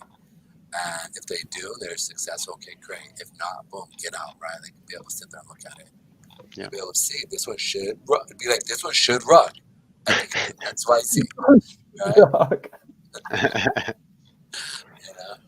would, you know, and just like with me, right? Just like with trading with me, right? Like I'm sitting there looking at trading, and I'm like, you know what? This should go up. This should go down. These are the reasons why, right? Boom.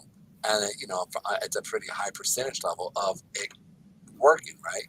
So I'm pretty sure we need to develop some method. Instead of charts, we'll put names of tokens, and you will do your chart magic on the names. Dude, remember, dude? I mean, were you there when I was in Brian's? No, you wouldn't. Maybe I was in Brian's group, and it was a couple they were a couple pre-sale launches, and then they actually went live. And it was funny because I'm sitting there and I'm just kind of doing TA, and we're seeing the markets go up and down. And so I started calling, like, okay, we're starting to bounce off that 8 period. We should see it then rally up to here, and then we rally up to here. And I basically stood there for like 3 hours, 2 hours, just doing TA on an actual launch, right? Mm-hmm. Then a few days later, I pop in again, and I don't think it was you. It was somebody else who was like, "You can't do technical analysis on launch." on launches, right? And I said, yeah, you can. I did it like a day ago. And then and he's like, there's no way we trade your own money. I said, yeah, I trade my own money, bro. I was in and out, man. Like, I'm sorry. Like, you can have it, you know, if you know what you're doing. It's like, there's no way. He goes, all right, here's one. Why don't you do it? I said, okay, cool. And literally, I just started TAing it. Remember, like, and the guy's like, well, I said, listen, man, I've been doing this for years, like years. Like, if I have real people buying and real people selling, right? It's all emotion. It's emotion. So if I got emotion, I can gauge that emotion off the market movement, right? And be able to trade it. And I don't know, it'd be cool. It'd actually be really kind of dope to do something like that. See if it could work again. I mean, with this type of market, I wonder if it would actually work. I haven't really looked at much mini launches lately. I looked at Vetter, unfortunately, you know, and at the time I was talking with my friends there. We're on Vetter, and Telegram, delete this here, Bitcoin peer-to-peer. You ever read this Bitcoin PDF form? Satoshi's. No, I actually found that the guys were making artificial intelligence, feeding it with data from blockchain, what was the volume on the blockchain on different times, on different like tokens like Bitcoin, Ethereum, all these big ones, right? Like 5, the biggest ones. They were applying economic theories to those, and according to them, they could predict, after this machine learning model learned all of this, they could predict 98 or 99% precision how it would go. Really? What was this project? I found it, you know, in, wait a second, what is the name? I should have it somewhere. That's a very high prediction. Yeah. Yeah, that's nuts. Who is this right? Somebody sent me this. Yeah, ma'am. I have it. Towards characterizing blockchain-based cryptocurrencies for highly accurate predictions. 90 up to 99%. I'll read through it. I like to follow. I will send it to you on the Telegram. Yeah, awesome. I'll read through it and check it out. Who knows, I might spotlight. But yeah, man, this stuff here is really, it's just one rug pull after another. Rich Doge. Have you been following this at all? This one, the Rich Doge preferred Doge. No. I actually had a friend of mine who got in right at this level here. I told him, I said, you should see it come down into here. You could get a 2x from here to here. So there's a new announcement on the PalmSwap channel. It says Palm token will be live around 30 to 45 minutes on PancakeSwap. We will update you shortly again once trading is live. This was at 11:57 a.m. And then it's just claim information in that. So who knows? Maybe they're coming here. Maybe they just took a little degen break and bought a couple of nice rugs on the way through, and who knows? Oh man, dude, it's so interesting. So it's rich dog, rag dog.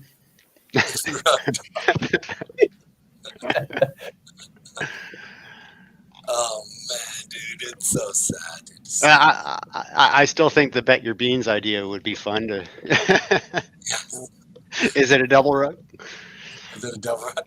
Dude, that would have been epic, dude. Just set that up, dude. That would be great. Or even sitting there and going like, "Hey, this is what we're gonna be at. These are the pricing," and it's basically, and if there's an overwhelming bet, I would love to see. I mean, I would love to see Travlad come in, right, and sit there if he could, like, talk back and forth like that. I would love to see if he would be able to. I don't think he would. I mean, It actually go against what his entire business platform is. You know.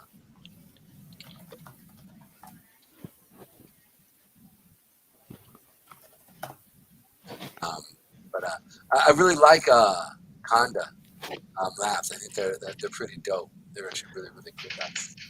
Oh man, they were a huge asset to us. You know, they worked with us for God at least 2, maybe 3 months.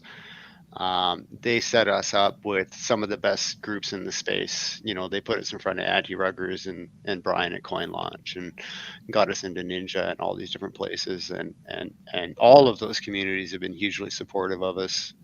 Conda and Days, they're out there every single day. So working with them was an absolute pleasure, and frankly, saved an absolute bundle of money in marketing with their connections. You know, it allowed us to get the word out much more than we would have been able to had we been in charge of all of that. Yeah, I love working with those guys, and that's why I support the stuff that they're doing now, and I'm so present in that because they really got behind us, and I want to make sure that we're returning that favor. You know. Yeah, it's a really great guy. What do you think about Legacy? With what's his name? Legacy. Yeah, never mind. They were another group that was actually doing stuff. So I was just wondering what your thoughts of that one. No, I never worked with them. I don't know them. So, I'm curious, man. I gotta go. But Conda didn't do the thing that so many other promoters do to projects, where they're like, listen, we need 20 B&B up front, and we're going to fill you, and I'm going to make a whole bunch of promises and everything else. They took pay after results, and they really put their hearts into it. And so I'm actually really grateful for them. Actually, I respect that. Like, that's actually really cool because, I think right now the way I was saying, I think that idea of being able to do is really cool, right? To sit there and be like, hey, let's go ahead and we'll take payment up front, or we'll take payment after, and we'll see if you like it. That right there, dude, is huge. I respect that. It was a percentage system, right? And so their pay is directly related to the success of their work. And that's fantastic. That just put us in a really comfortable position. And there were times where they were hard to keep up with, like, hey Ed, you got 3 going today. Oh my God. Okay, let's go. And they just kind of randomly throw me into things, kind of like Chris with Skeptic did with you. He's like, get in here. I'm like, okay. So yeah, I know they've been just a huge asset. I love those guys. That's good, guys. Yeah, you came in. I was talking with him. I was like, "Yo, why don't you just jump on the show? You just come talk about what you do," and just came and come and talk charts. And he's like, "All right, cool." I also want to get the guy from Doge Chain, to come in here and say, "Hey, man, talk, hang out, chill out. Let's look at some charts and see if we can, just look at charts and talk crypto." I think it's fun. It's funny. I kind of want to make this a family friendly Howard Stern / Joe Rogan show. But we'll see how that works out. But that's my goal, just to bring people in and have fun. Do talk shop. But yeah, I want to. Do you think they're gonna come out? I mean, I'm actually really curious to see if we're gonna see them step in and actually do something. But I don't know. It's hard to say. I mean, if this was absolutely a rug, why would they bother communicating at this point, other than to potentially just take the heat off of them and get people to calm down and dwindle down? But if it is a rug, then they're anonymous anyways, so there's no reason to communicate. So this is interesting. I'm not sure how this plays out, to be honest. Yeah. Talking about Palm Swap. Yeah. It's really interesting because it's like one of those things that, like, as you're looking at the actual market, like, Is it? Yeah, it'd be funny if they actually do some stuff. Real funny. Let's check out some of Travel Lad stuff here real quick. He's got fun. All right, let's check out fun. It's funny when I was looking at some of these people, and I was honestly thinking, why don't we just? There should be able to be at these call groups, a percentage that you sit there and play and say, and almost have somebody who goes through and just tallies. Like, boom. You should be able to build a bot off of the calls that people say. After one day, this stays up. After another day, this stays up. Like, you should be able to build something like that. I mean, it's not quite on that level, but Vetter's systems are pretty cool for that. I do like, Yeah, I like what they've done there. We did the Vetter interview and all that sort of stuff, and so I hope now with the way our chart's looking, they're saying nice things about us in the background. Oh, definitely. I already know that. I mean, look, I know. I don't see anything different. I mean, that's a no-brainer. I think that's definitely a no-brainer. Well, it helped too that one of their founders is like 3 towns over from me. So Oh, snaps. when he reached out, Metal Ride, when he reached out to me, I was like, if you want to vet me, bro, here's my address. Come, let's have coffee. And so, I mean, how often do you get that where somebody's vetting a project and they're like, bro, come over, I'll put the pot on. Unfortunately, he had just come down with COVID when he was in town, and so he wasn't able to come by. But he actually, I shouldn't actually share that information, but he's fairly local to me. Let's leave it at that. And so the running joke is, because he has a rifle in his profile pic, is I'm definitely not going to rug because he's my neighbor and he has a gun.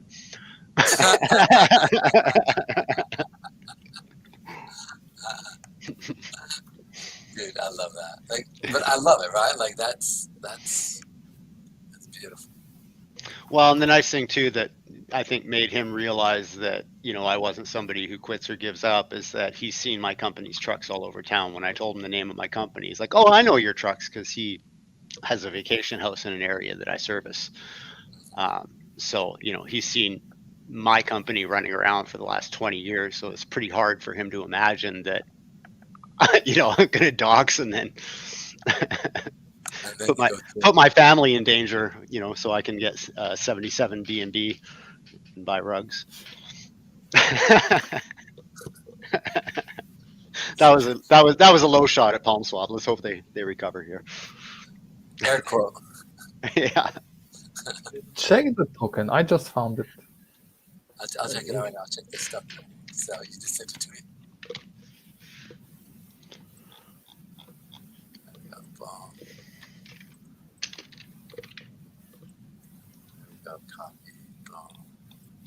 I'm actually surprised that there isn't like 3 or 4 I know, right? scam copycats on the new listings for Palm yet, because usually these guys are pretty on top of it. Yeah. They're fast. I'm surprised there's not 20 of them already. And I've also seen projects do a rug before their launch. Where everyone's anticipating, so they throw one up, and then they wait 5 minutes until it fills up, and they go, no, don't buy that. That's a scammer. That's not us. But really, it's them in the background. I'm not naming names, but I want to. A great one to actually talk about is actually absolutely brilliant. Ronin. This is what is it, 8 months ago with Ronin Games? Yeah, right? I remember them. Dude, they had all of those. Like, dude, I think they had 3 slow rugs, right? And they got it up to so much money. And they're like, oh, I don't know what's going on. Boom. And there were so many other like scam tokens out there named Ronin. And then finally, when they completely just pulled everything out, right? Like, it was one of those things that you're just, and dude, they went around to everyone.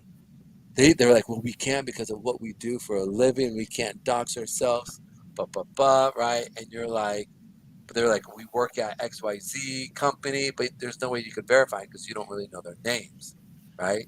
So it was like he sat there, and then there were so many other fake Ronin coins out there as well, right? They're like, don't buy it, dude. It's exactly now that they're long gone. They're like it's just not. Well, yeah, I mean, even on the new listing site, there's the last one to come up is a Rat BNB and Floki, right? Obviously, that's not Floki, but somebody's going to buy it. They only need, because to launch a contract on BSC is pennies, and so they only need a couple of buyers to make 50 or $100, and then do it again, and they do it all day long. And we were talking earlier about regulations in the US and in Canada, and one of the reasons I think that we're not seeing it move very fast, aside from frameworks aren't set up and they don't know what to do exactly, but is that these are bigger markets and we're drawing a lot of money out of other countries into these countries. Yeah. When that tide switches the other way and you see American and Canadian dollars moving into what we consider the third world, that's when you're going to see the regulations, because it's a drain on the economies. So as long as the money's coming in, I don't think it's going to be too hectic too fast. Do you know what I mean? But once the rest of the world really starts to draw money out of these markets in a big way, that's when I think that there's going to be major regulation concerns coming fast. I think you nailed it. I also think that so here's the thing, right? Like crypto is really another way, a major way for taxation within the U.S. government. I think they see crypto as a way for them to kind of get out of the hot water that they're in, right, with the debt issue. So, like, if things start, this ain't that bad, bro. It's not that bad. Who is this? From a charting. This is the one you want me to do a charting, right? Started from June. I found it by accident right now. Okay. Like 5. Let's check it. And how much is the volume on this on a daily basis? It's not good. Down here, it's bad. 2, 3. All right, but we'll sit there. We'll play.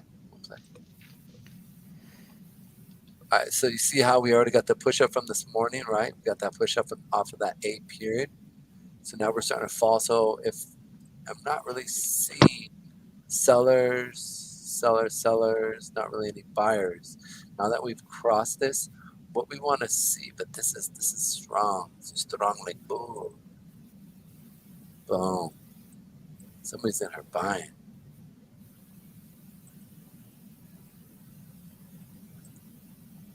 So let's sit there and say,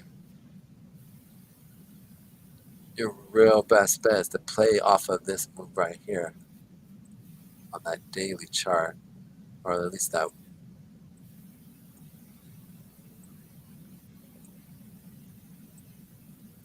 Here, I'm gonna go 20 minutes. Let's go 4 hour quick.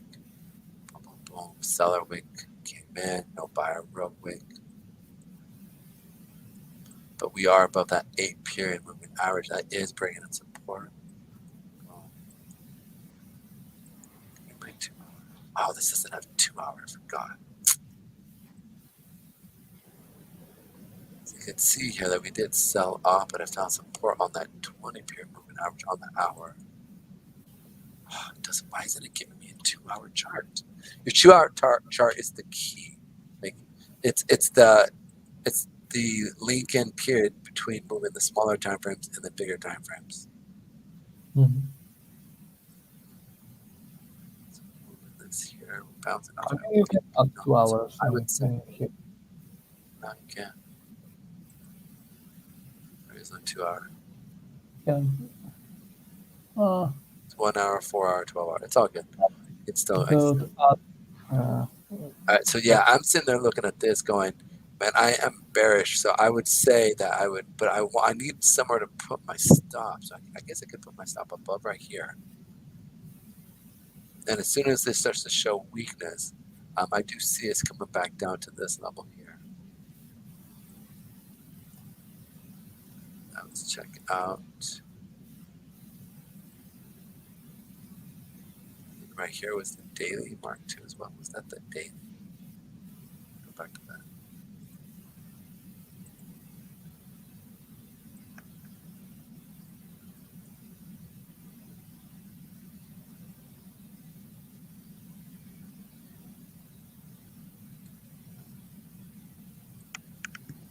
Is that today? Give me 1 second. There's a wedding. September 29th. And you forgot about it. No, wait. Don't tell me. No, I marked down October 8th. I thought I was going to have to jump off of here and get going. I was going to do like that. That's what I thought. It was October 8th. Oh, good Lord. I was like, all right, guys, I got to go. Boom. See ya. Throw the slacks on. All right, so boom. So I'm looking at this right now. We did put this stuff in here. So I would say my upper range is right here. Give me like 10-15 minutes, okay? All right. I have 20 minutes before they will close the shop.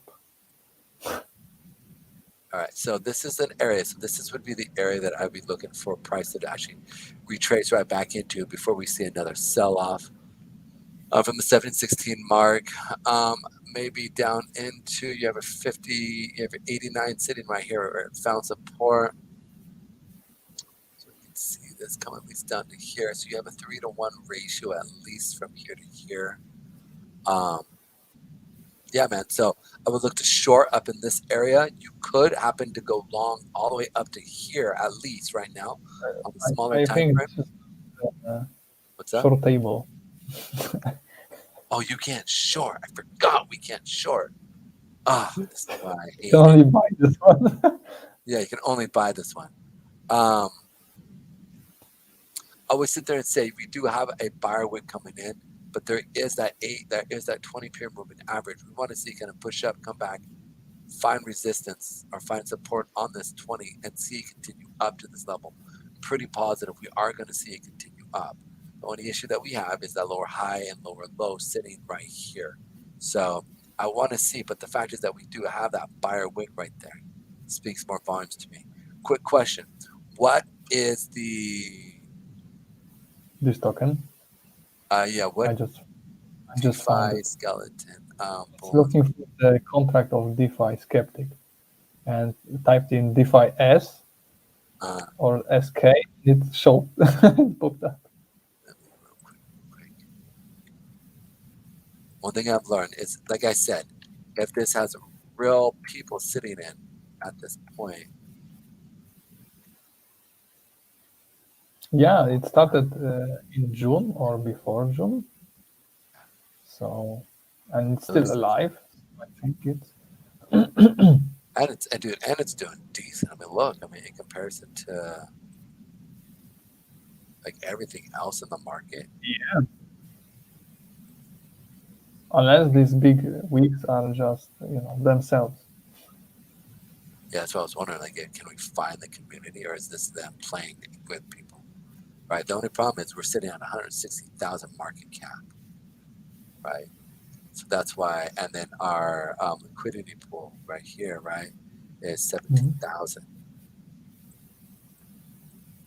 So this is what does. It's a really small cap, but we should be able to play this. So playing off of that 20 period or 89 period movement average, which is showing me strength. We do have our daily move. So yeah, I could say you could go long from here where we're sitting off of. Okay. Put your stop underneath this 50 period moving average, or the 89. So our stop would be underneath here where the support would be. And you can at least capture this part right here. So real quick.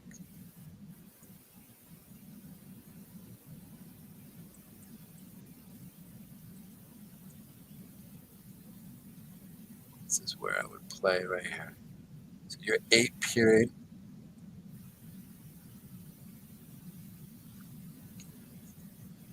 No.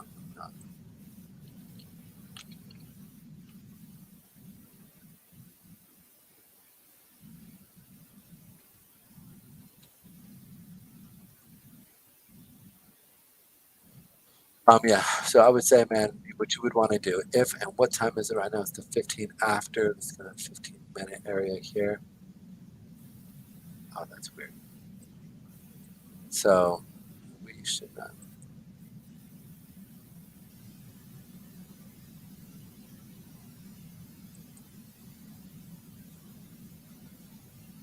Oh, okay. There we go.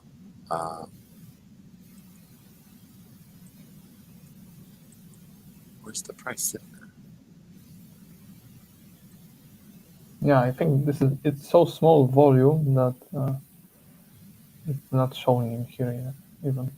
On DEX screener, that will be shown every transaction. Copy code contract from the top. Yeah.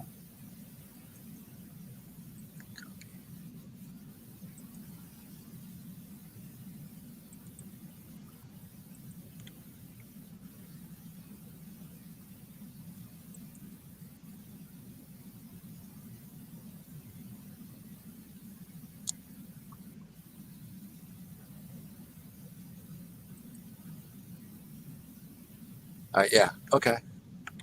5. Oh, we have 2 hours. Yeah, to me, I love the 2 hours. That's my junction point. All right, yeah. So we are starting to push up here at this level. So we're going to climb up to here. We do have buyer wick sitting down at this level here. You could do a couple things. You could play off this level right here when we come back to this level and get a 2-to-1 ratio right off the jump and leave a moon bag. And from 13 cents at least to your 19 cents. So Let me check. I know what. Let me check. right here. So we should see a rally at least I will check the. It's not. to this level. No, it's 18% tax. Both ways. Oh wow. So Nine, maybe at least 36. 997. So I think this 36. change wouldn't work. Like I mean, this price. So what we should see though is from this level here, from 16 to 25. So you would still be able to make a profit here because we're starting to rally from here. We do have some buyer wick stepping in. So at this level, what you could do is get in long here off of DEX tools, put your stop about right here. So this would be your risk to reward ratio from here to here. On DEX tools, you can long. Okay. Huh? No, excuse me, not DEX tools. Well, I don't know. If you could trade off a DEX tools chart, this is what I would do. I would get in around here. I'd wait for a red candle to come down. That's really what I'd be looking for. Down into this level right here. Or you can get right here.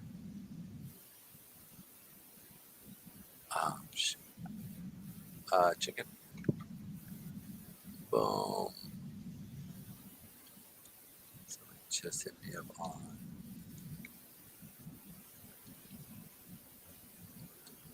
There you are.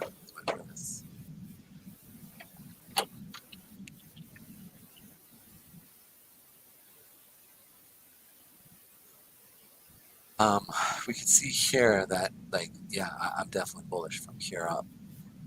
2 hours. That is definitely. 1 minute. You can see here within a few minutes they started pushing up here. So, yeah, definitely bullish. That 2-hour mark is what I'm looking for. So we should see another rally up into these levels up here. I talked about that 25-cent mark area where we can see the market come back up to. It's a pretty clean shot. Until then, yeah. 15-minute. Right here. Right, we have lower high. We have a higher low here. Boom, we're pushing above the two-hour period moving averages. So this is going to just start trending off of that 8 period as we start to follow. So I would take part of your profit. I would put my stop in right here, okay, and then play it up off of what trending moving average is it trending off of. So it looks like it's the 15. Boom, boom. Let's try 30 really quick. It looks more like the 30 here that is really using the trend. So, boom, boom, boom. So this is where we're sitting off of. But it fell through. Let's try the hour. Yeah, it's the hour trend. This is what it plays off of. It's the hour trend. So that 8 is what it's using. So that 8.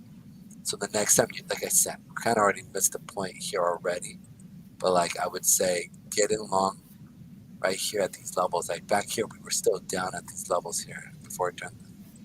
Last 5 minute turned on. But yeah, this baby's going to come down after it hits that 25-cent mark here that I marked out.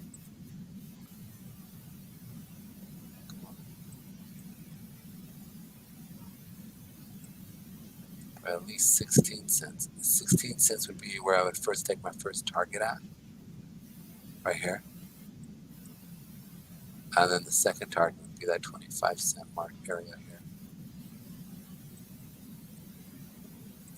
So you make your first profit. So yeah, that's what I would do. I was trading this. Straight up now, tell me, baby, do you want to love me forever? Oh, oh, oh. Sorry. All right, guys. I don't think Palm Swap is coming out. They should be out right now, right, Ed? Yeah, I'm still digging through these transactions, and I haven't seen any movement on that money. It's just sitting there. Last movement was 53 minutes ago when they bought that sweet token. Yeah. It's doing nothing. It's just doing nothing. Yeah, and they should be out right now, right? They said was it 20 minutes or something like that? Yeah, I mean, and there's nothing new on the announcement channel. Let's see here. There's nothing on the new listing box with that ticker. There's nothing on the announcement channel other than that last one at 11:57 a.m. It would say 30 to 45 minutes. So we're past that time now. We're 15 over almost. That said, things can go slow, but that money's just sitting there, man. Maybe they're the ones who are just watching us, and then once we hang up, they're gonna pull it out. We can always come back. We can always come back. Keep your tabs open, so then come Monday if you're open, man, come and check. Oh, by the way, you have your surgery, correct? Happening? Yeah, that's right. That's right. Yeah. So I have, I'm on my fasting and prep now, which means I feel like trash all day. And then Monday I go in. Tuesday I'll be a disaster, but Wednesday I'll be pretty normal again. It's nothing too big. Hey, do you want to schedule the meeting with the other guys around next Wednesday coming up? Yeah, I think so. Okay, cool. Yeah, that'd be cool. That'd be cool. I appreciate that. 12 o'clock your time? Yeah. Let me write that down though, so I don't get all screwed up here. Let me check my stuff here. You said 12 o'clock Wednesday.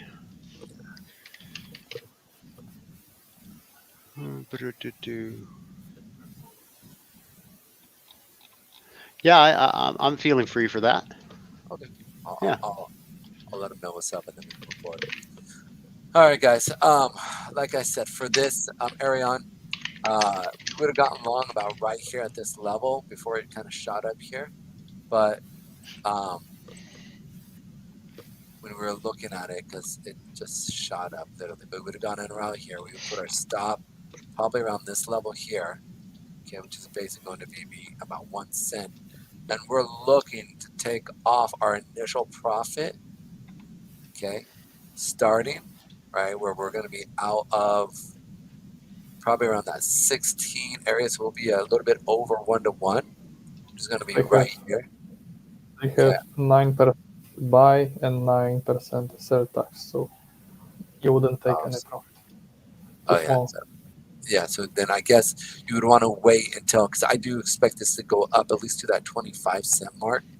So maybe cut it in half and at that 22-cent mark here. Right? So you should be good here at this level. And then wait for it to rally, and then from here, it's typically at the halfway mark, you do start to have resistance in that level. And this is where it is, right? This is where resistance was at. So your first resistance point would probably be about right here, which is that 21 marker.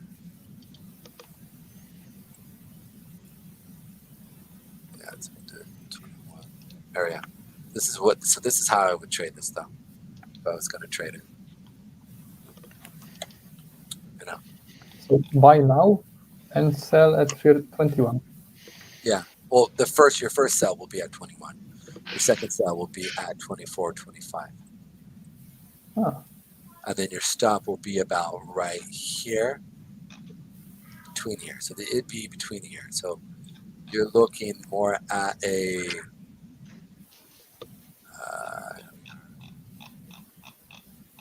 uno momento, my brothers. Here we are. This one. Long position, short position, boom. It's going to be a long position. So this is where we're looking to get. You can only buy it. You cannot short long it. I know, but I'm just putting that.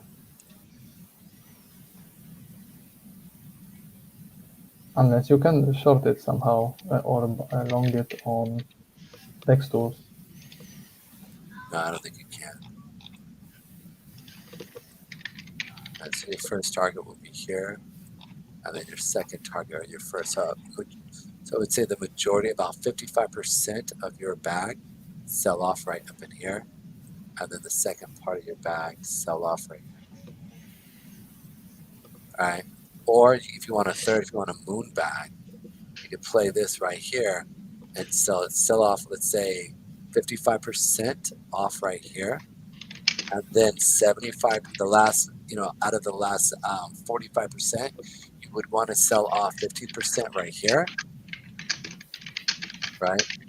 And then leave the last 10% to rally to see if you can get more out of that. And if it rallies out, you could probably capture the new highs here.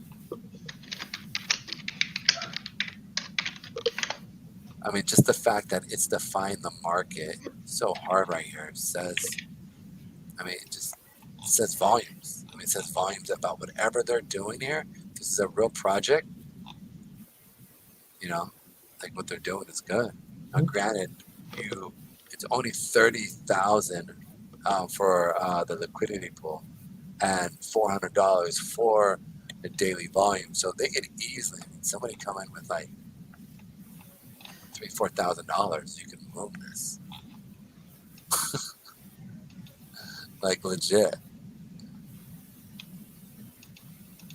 So, especially it being only $30,000.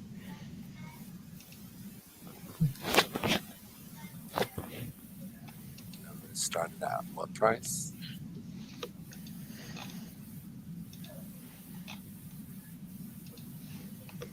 Yeah. Do you know anything about this project?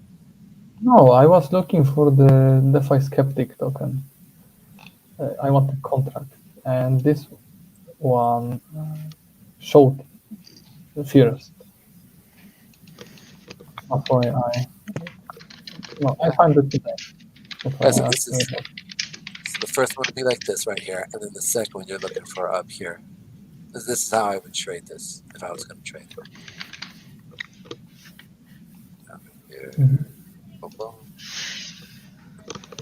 Honestly, the truth is, I thought I would take out more like 75% right here. To tell you the truth, just because it's such a small liquidity pool here, you might move the market back down if you sell. So at least try to sell 75%. So you come out ahead. But shoot, at 15, you said 18% tax. You still, you're still screwed if you sell. 6 cents, right? No, 5. It depends on how much money you put in, right? If you put $100, 18% is 18 cents. It's 36 cents all around, right? If you put $1 in, right? So you need to at least see this thing go up 6 cents. No, sorry, 36 cents. No, there's no way. Yeah, there's no. I wouldn't touch this then. They have the same market cap and liquidity as me, so you're making me sad right now saying all that. Oh, You're hurting me, man. You're hurting me. You're hurting me. My taxes are better though. yeah, your taxes are not 80. I mean, they're not 18%. And No. I think you probably have more of a marketing scheme than they do.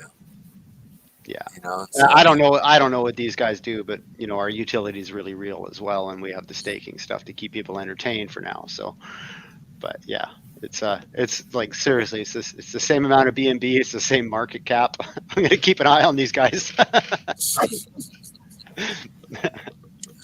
Unless you want to like basically buy and leave it.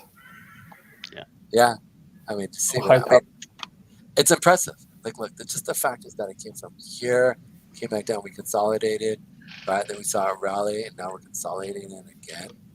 I mean, it looks good. Like, I'm looking at it going, like, it's impressive. The fact is that when Bitcoin rallied a couple days ago, right? This thing is staying. It didn't have much of a sell-off, or when, excuse me, not Bitcoin, but these guys are ETH, dude. No, it's Binance. Oh, BNB. Yeah, I apologize. So when we look at Binance,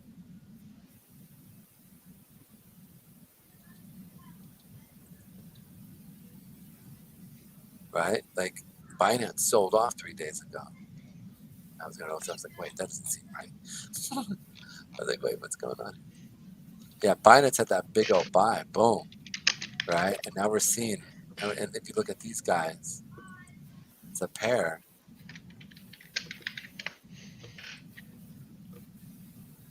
Right, it's not bad, man. It's actually not bad at all. At all. It's not bad. But yeah, it's in a nutshell. All right, guys, let's go ahead and call it quits here. I'm a little tired. I got to go take care of some stuff here. And thanks for coming on the show, man. I appreciate you guys, man. Thank you so much. I appreciate you having us. You know, I firmly believe that if someone invites you to speak, you should go. So here we are. I agree. Always come on. You're always invited. If ever you want to come on out, just hang, talk charts, go over little things. You know what I'm gonna start doing? I'm gonna start looking at some launches. And, just by sitting with you doing this live, you're learning basically. There is no way you are not learning. Oh yeah, yeah.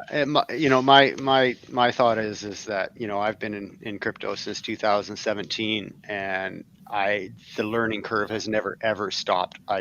My understanding just grows and grows and grows, and then what happens is that, you know, you get into a comfortable place and you stop growing and you stop learning, and I've been in that before. Like, you know, I wouldn't touch Uniswap.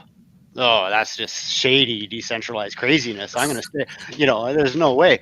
And then I made the move finally, right? I got my ego or whatever the hell was in the way out of the way, and I was slaying it. And then I got caught, and I'm in that rut, and I'm doing Uniswap, and I'm losing.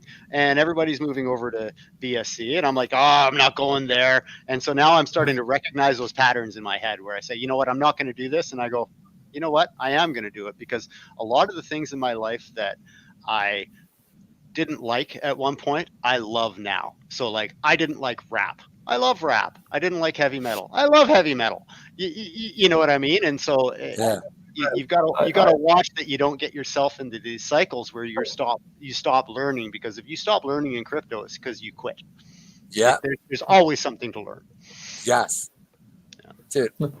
With metal, I have reversed. I liked it before, and now it's like just screaming. Well, now they make middle-aged metal, like the new Tool album, you know. So it's like calming yet sort of metal, and so I get to keep my cool badge and still be mellow. And now I listen to some bands, and it's like, did I really like this before? Like, did I really listen? There's a few old punk bands, and I listen to the lyrics and I go, oh my God, what was wrong with me? What was I even thinking? How could I even support this? Oh my God. but we change, we grow. Go up. Right. Yeah. Yeah, and I think even some of those punk rock bands look back now after 20 years going, what was I even thinking? Yeah.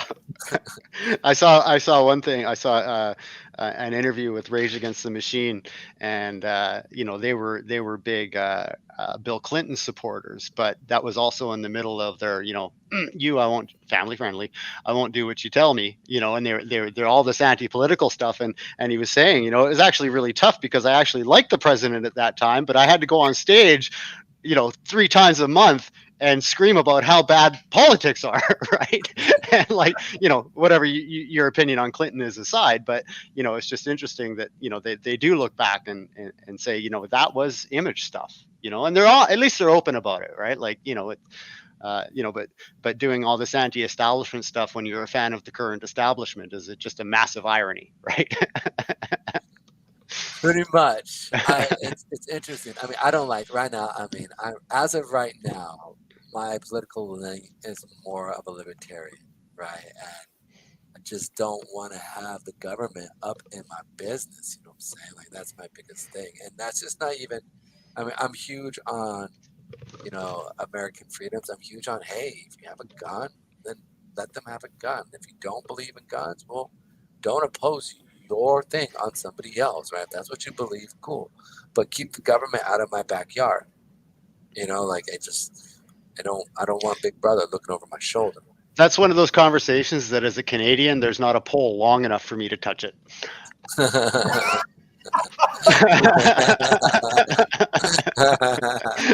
Yeah. I just sit up here in Canada looking over the border like, what are they doing now? That is the truth. Dude, Canadian. It's about Go ahead. if it's about guns in Poland, it's one of the most demilitarized countries in the world. And now, since we sent like almost all of our, you know, tanks, ammunition, etc., to Ukraine, it's fucking over, man. Like you literally could take anyone with army can come to Poland and take it over. Like, Well, you guys are central. That's the problem. Is you guys are a central mechanism. So like Poland we is have around 100,000 soldiers, of which 40,000 are soldiers. The rest are office workers. My grandfather was a Canadian. My grandfather was a Canadian Polish immigrant, and he ran away with my grandmother. He ran away here to Canada with my grandmother. He was a Ukrainian, and came here. And at the time in Canada, there was this misconception. You know, they kind of had it in their minds that Poland was like, here, Germany, have it.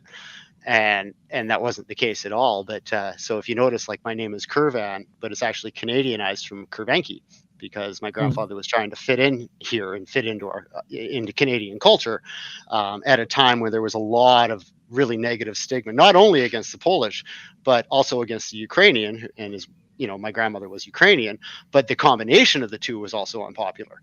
And so, you know, so they moved to these tiny little rural town that, you know, didn't know nothing. Didn't understand. They just didn't understand. And they, you know, so they treat, he was a coward and he was a traitor and he was all these things. And he was a young man who didn't want to die in a war, man. I mean, that's, you know, that's all it was. And so they found their way over to the east coast of Canada and then moved all the way to the west coast and built a life there. And that's how I came to be. So, yeah. Pretty much it. So we have more generals than China. I'm telling you, we priests as generals. Poland right now is they made a joke of it, basically. Well, I'll put it in like Poland, this. someone calculated it was 1 general per 100 or 120 soldiers, right?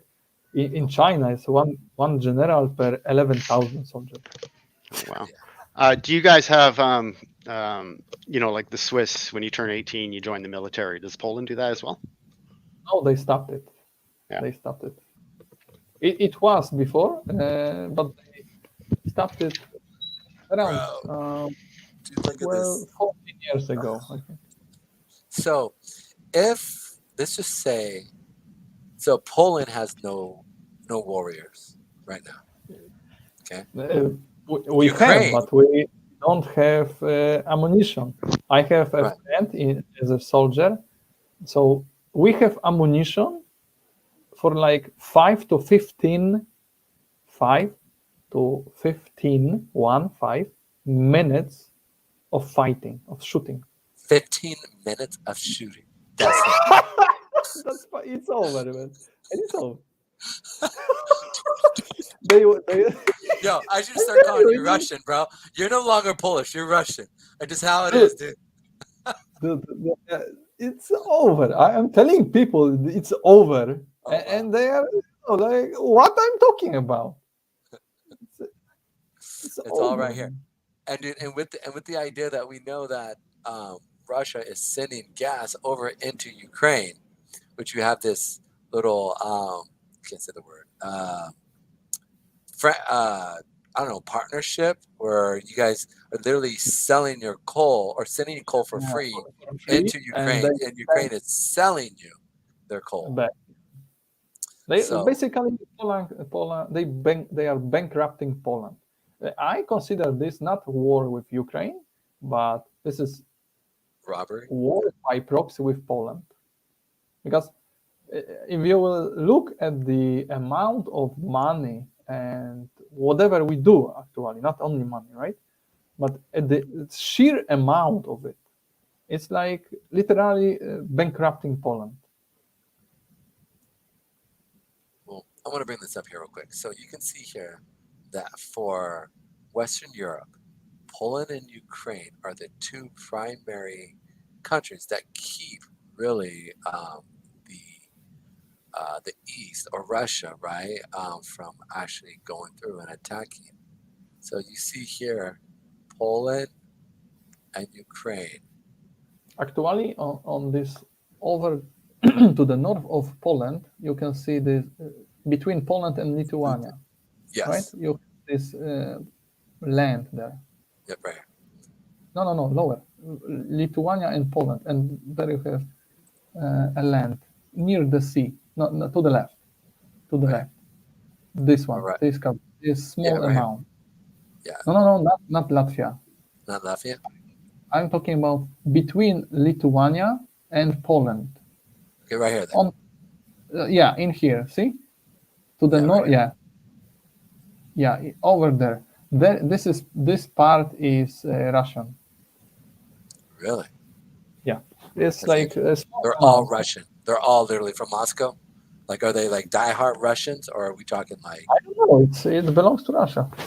Oh, it belongs to Russia. Yeah, it's a Russian territory. This small amount of land there. Yeah. Maybe you can scroll like closer. It should show up on the Google map. Yeah, I'll actually pull it up here real quick. Give me 1 second. Boom. Go to the right top. Here, yeah. It doesn't say it's Russia, so. Kaliningrad.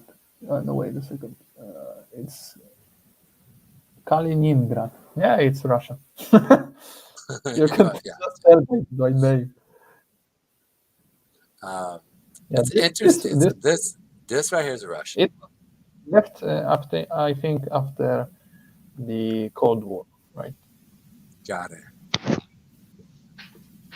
Man, that's so interesting. I'll put this out here real quick.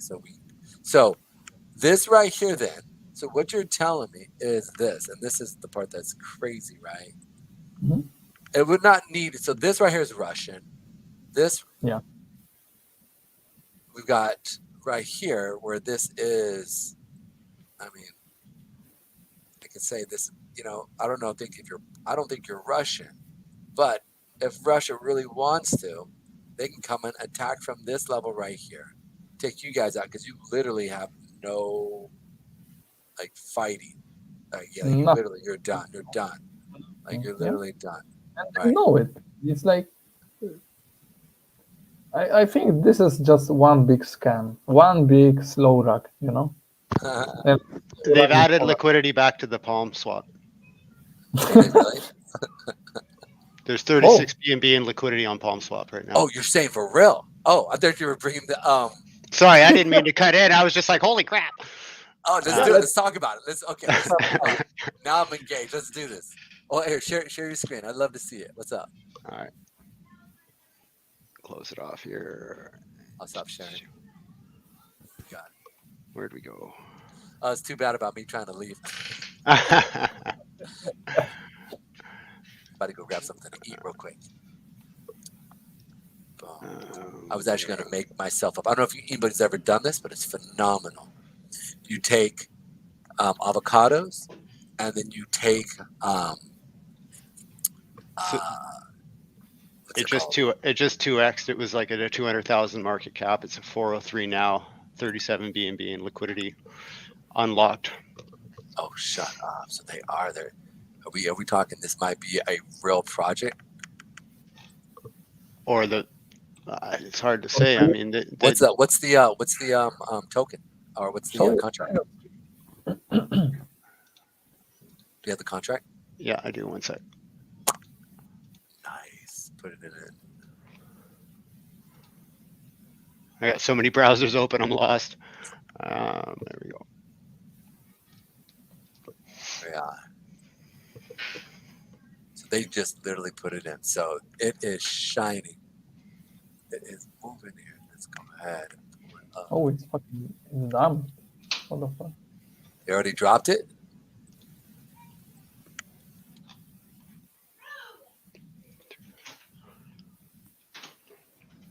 Yeah, $10,000 hitting.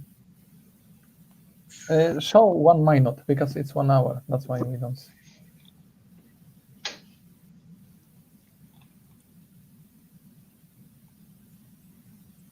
Show 1 minute on the chart. Then we should see it because. Yeah. Oh. Is this the old one? What's going on? No, they screwed with the Liquidity again? No, liquidity again. It looks like it. I mean, they established, but look, it shot up all the way up to. Is this the old one or? This is the same contract as before. So they added liquidity to the same contract as before? Yeah. I don't see how that's going to affect their price because you can't. Once you set that liquidity, the ratio's set. Go to the like last. No. Leave the 10 minutes or 1 minute, but just move the chart to the last last like price. Yeah, to the right. No, just move it. Click and move. Yeah. Because this to behind the wicks, so we can see it. Sorry, what behind the wicks? Oh, here. Oh, behind I'm not sure what you're asking for.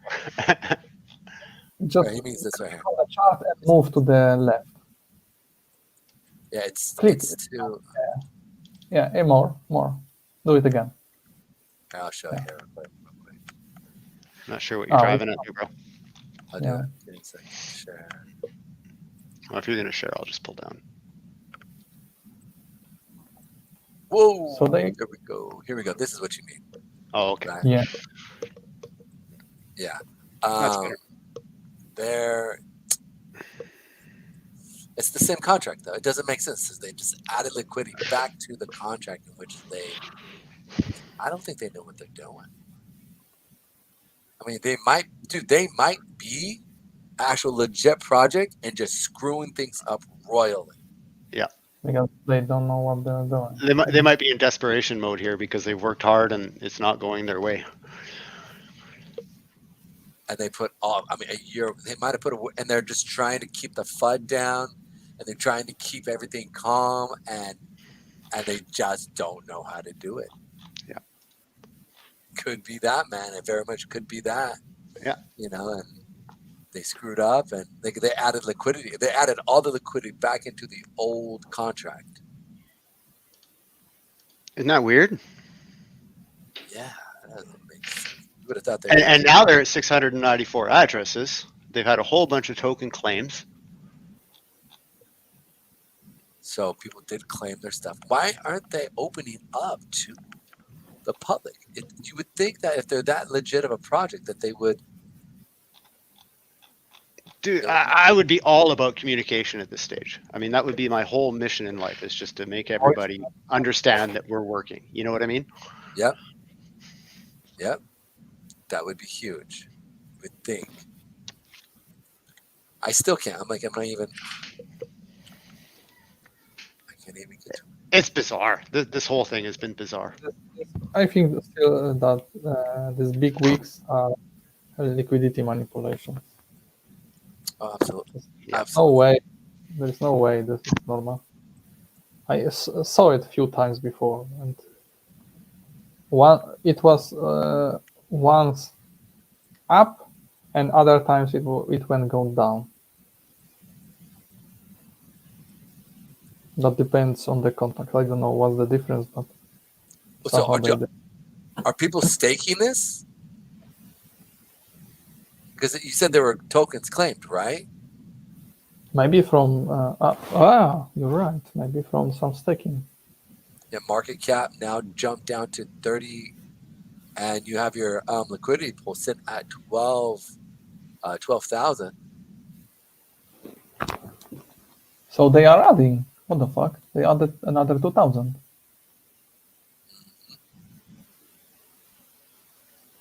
But the market, people are buying this. The market cap dumped 30,000 and now jumped 10,000 up. Yeah, no. They are, see, look at the numbers. Like the exactly same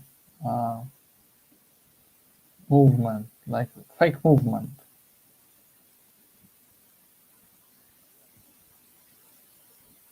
Either they have wallets with 0% taxes, to manipulate the volume.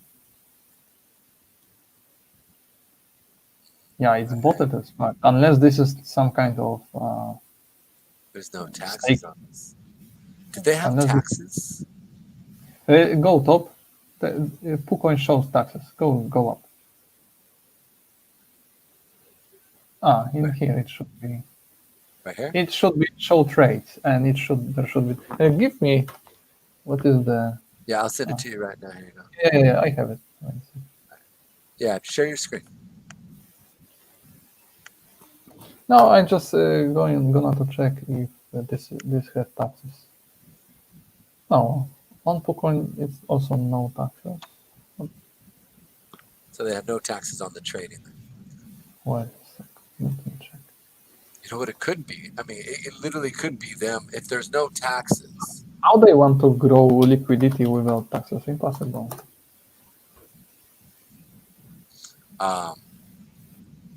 Yeah, buy and sell 0 taxes. What the fuck? So maybe they're actually making money off the buy and sell.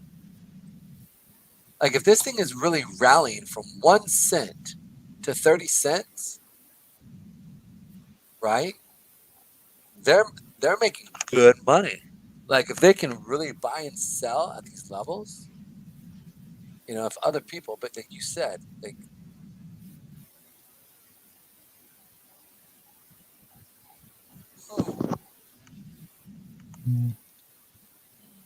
What is that? I don't see any functions for setting taxes in their contract. I do see a mint function. oh really? Number 7, function 7. It's Mint got a function? renounce. It's got 7. Yeah, mint function and transfer pausable. Mm-hmm. So as soon as people start buying, start to push this up, they're gonna just rocket it. So it's just them manipulating the chart then. Well, I mean, why else would you have 0 taxes? Yeah. How can you survive with 0 taxes? Yep. So once really people start, they're gonna sell that off because they're the primary. So these are a bunch of bots buying and selling, going back and forth. They're market making volume, I think. Yep. We actually did it within ours because we were trying to get on CME or CMC trending. Yep. Right, with our volume, And so we did it, and we actually were able to, we had a bunch of people buy, and then we said, if you want to sell, you can sell, like just make sure you understand that we're having high taxes for a reason, right? Because if we can bring in people to be buying our chart, then we had more money to be able to mess with and, put forth what we were trying to do. So people were down with it, they were cool. And so it was like, all right, cool. And then we did bring in people, right? We brought in people from other, because we got on CMC's trending. And that is something that is done in the industry, right? Like we know that. Oh yeah, I've considered it myself. I just didn't. I felt uncomfortable with it personally. Well, here's the thing, though, right? Like down the road, like if the SEC decides that they're going to start cracking down, which I mean, they would have to go after thousands. Oh, good luck. I mean, like talk about being a small fish in a big pond. Yes. Yeah, like a minnow. Yeah. Like, at a minnow level, like there's so many that's An amoeba. Yeah. Yeah, I mean, they might want to, but it just would be silly for them to kind of go after. I mean, those you want to go after the ones that hit, like 500 million up, right? Like, Well, sometimes they do things to make a point, though. I mean, my landscaping company was audited a few years back, and it was simply because they do crackdowns on certain industries, and my name just hit the lottery for it. And they went over my books for 6 solid months, and because I'm a home-based business, it was very invasive. They have legal access to my premises, and they went after me for 6 solid months. And after all of that, you know what they found? They found that I claimed a Jeep for insurance instead of a truck. And so they sent me an invoice for $9.56. And that was the totality of my audit. how much money did they spend actually? At least 10 grand. At minimum, they spent 10 grand to get $9.56. Yeah. I spent more on my accountant than I did on anything with the audit. And I told them that on day one. I said, you're in the wrong place.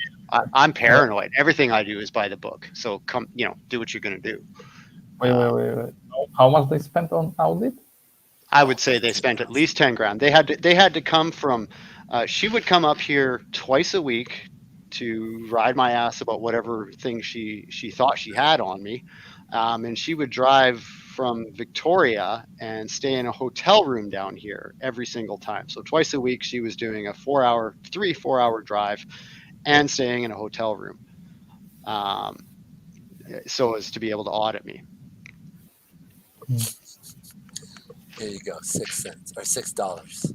$9.56. That number will forever be burned into my head, because I would have given her 5 grand the day they got in hold of me just to go away. Brilliant, absolutely brilliant. Our government, we have all these new auditors in the United States, right? You've heard about the billion, how many billions? Yeah, I've heard about it. They did the same thing here. Yeah. To go after, and the reality is that's what you're gonna see a lot of time. Like you're just literally gonna see people go, $20, here you go, thank you. Yep. And what happens is you get a whole bunch of auditors that are new and they're anxious to make a name for themselves, and they're cutting their teeth on people who have been, actually honest. And it's not really cool. And meanwhile, in the same breath, the month that my audit started, our federal government offered amnesty to anybody with offshore accounts that would bring the money home and pay the tax. And I'm like, okay, so you're going after a landscaping company while Buddy in the Cayman Island has amnesty? Are you for real? Like, you wonder why I'm angry? She says, you're pretty reactive sometimes. I'm like, yeah, I'm pissed off.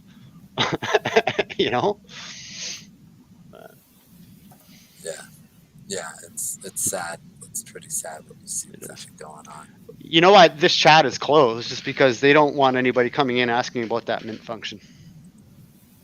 Yep. Yeah, as soon as they really hit CMC trending, it's done. Yeah, it's gonna rally. You'll see all the other bots from all the other stuff run up in here. They'll push that market up. They'll probably get it maybe 50 cents, maybe. I mean, from 400,000 market cap at 1 cent. I would say maybe they might get it not even 10.9. That's crazy. That'd be 10 cents. But they Maybe. they might just bot trade it into the dirt though. What does that mean? Bot trading? Well, I mean, blow through all their liquidity. essentially, yeah. Well, you said they made 75,000 though, correct? Yeah, there was 77. 77. Yes. So they put in $12,000. They were already up. So Yeah. got it. So they're trying to just bring people in again. That's exactly what it is. Yeah, it's double rug. Still the rug. Yeah. Same contract. Just a new type of rug. That's interesting. But it's still 12,000 in liquidity. Mhm. And Yeah. liquidity is growing actually. It's moving up. Well, maybe I'm trying to think, like zero taxes. If other people are buying this, right, outside, because I know people who wanted to buy it, right? Like I mean, they posted in Travelodge, they posted in Caesars, right? Like they went to both. But didn't Ninja Lounge have a mint too as well? I don't recall them. I go to a lot of Ninja Spaces. Did Brian's group have a mint, or did I hear him in Brian's? This must be botted. Just look at the buys, like 81,859, and the selling and buying like almost the same exact. It's almost the same over and over again, isn't it? Exactly the same amount bought and sold. Yep. In the same second. What the fuck? I don't think these guys are inept at all. I think they know exactly what they're doing. Unless some kind of arbitrage bots got them. Yeah, it's possible. Would you say arbitrage? Yeah, arbitrage bots. Are they on a deck? Are they on a deck somewhere too? I don't know. If you can buy it, the token, they can trade it, right? Yeah. Oh, I see what you're saying. They're So on they another can- exchange, so they're actually able to do this. So Back they and can forth, back and forth. And then Yeah, bring without people else. access, they can scalp it. It's actually brilliant. That is brilliant. And all of a sudden, they're just literally bringing in cash. They sell it, and then it'll drop back down. And then they buy it here, and then they sell it on the other exchange for a higher price. Yep, swing it back and forth. That's real? You can do that? Yeah. Oh man, arbitrage is actually, a lot of people look down on it, but it's crucially important for projects that are listed across different exchanges because it keeps your price values the same and it creates an income for the arbitrage people. Arbitrage isn't always evil. The Skeptic token, Chris offers arbitrage bots. Yep, arbitrage is actually really important to the space, but it can be manipulated like anything else. Well, look, we just saw the LP just drop 300 points. It was 12.12, right? Or 12.2? Yeah. Now it's moving up. So they're selling off of us, and are they selling off of somebody? Or maybe they pulled out of this to buy the arbitrage, and then they're selling over here on PancakeSwap. Maybe. It's very interesting. I wish Chris was able to hop in here. He'd be really insightful right now. Yeah, that would be dope. That should be really cool. So, well, pretty entertaining. If anybody was watching and paying attention to it, finding the Palm Swap launch here. It's been here in the BSC where they've been going through all the gambit and bringing in buyers and sellers. But if the most they could raise is literally $77,000, that ain't pull. Man, dude, I know they probably, how much money do you think they spent on just Travelodge? $7,000 to $9,000, $7,000 to $9,000. So we'll say, depending on the package they chose. so we'll go with the 9. Let's say, What? Mm-hmm. Well, that's bull market. I don't know what they're charging today.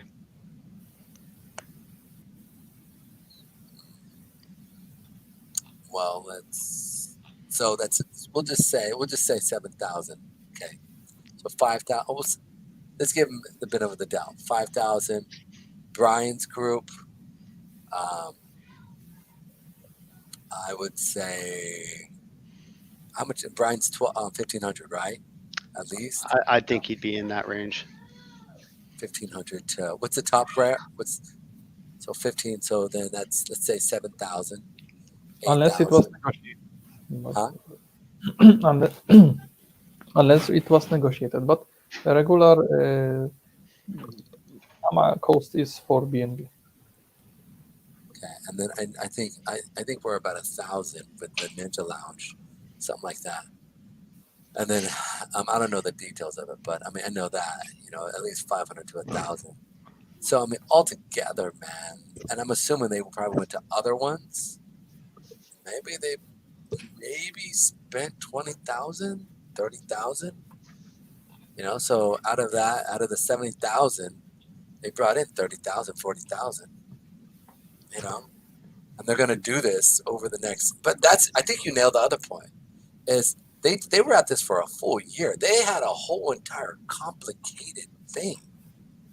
You know what I'm saying? Like it doesn't make sense. None of this is making sense. Yeah. That's interesting. Maybe we should try buy it. What's that? Maybe we should. No, it's dumping. Jumping the market. Actually, on zero taxes, maybe it's. There's no function to set taxes.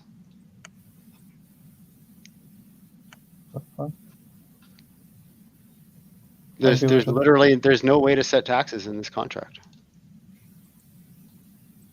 Yeah, 18. Look again, 18,121 sold and bought immediately, like $2 lower.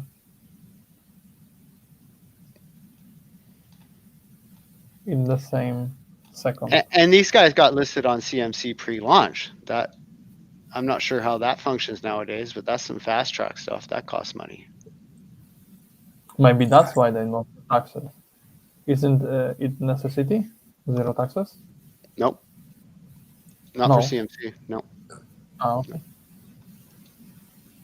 I mean, you can run into issues trying to list on some dexes and have your taxes I function. thought about finance or something like that. Yes.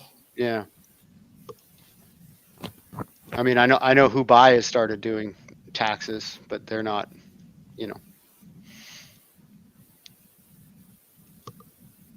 I will try with $10 just to see.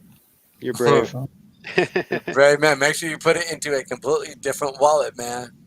That's the point. Totally different wallet, totally different everything. Like what I'm saying? Create a quick wallet, and then they don't even have a blacklist function, so the whole thing is weird.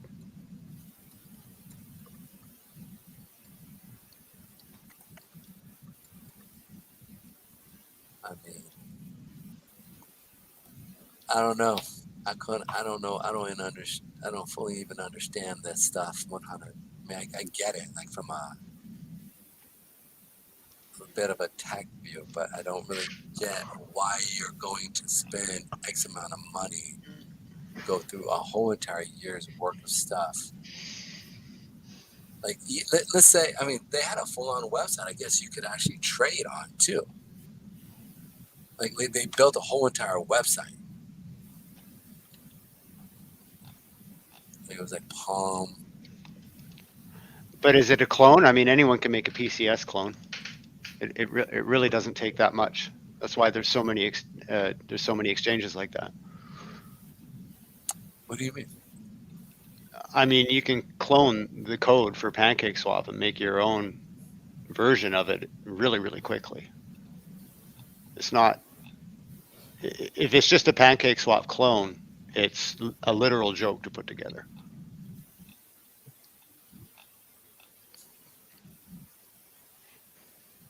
Because That's really interesting. it's open source, right? That's why there's so many swaps come out, because it's an easy utility to create. Got it. What I'm saying is you could actually trade off of it. Like it was an actual, like, I don't think it was a swap. It was like an interface. And they had a whole entire trading. Right.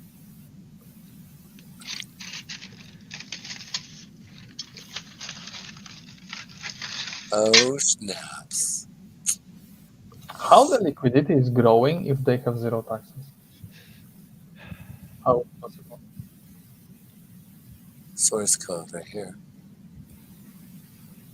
Oh, because because there's less tokens and more BNB as the price goes up, and there's more tokens and less BNB as the price goes down. Ah, just by manipulation. Okay. Well, yeah, if you have one token and one BNB, and the price goes up by 10%, you now have 1.1 tokens and 0.9 BNB, and vice versa. The reverse is that if the price goes up, there has to be more BNB than tokens, right?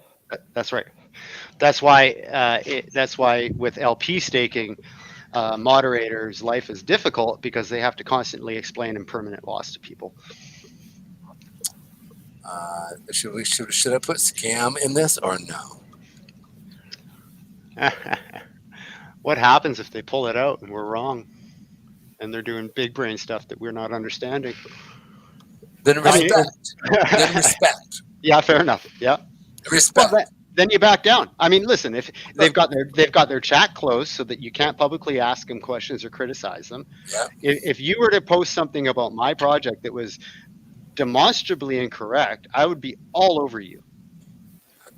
Right now, I want to talk to you. I want to show you what the reality is. Yeah. Right? Yes. 100. Like no. Like I literally put no chat on TV or Telegram, right? TG. The website is dead. Website.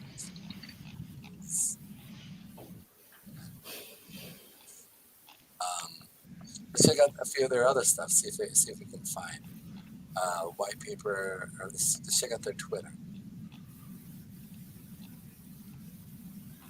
See if they've made, like during launch day, you should you should communicate with your followers on launch day, right? I mean, at least on Twitter, I would with our project. 31 minutes, boom, okay. Claim, boom, boom, boom, trade palm, use slippage, 0.5%. Boom, boom, let's see what people are saying. Scam, don't buy. It's a scam, mother effer. This is scam project. And again, we're into 43,000 followers. Yes. And under 1,000 holders after claim.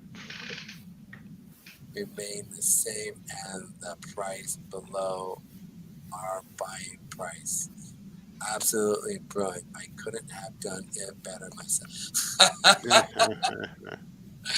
They're just like, well, good job with the scam. What on earth is this? Is this a joke? Where is the 2x minimum? Oh, this is gonna keep coming in and out. The scam of the year. Looking forward to refund. Why is there only 12K in liquidity? Oh, this just has to go down. Listing price should be 0.05, but started at 0.016, less than we bought in investment time. Oh, that sucks. They came in at 6 cents. Oh.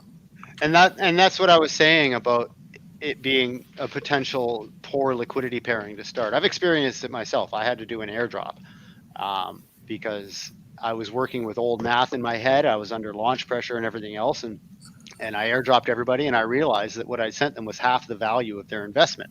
Luckily, I was able to remedy the issue really quickly, and so I didn't get any FUD or any hate. And our pairing worked out really nicely, so I didn't have to do anything about it. But if they paired that initial liquidity wrong, then everybody's values would have been low, and that's a catastrophe. God, didn't this rug Gate.io? No, this is one of the people here. Scam, look at that. Scam crypto tweet. Yeah, that's it. That's really interesting, man. Really interesting. What a mess.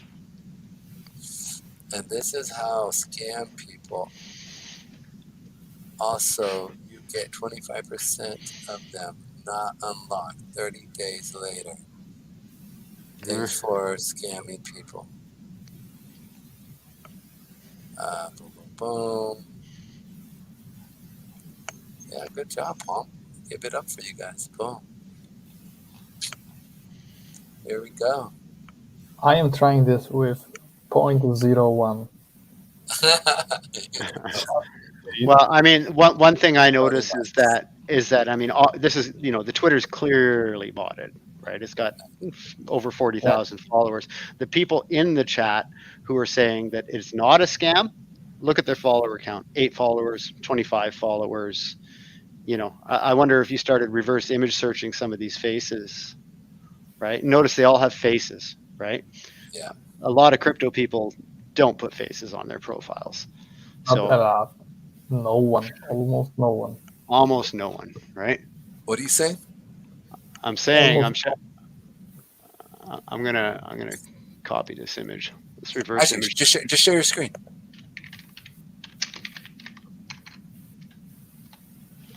Okay, one sec.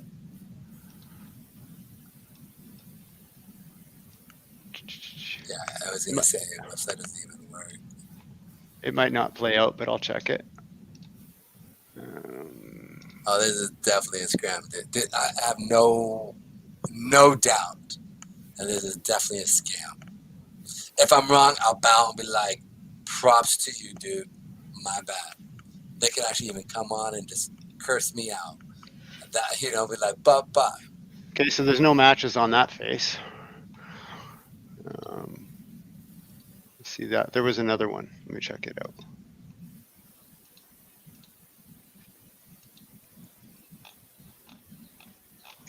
Where was he? There you go. And Tiny Eye. 0 matches. Ooh, they're real pictures.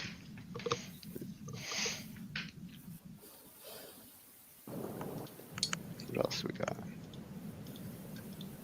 56 billion images, but didn't find any matches for your search image. I wonder if you throw my face up in there. I'm serious. Like, I mean, take a screenshot of me. Right, of the Yeah. Okay, one sec. Where'd you go? Your screen, my screen share is in the way. Yeah, actually, let me go ahead. I'll put me up there real quick. Give me a second. Yeah. Actually, we can just even do this right here. Boom. Oh, perfect. Yeah. All right, actually, right here, better. There we go.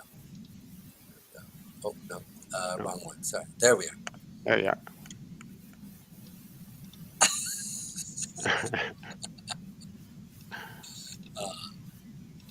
see what happens there. Check the wedding time.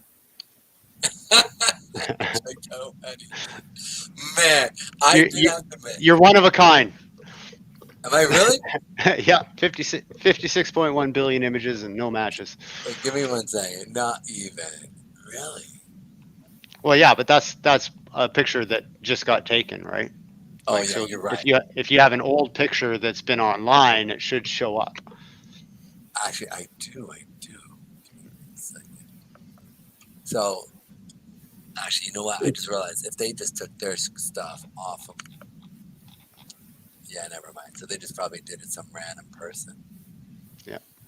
or even change it a little. I mean, you literally can have AI create complete pictures too, right?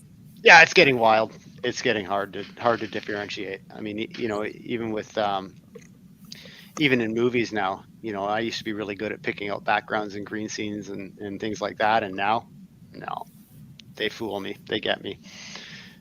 I mean, I'm where it really gets me is with the plant life, because I'm a horticulturalist and I watch these alien movies and I'm like, that's a forest in Brazil, but now they can actually create these backdrops that, I'm looking at them and I'm like, I can see where the inspiration for the plant came from real botany, but it's unique and it looks real, so it's pretty neat stuff. This token is actually growing, guys. Here's a question for you. So, are you, with the new James Cameron Avatar 2, it's a completely different world, right? Mhm. You think you'll be able to spot some of the stuff, or? Oh, probably. Yeah, I haven't seen it yet. I love Avatar for its. I mean, it's beautiful. It's aesthetically amazing. But they took a 45-minute story and made it 2.5 hours long. And not only that, the story, I'm an old sci-fi fan. That story's been remade 100 different ways, 100 different times. So it's not as unique as people think it is. It's gorgeous. I love it. Don't get me wrong, but they dragged it out as long as they could to fit all the special effects and everything else in there. And the reality is like, I was reading stories like that in high school that I got at the thrift store. Yeah. Yeah. Actually, we just had another announcement here. Welcome to Palm Swamp Decentralized Perpetual Trading. Pancakes launches. Oh, somebody joined. People are joining. It's probably bots. Probably just joining. Hey, I'm almost 20% up. What the fuck? I'd sell. Not financial advice. Yeah, but it's 0.01, Yeah. I let Yeah, it's not worth you that. Dude, you moved the market up, dude. You moved the market up. Dude, let's go, bro. Dude, keep it in. See what happens. See, This is going to be like that time where I sold SafeMoon for a 9x after buying it at launch and thought I was a hero. Oh, really? That sucks. I was like, woohoo! I made $1,000, and then I had regrets that just lasted and lasted.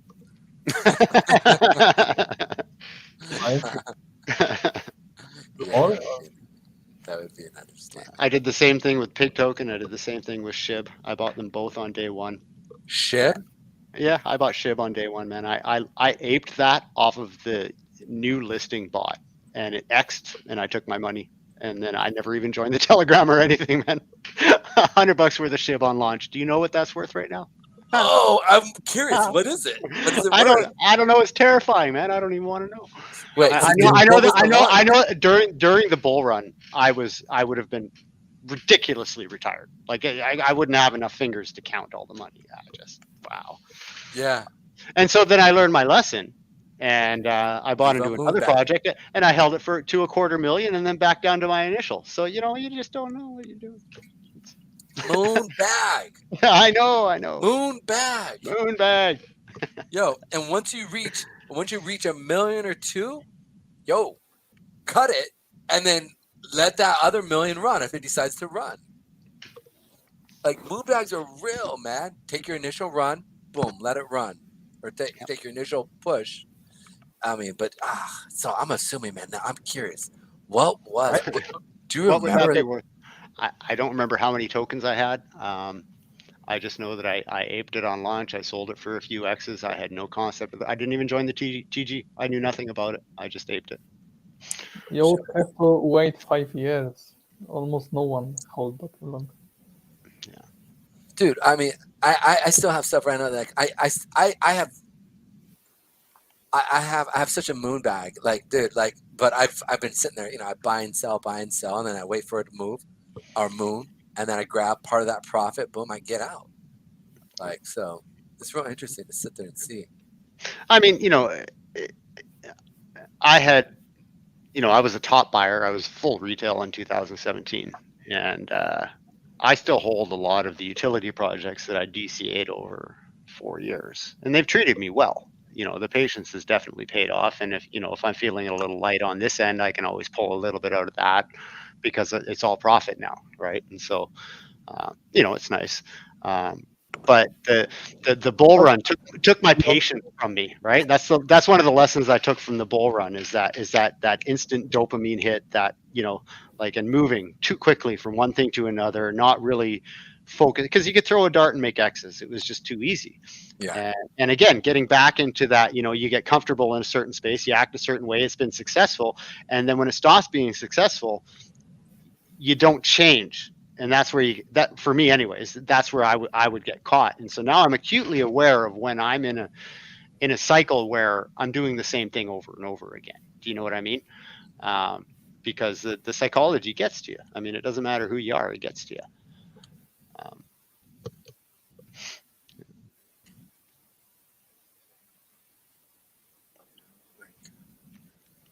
All right, so they're starting to play here. Let's see what's up. Let's say moving average.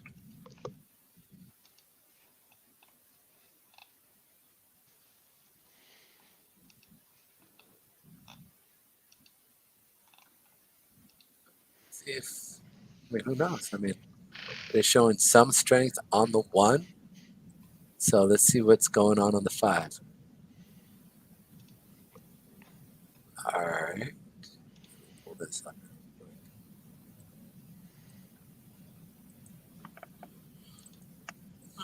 I actually might just throw on maybe $50 on this. 50.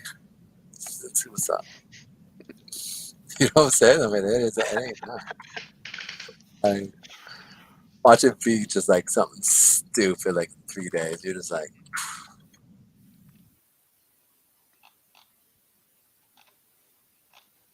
I still can't tell if they're geniuses or inept. What the? 725 BNB? oh, then it came in. Look, it just sold. Yeah, these are arbitrage bots. Like literally buys. Look at the difference. He bought. Yeah. He earned like $40 of that. Well, that's front run bot, not arbitrage. Okay. That's a front run bot. It reads your gas, it reads all your transactions, and it beats you to the punch by upping the gas by a hair, and then it sells on you. And it does that all year long. So it could be that's why they have zero tax, is that these are their arbitrage, or not arbitrage, but their front running bots. That could be where their income is coming from, is that they're running the bots. Because, there's no blacklist function. If a bot shows up on my chart, I'm going to nuke it, right? They don't even have that option. But how they are going to earn it if they only have liquidity, like initial? Well, they're just slowly taking small percentages back into their own wallets until the chart bottoms out, and then they pull the liquidity. They're not even locked.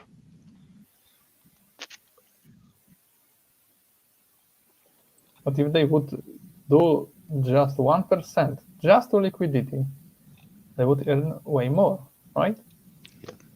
Yeah. But they're not going to bring people in, though. Right? They're not trying to bring people in. Even if they probably do this once a week. They probably have 10 of these going on right now. Well, what's DexTools saying? Because DexTools reads the bots better. So let's go there.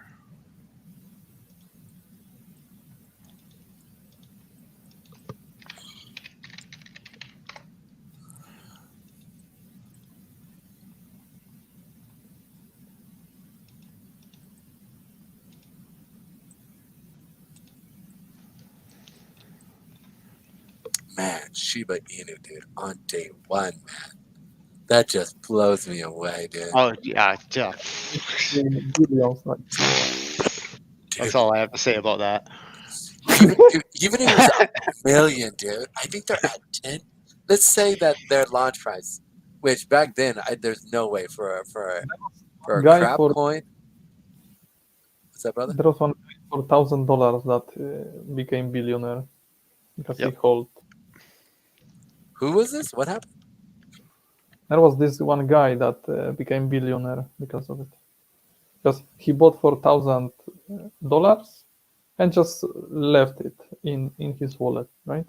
Or how about the guy who bought the SafeMoon pre-sale and then died for like a year? Just totally probably did it drunk and forgot he even owned it. Oh man. And then he came back and was like, And then I'm a sell, millionaire. sell. but look at all the bot and contract action on Dex Tools here.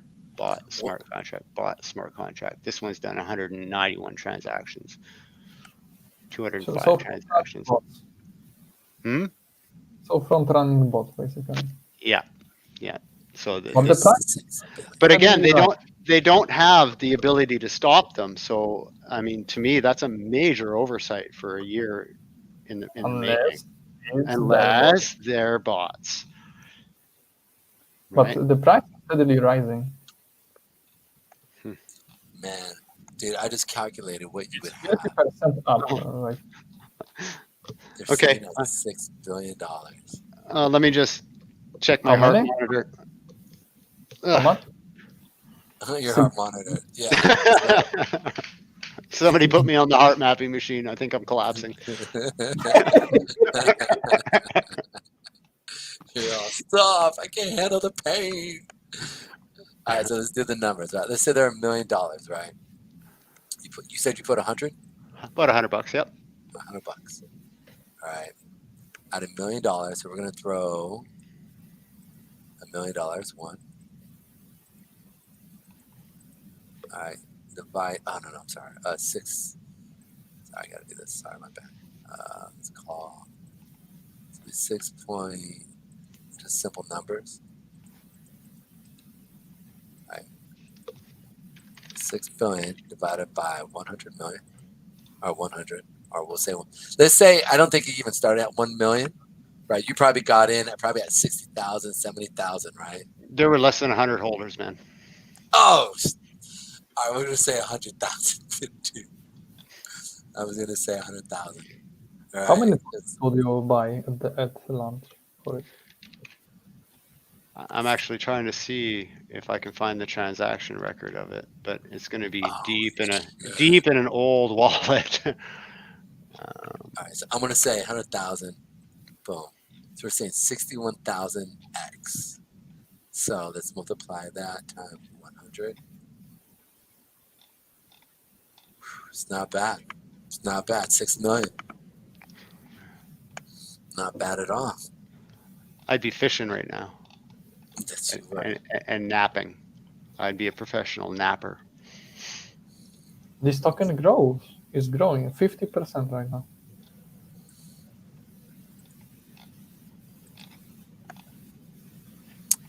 And this is for 60%. What the? yeah, man. Look, I'm telling you, it's finding support on that 8. We're blowing through that 20. I've made $2. It's good.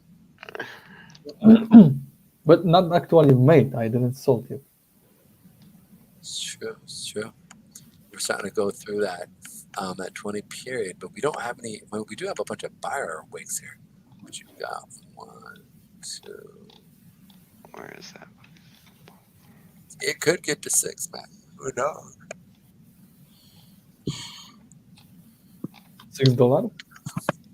I mean, no, 6 cents.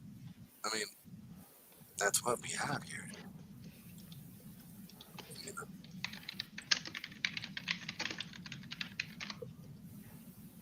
So you're saying I will make $18 $18. for it? Dude, wouldn't this be funny if this went up to $100?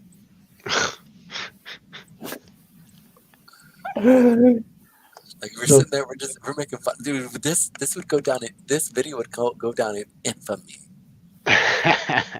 You know what I'm saying? I'll put your stuff up here real quick. What are you showing? Who, me? Yeah. Oh, I'm not intending to show. I'm just digging through an old dead wallet, trying to find the ship transaction. Oh, that'd be dope to be able to see. I mean, even if you were under, I mean, so that would be at 100,000. You put $100 in. Let's see if I can track it. I'm trying to track the actual transaction down. The search option is not the greatest in here. There are scanners of wallets. Booked Finance have a portfolio. Maybe there you could find. Man, that's crazy to think about. Right? Like, I And don't know. you'll see big giant red dildo down. Bah. Dude, I mean, they're up 22,000 there now, their liquidity. So, Yeah, but the liquidity doesn't grow.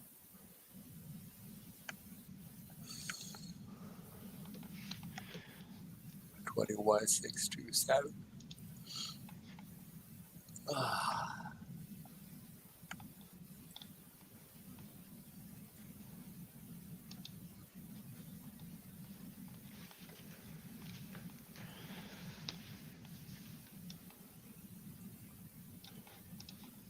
And then we'll go to use.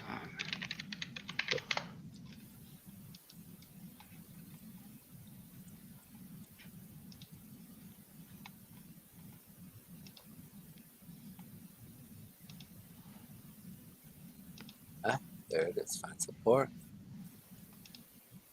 Really interesting. Now look at that. On that 1 minute, it's following that 8. My point one. And let me try. That's working. Huh? I mean, whatever. They're having real buys and sells here coming in, so it is pushing the market up.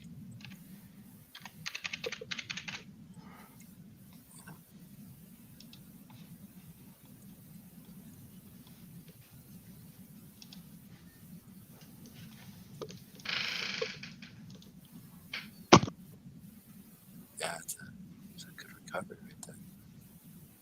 That 1 minute. So buyers stepping in this thing. If this thing goes green by the end of the minute, it's a bullish sign. It's a very bullish sign. Current value today would be 1,039.5 ETH.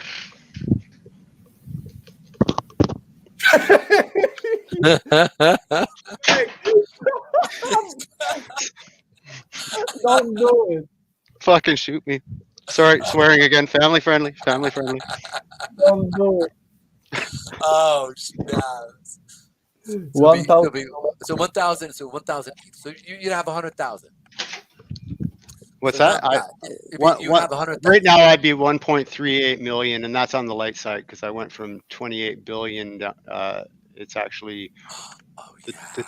total amount I bought was 28,652,485,000 tokens, and I just did the quick maths at 28.5 billion. So it'd actually be quite a bit more. So how much? How many Ethereum? Somewhere around 1,050 ETH, I'd say, be reasonable. So 1.4, 1.5, somewhere in there. Yeah, but now. All I had to do was die for a couple of years. Yeah, hey, before Ethereum was more expensive, right? Right. So after And the Shiba was more expensive. So yeah, they both were up much higher. So if you 4x ETH and 4x Shiba, you would have 10 million. So you would have you would have $15 million. Yep. At the peak, it'd be 15 million. Mm-hmm. Yep. You got to be strong-willed in this space, I tell you. Yeah, but that was one shot out of how many? Well, I mean, as long as I could get a 10x for every 9 rugs, then I'm winning, right? Or you just go in and just have your. But didn't it die the first time? I mean, wasn't it rugged?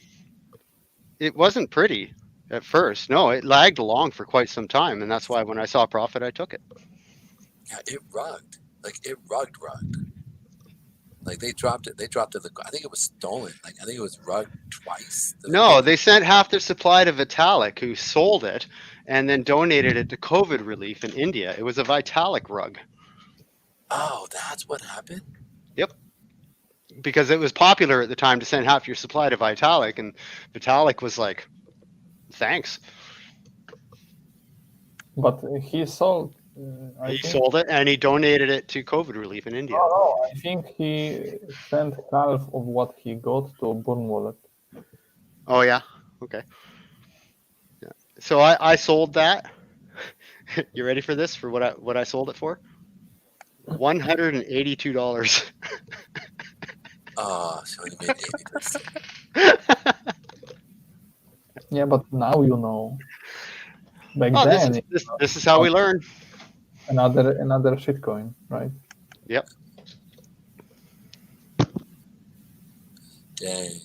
I wonder what the head or the dev who originally came up with why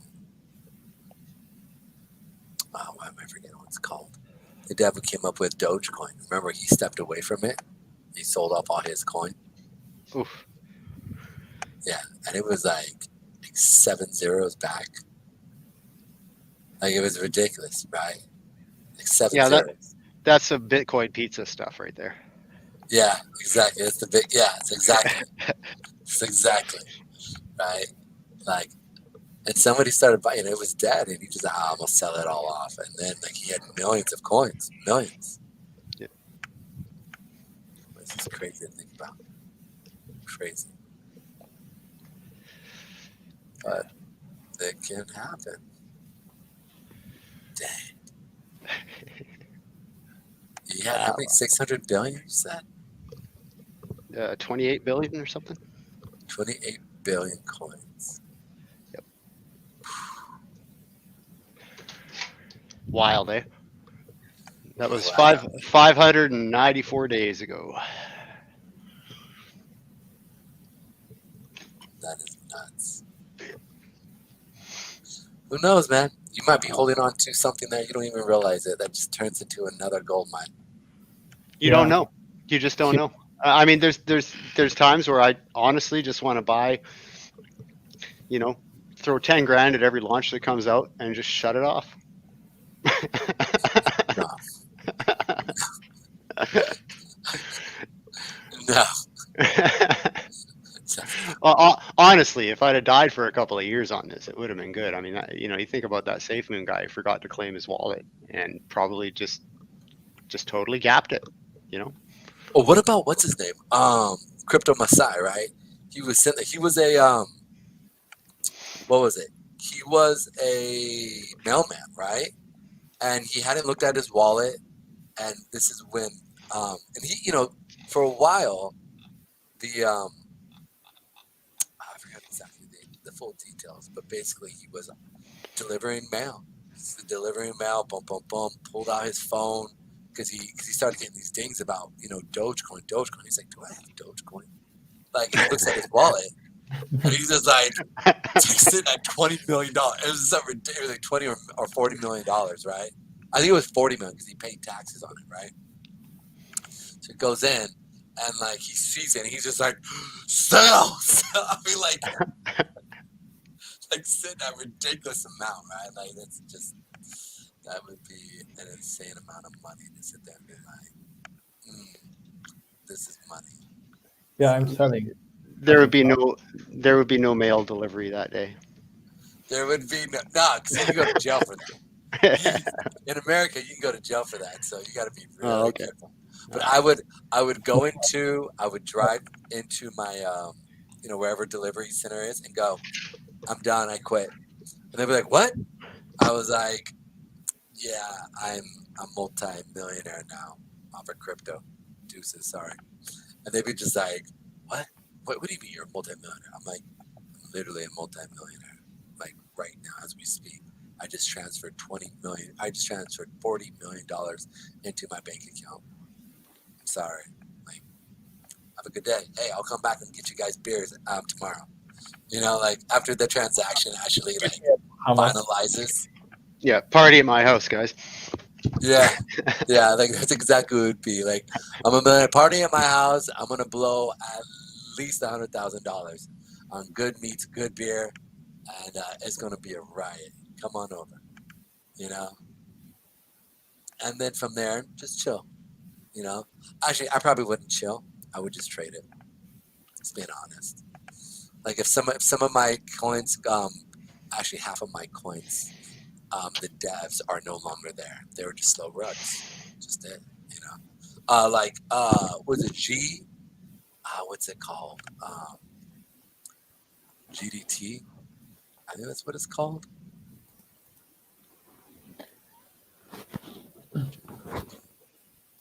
Okay, I I made 50% on this token. Nice, man. Nice. Nice. There. Well, This is- I'm $1 ahead. In before rug.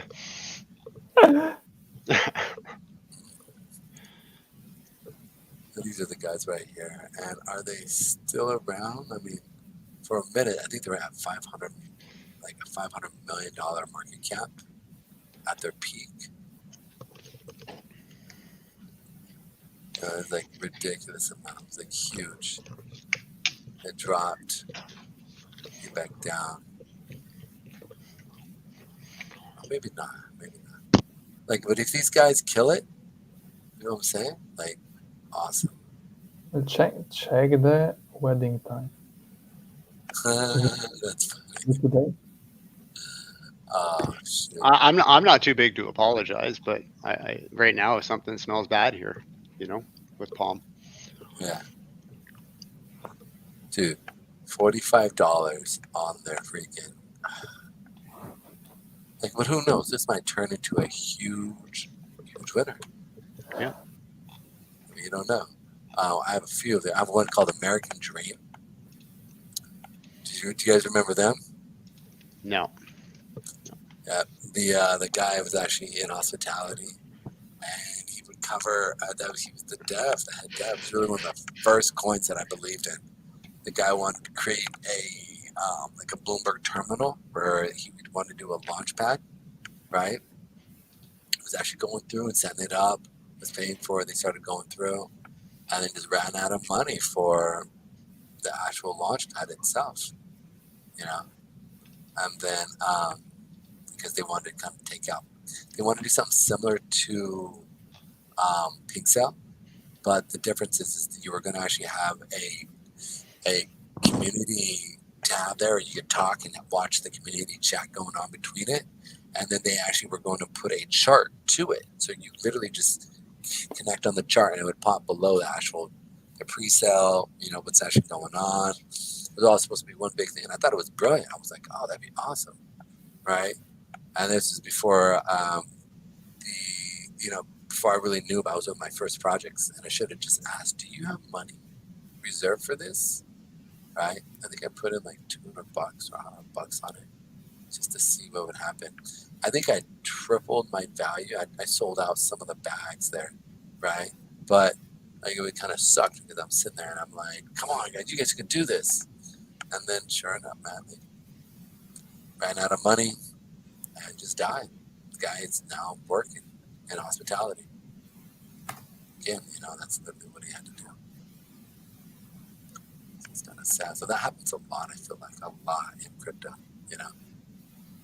Well, you know, one of the big challenges is that you spend so much on marketing that it takes away from what you're able to build, and it's tricky because I think I've said this many times that, you know, the market's still pretty immature.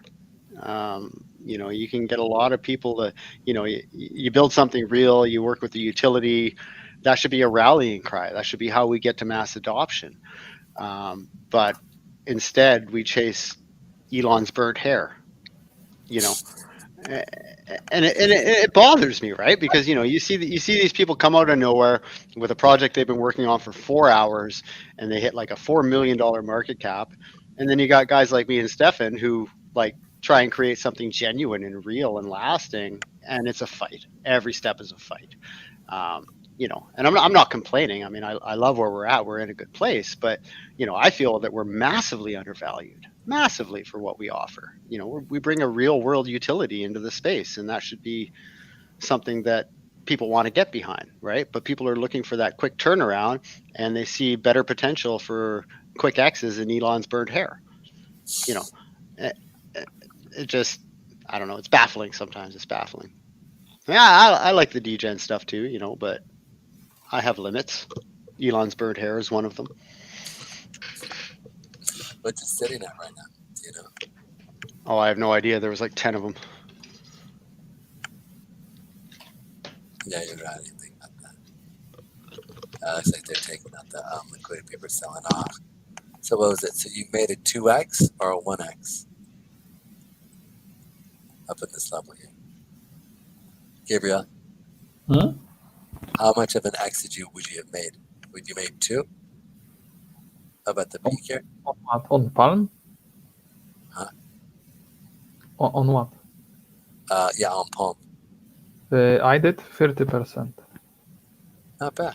Not bad at all. $1. Hey, still, hey, 30 it's cents. 0.01, just in case, you know, because this could be honeypot or something. Honeypot. Yeah. Yep. All right, guys. I don't buy tokens with 0% tax because of the front running, you know, which we could see Yes. right away. That it makes me think it's planned though, just the way it's set up. Because there's no way you work for a year on a project and don't think of bots front running you. It's just, you know, I mean, there's just no way. Oh, so I you're mean, saying, we spent so many hours in conceptualization for our project to cover all the bases, and there's no way on earth that I would miss a blacklist function for front running bots. I just wouldn't miss that. Unless I own front running bots. Yeah.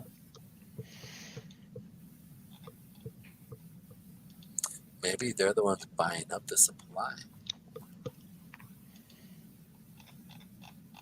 You know, I so think they- I think they run it with the front running until they've drained all of the investors' money, and then they mint to end the liquidity.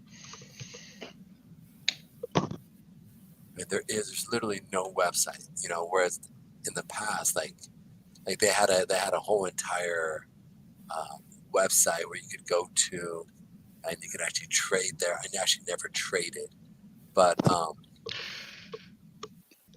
Chats will be activated in 10 minutes at 1:22. It is now 2:22.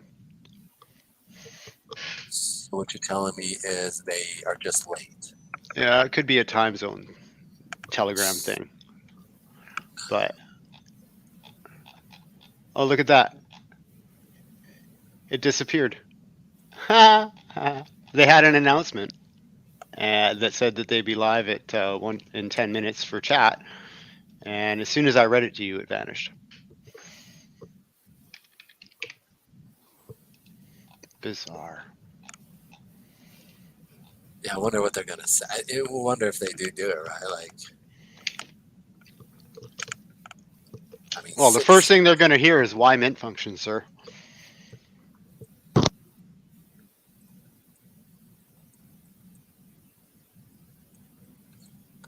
we're at this level here.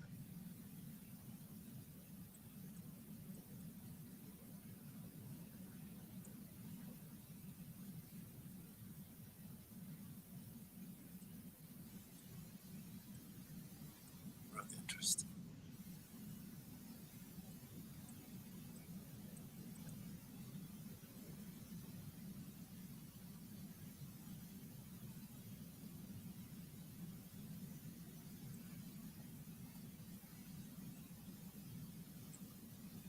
All right, guys, I gotta head out of here. But I will see you guys again on Monday. If y'all want to join, you guys are more than welcome. And I will be talking to you guys here soon. All right, Yeah, I appreciate you, man. It's fun. Thanks for the Definitely. invite. definitely. I'll send you guys out the invite again on Monday. If you guys want to swing through, you're more than welcome. And we will see what happened on Monday with the unraveling drama of Palms. Dun, dun, dun, dun. Dun, dun, dun. Who knows, man? We might just bring it. We might ask Chris to come on and see if he'll They'll break it down to us. We might be doing an apology video.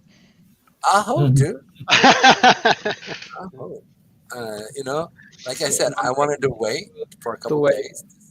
They will have to wait 6 hours to the end.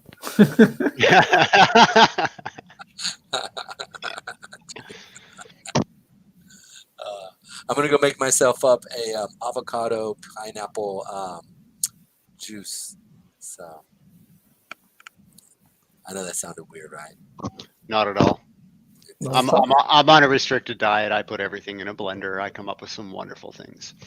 Dude, it's so good. I throw literally pineapple, like I cut a whole entire pineapple, and then I cut up 2 avocados, and then I have a little like a strawberry, blueberry, raspberry, and blackberry mix, right, with some monk fruit juice.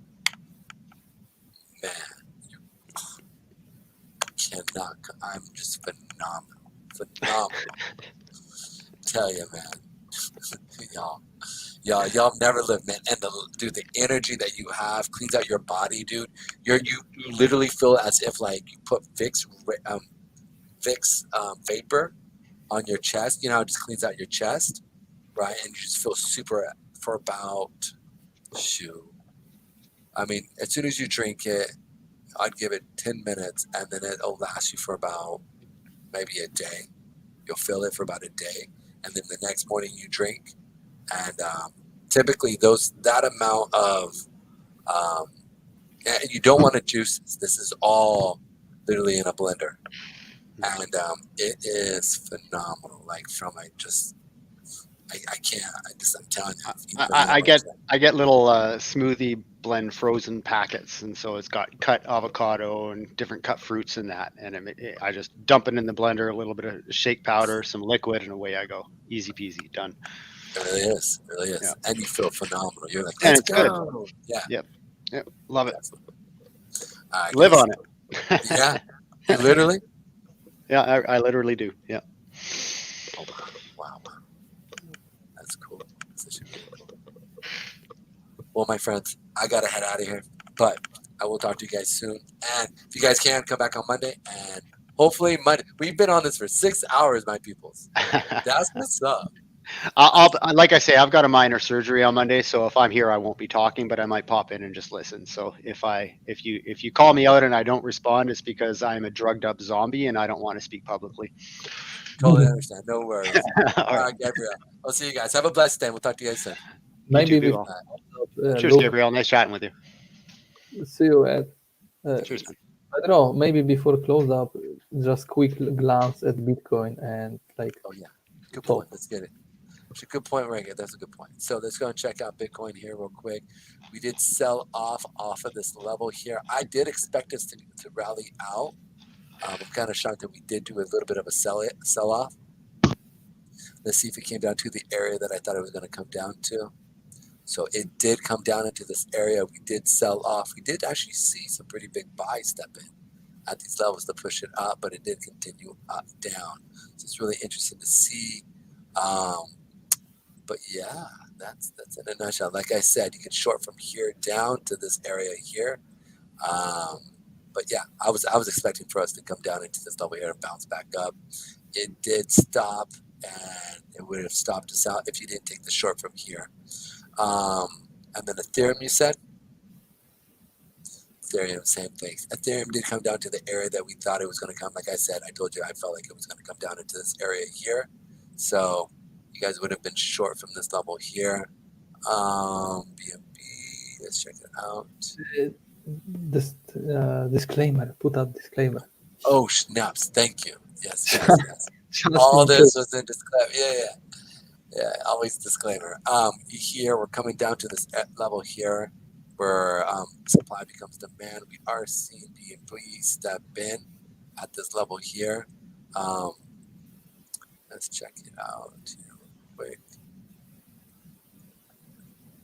So yeah, but this is putting in some major sell wick here off of that 20 period, or excuse me, 8 period weekly moving average. We did tap this. I think I said we should see this sell. I'd have to go check the recording, but I do believe I said if we do sell off from this level, be ready for it to come down into these levels here. So we'll see what happens either here or here. So that's really interesting to see if we did see sell. So that's really interesting. The last of the month, we are seeing a dope. Oh, we got The chat is dope. live. Is it really? And the Yeah, it is. game starts again. Dang it! I thought I was done, and then they pull me back in. Back relaunch is better. Oh yes. I'm just waiting for a when mint function. I don't want to start a war with my official account, so Yeah, good point. You shouldn't. Like you know. Like, no. I have a name to protect. If I want to be a jerk, I go to my alt. Yeah. So team, what now? What? Okay. What they need is a dev. Oh no. Oh no. This is effed up. Oh, what's that German word for enjoying the suffering of others? Because I feel guilty right now. That's so bad, bro. I can't believe it actually opened up. I cannot. What is it? I cannot claim my tokens. Why? I've got mine. Hey, what's wrong? I can't claim. From 5.9 to 0.1. Dang. Yeah, it's true. Yeah. What happened? Had to happen. Let's figure out the next best move. What? How did that? What? That don't make sense. It's just copium. I mean, people have their investments in there and they want it to work, and they side with their bias. But it started growing. Yeah, no, it's doing it. I mean, they're doing it. 78 BNB in liquidity, 530 market cap. They had a little green wall there a minute ago, but nobody's bringing up the bots or the minting function. So I don't know where they're finding their users. 5 minute, man. Found support on that 20, which would be Maybe they just see it trending or something. man. Sorry, man. Found support on that 15 minute. You know, people just sometimes just invest with top gainers, right? The hour or something like that. This is the contract address. And look at, you were meant to list at 0.05. It's very possible here that they just spent the last 2 hours scrambling around trying to figure out how to fix poor liquidity pairing. And that's why they talked about moving to another contract, and then they came back here. And so I'm thinking they may have set the front running bots to add to the liquidity. But the liquidity is it only growing because of buys and sells? Or, Yeah. or because the value is going up? There's nothing being added to the pool? yeah. Let's check the LP holders. Buy back, please. Welcome.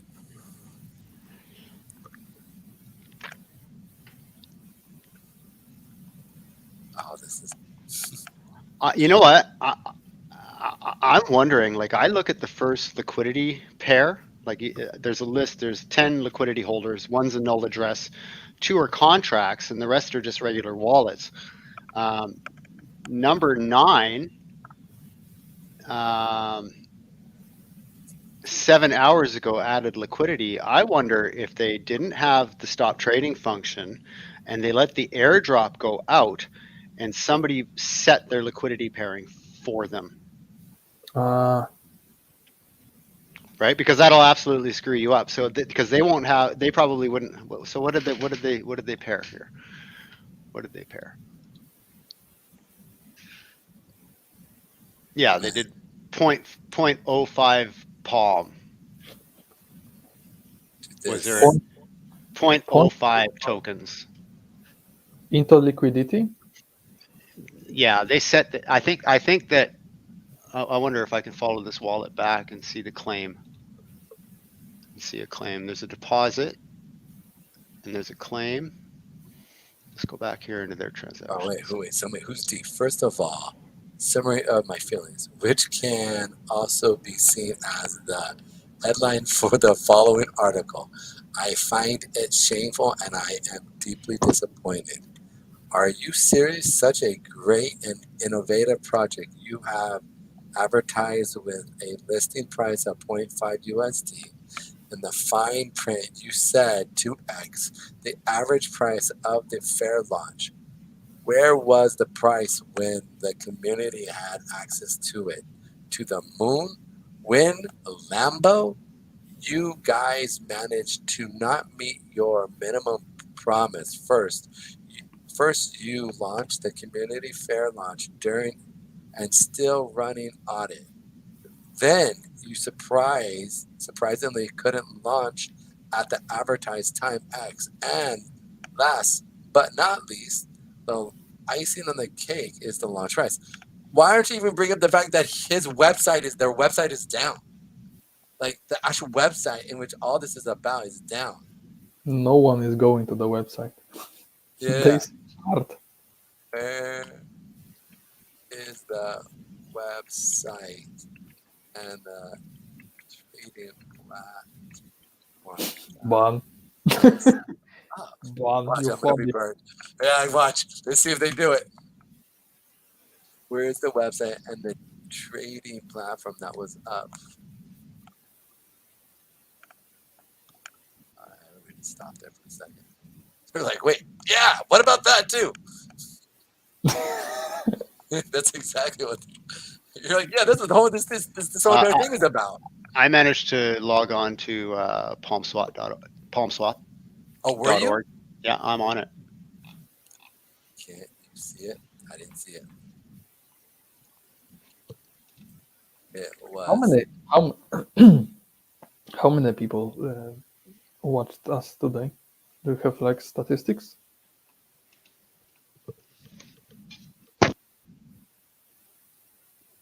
That's that palmswap.org. Did anyone sit with us 6 hours? Very. I don't know. What are our statistics? I don't know. I actually have to jump off real quick and see. Boom. Boom. Yeah, not many people. We got a few people who came who were actually on the test. But I mean, hey, we were actually doing some fun stuff. So I mean, it's actually pretty dope. It was down for a while. Just saw it. Okay, so the site is in 2 months unlock time. It's pretty much useless now. They have managed to F it up the chart. No one in their right mind would be investing in this. Probably the worst launch I've ever seen. Yeah, it probably is one of the worst launches I've ever seen. You know, you buy back right now. We have a big announcement coming up in the next days. Ooh, a big announcement. Yes. Here we go. Hey guys, make sure you make Okay. one refresh to see the latest update on the staking and farming. I know both. It's almost midnight for me. Oh yeah, you gotta go. All right, Yeah. brother. It's in 2 minutes. So it Yes. was good to hear you both. It was fun to be here. Definitely. And I hope your longs and shorts will do good for you. Thank you, my brother. You have a good one, my friend. Take it easy. Take care, Gabriel. Pleasure. Later, go. All right. See you. Later. Bye. All right, my brothers. I'm jumping out of here too. It was a pleasure, guys. Talk to you guys soon. Be well, man. Cheers. You too. Cheers out.